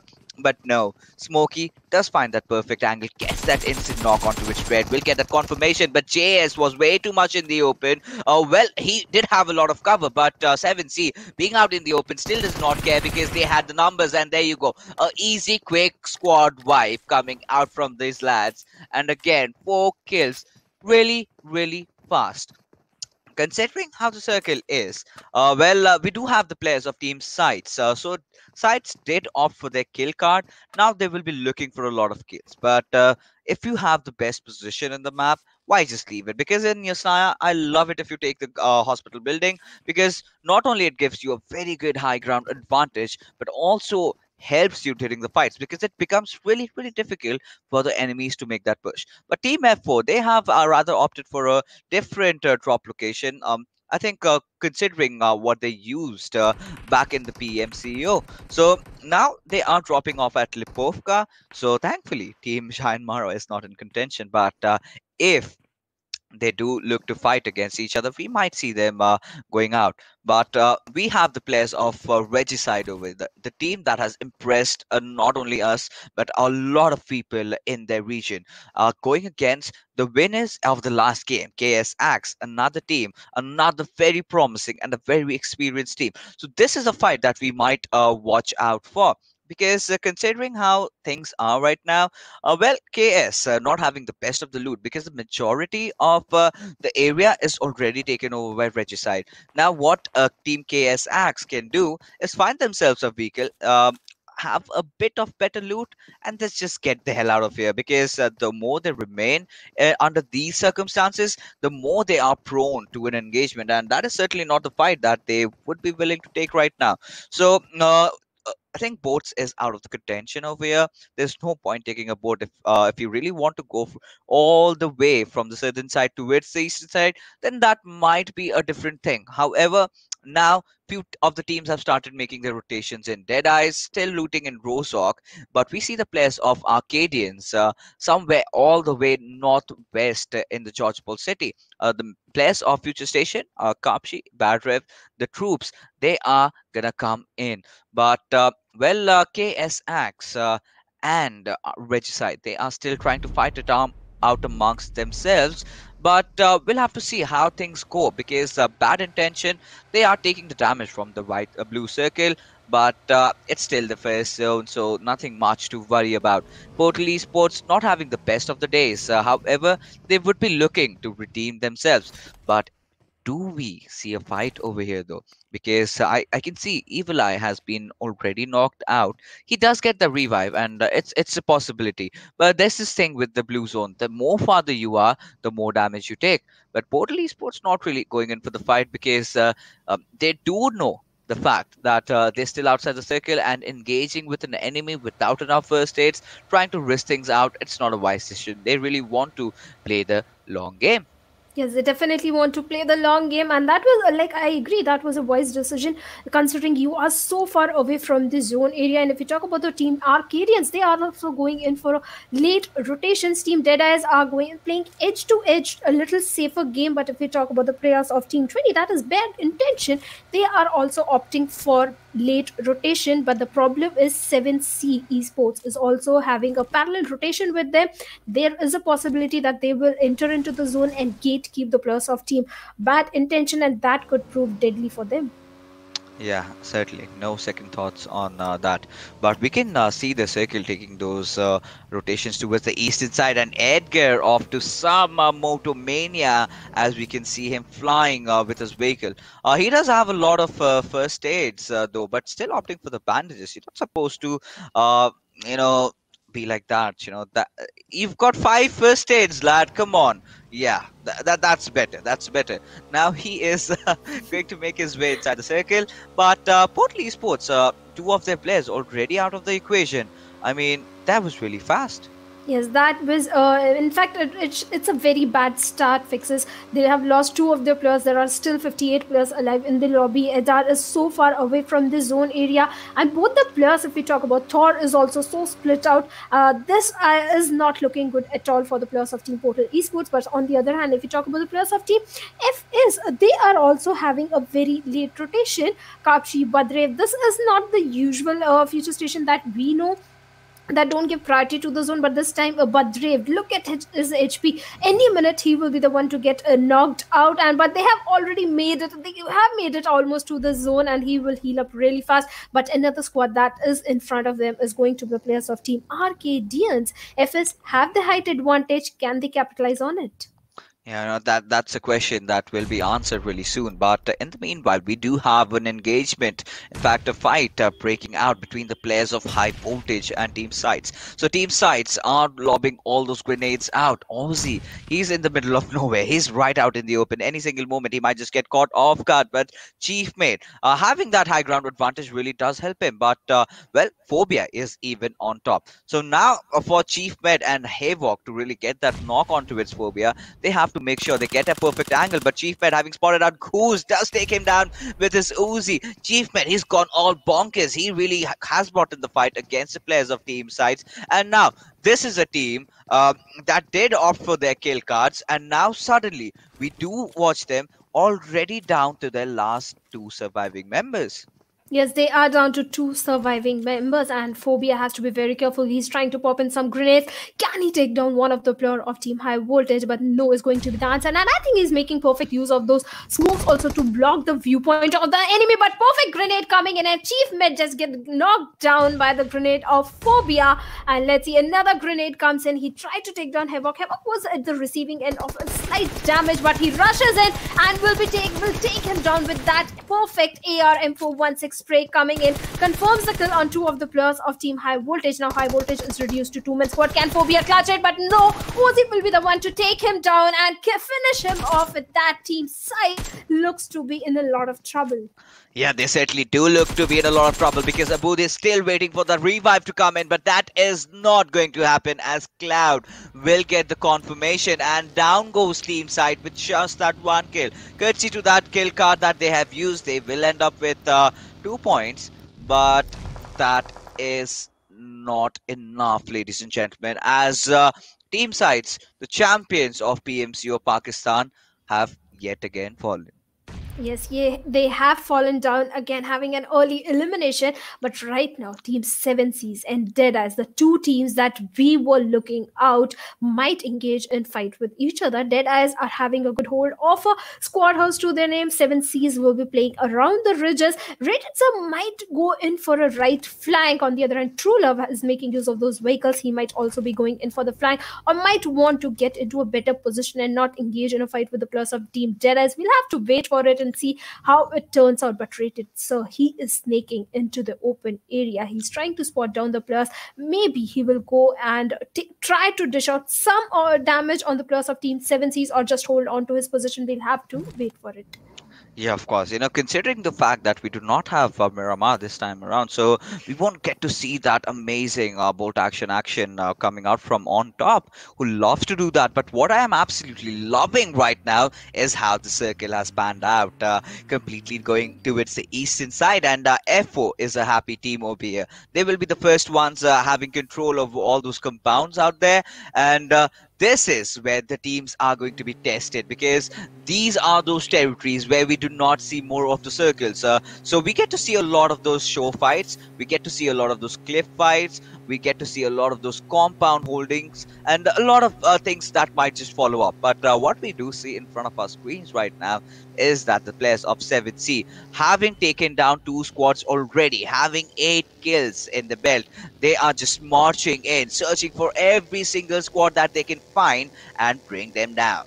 Yes, definitely 7Cs will try and do that, but there are so many squads rotating and entering into the zone from the western side. We might be able to see some action on that particular area. We'll have to wait for it. NES is still holding on to their position. The team that is very adjacent to them is going to the plus of team R3D, and 7Cs has made it to the zone. NES is shooting down players of team R3D, and in between, 7C Esports is also engaging in a fight with the players of VS Never Settle, and perfect spray, Uzi spray coming into the action. Two of the players of VS Never Settle are down on their knees, and third one also goes down. Can Mr. Smokey of 7C clutch it out? But no, his teammate will do the last player, will finish the last player, and with that, VS Never Settle just got eliminated at 13th position. 3 squad wipes. Are you kidding me? 12 kills already to 7C. Do these guys even know to stop? Oh my goodness. Imagine they get a chicken dinner in this one. I think they might just be breaking records. But what we do see is the players of bad intention and high voltage in very close proximity to each other. Any single moment, this fight might just break out. Well, the players of bad intention do have a really good position, but high voltage are the ones who can come up with a surprise. But I believe Havok has found himself a safe haven, and Cooper, having managed to spot down Ozzy, does take a few shots at him, but nothing much really happens. Yes, nothing much really happens, but Team CZ High Voltage, their player Havoc is a little split out from his teammates. In fact, Cloud also, they are trying to cover all the angles, but they have to be very careful because there are two squads, the players of Team F4 and the players of Team Bad Intention, and being so split out, if suppose Havoc or his teammate gets taken down, then it will be a problem. But right now, the players of Team P and Crew are trying to take down the players of FS. One of their players, Kapshi, was down on their knee, and Evil Eye coming in with that vehicle and will be giving revive to his teammate, and he'll be again back on his feet. But what just happened? Kafshi gets taken down by White of PN Crew. Yeah, he certainly does get taken down, but what we can really see is that he's in a bit of a pickle here. He has to also deal with the remainder of the players. Evil Eye might just spot him out any single moment, but Bad Rev and Machine are actually going with that push. White, he is retreating back. This just might go against him as Bad Rev goes in with that beautiful spray with his AKM, but somehow does miss out as the third circle has certainly closed in, and we are looking at the fourth circle. But right now, the players of Future Station are right wide in the open, and Season will punish Bad Rev for making such a move. And now PN Crew are in a very good spot. They have gotten Evil Eye completely pinched down over there. His vehicle has been destroyed. How on earth is he gonna survive? And that is not going to happen as Future Station are also eliminated from the game.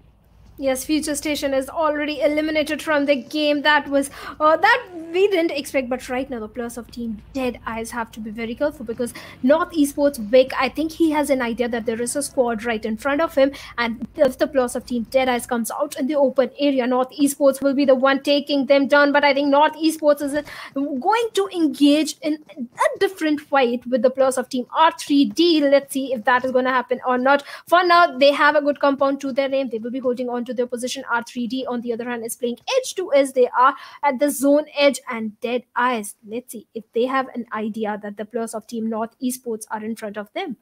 Yeah, of course. But now, looking at the survival status, Shadow, 7C Sports, 12 kills already, and all of their players are alive.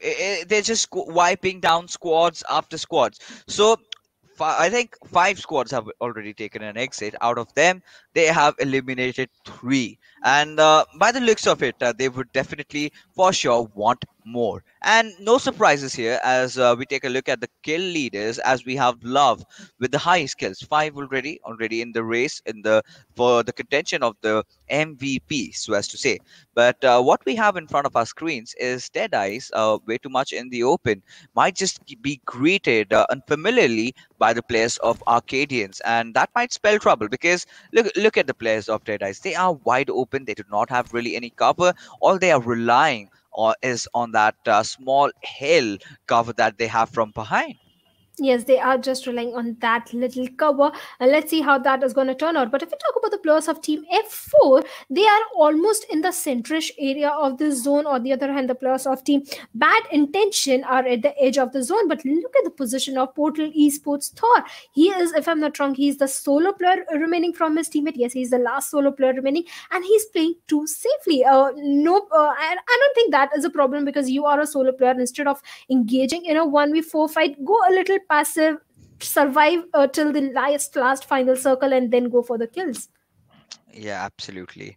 As we still wait, for all these teams to really close in, we do see a lull right now in the lobby as all the teams are rather busy engaged in quite of trying to rotate around. But Arcadians having control over the visit tower, they will have to make a move, but they're under heavy fire by the players of High Voltage, who are apparently focused and determined to destroy all the vehicles. But Dead Eyes, making those really quick maneuvers, have taken the center spot for themselves as they are getting hammered, rather pummeled down by the players of North Esports, and Rated goes down. So does Shifu Sir, this time by the players of Regicide though. Now Dead Eyes need to get themselves into cover. They have deployed all those smokes, but is that going to be enough? As we can see, the players of Portal Esports taking an early exit over here.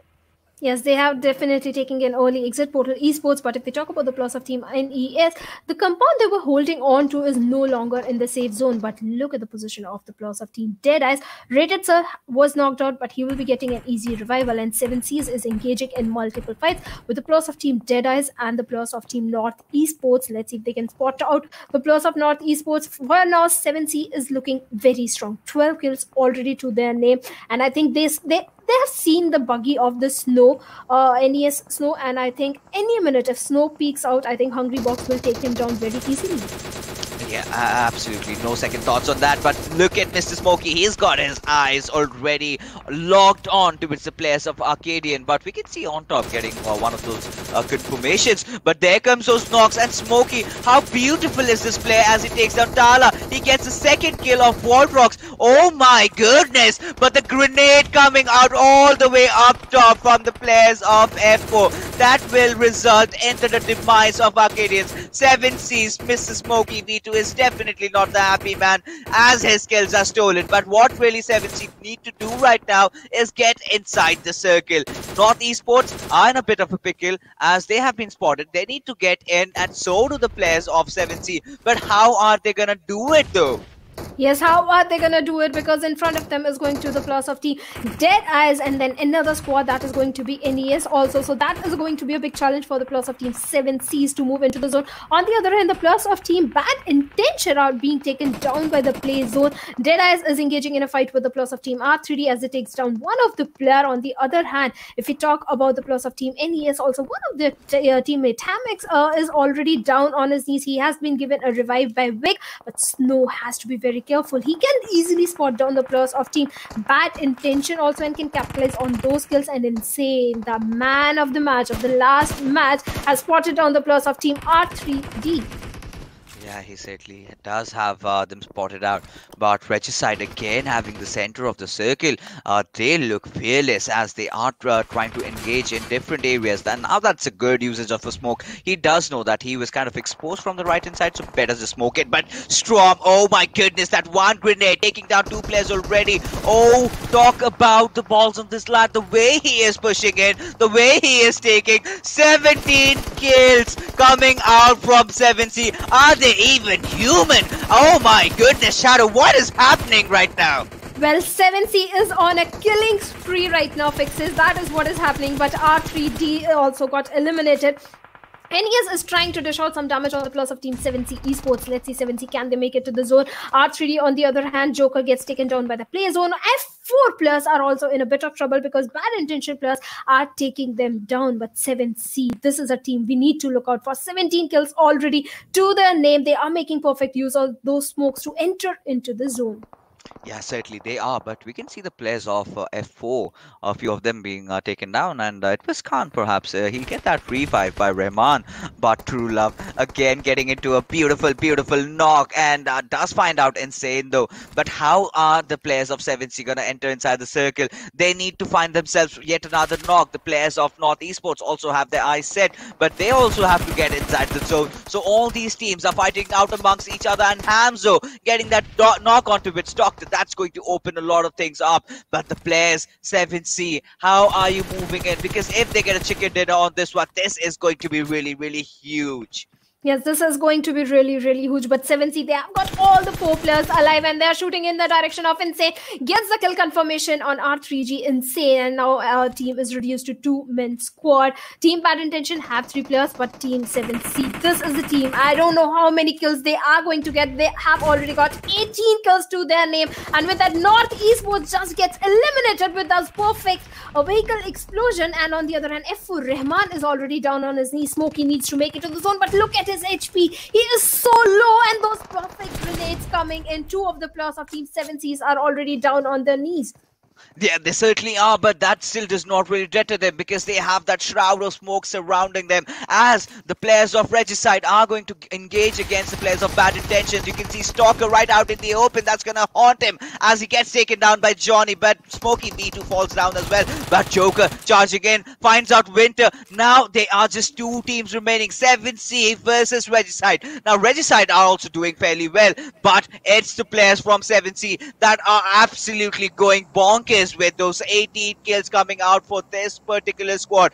Now 7C have gotten all their players back alive. They're 3 players. It's a 3v3 situation. Johnny, how is he gonna survive though? He's still not yet got that revive onto his hip. Nocta, wow, he's still surviving. He's got that heal up, but with that, we can see the players of 7C already marching in. And Hungry Box, he is hungry for the kills, and he is the one making the entry out there.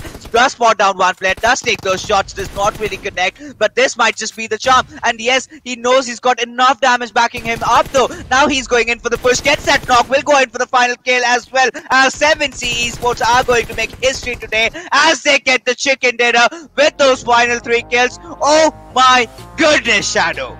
7C Esports, they were on a killing spree. They were at the lower ground. They didn't even have the height advantage. They even at one point of the time didn't even have the zone advantage. Despite that, going in for more than I think 20 kills to their name and a chicken dinner also.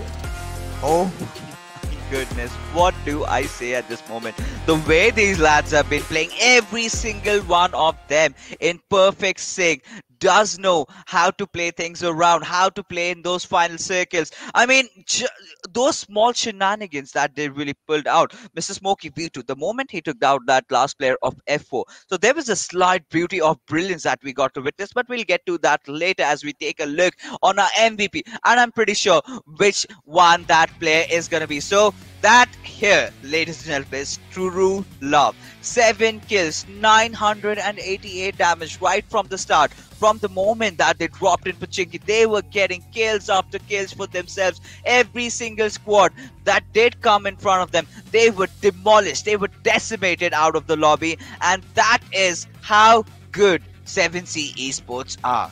Well, 7C Esports, if you talk about the first match also fixes, the first Erangel also, they were on a killing spree, but this time they went all YOLO, just rushing in every squad, taking the kills everywhere. They were just seeing the enemy and shooting towards them, getting the kill confirmation, and amazing 20 plus kills, if I'm not wrong, or 20 kills to their name. But one complaint, kill card. They could have used it in either the match 1 or this match. Yeah, of course, but now we will take a look at the remainder of the players of 7C. There you go, all 3 players high and mighty.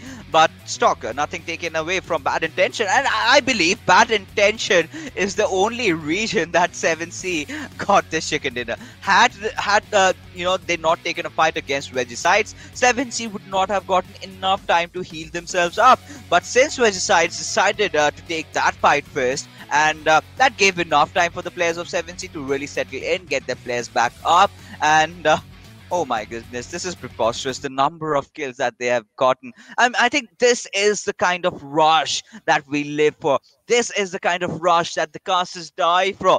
The number of kills, 20 plus. And finally, the first time it has happened today in the evening. And this is just a trailer of what is going to happen over the course of next 3 days.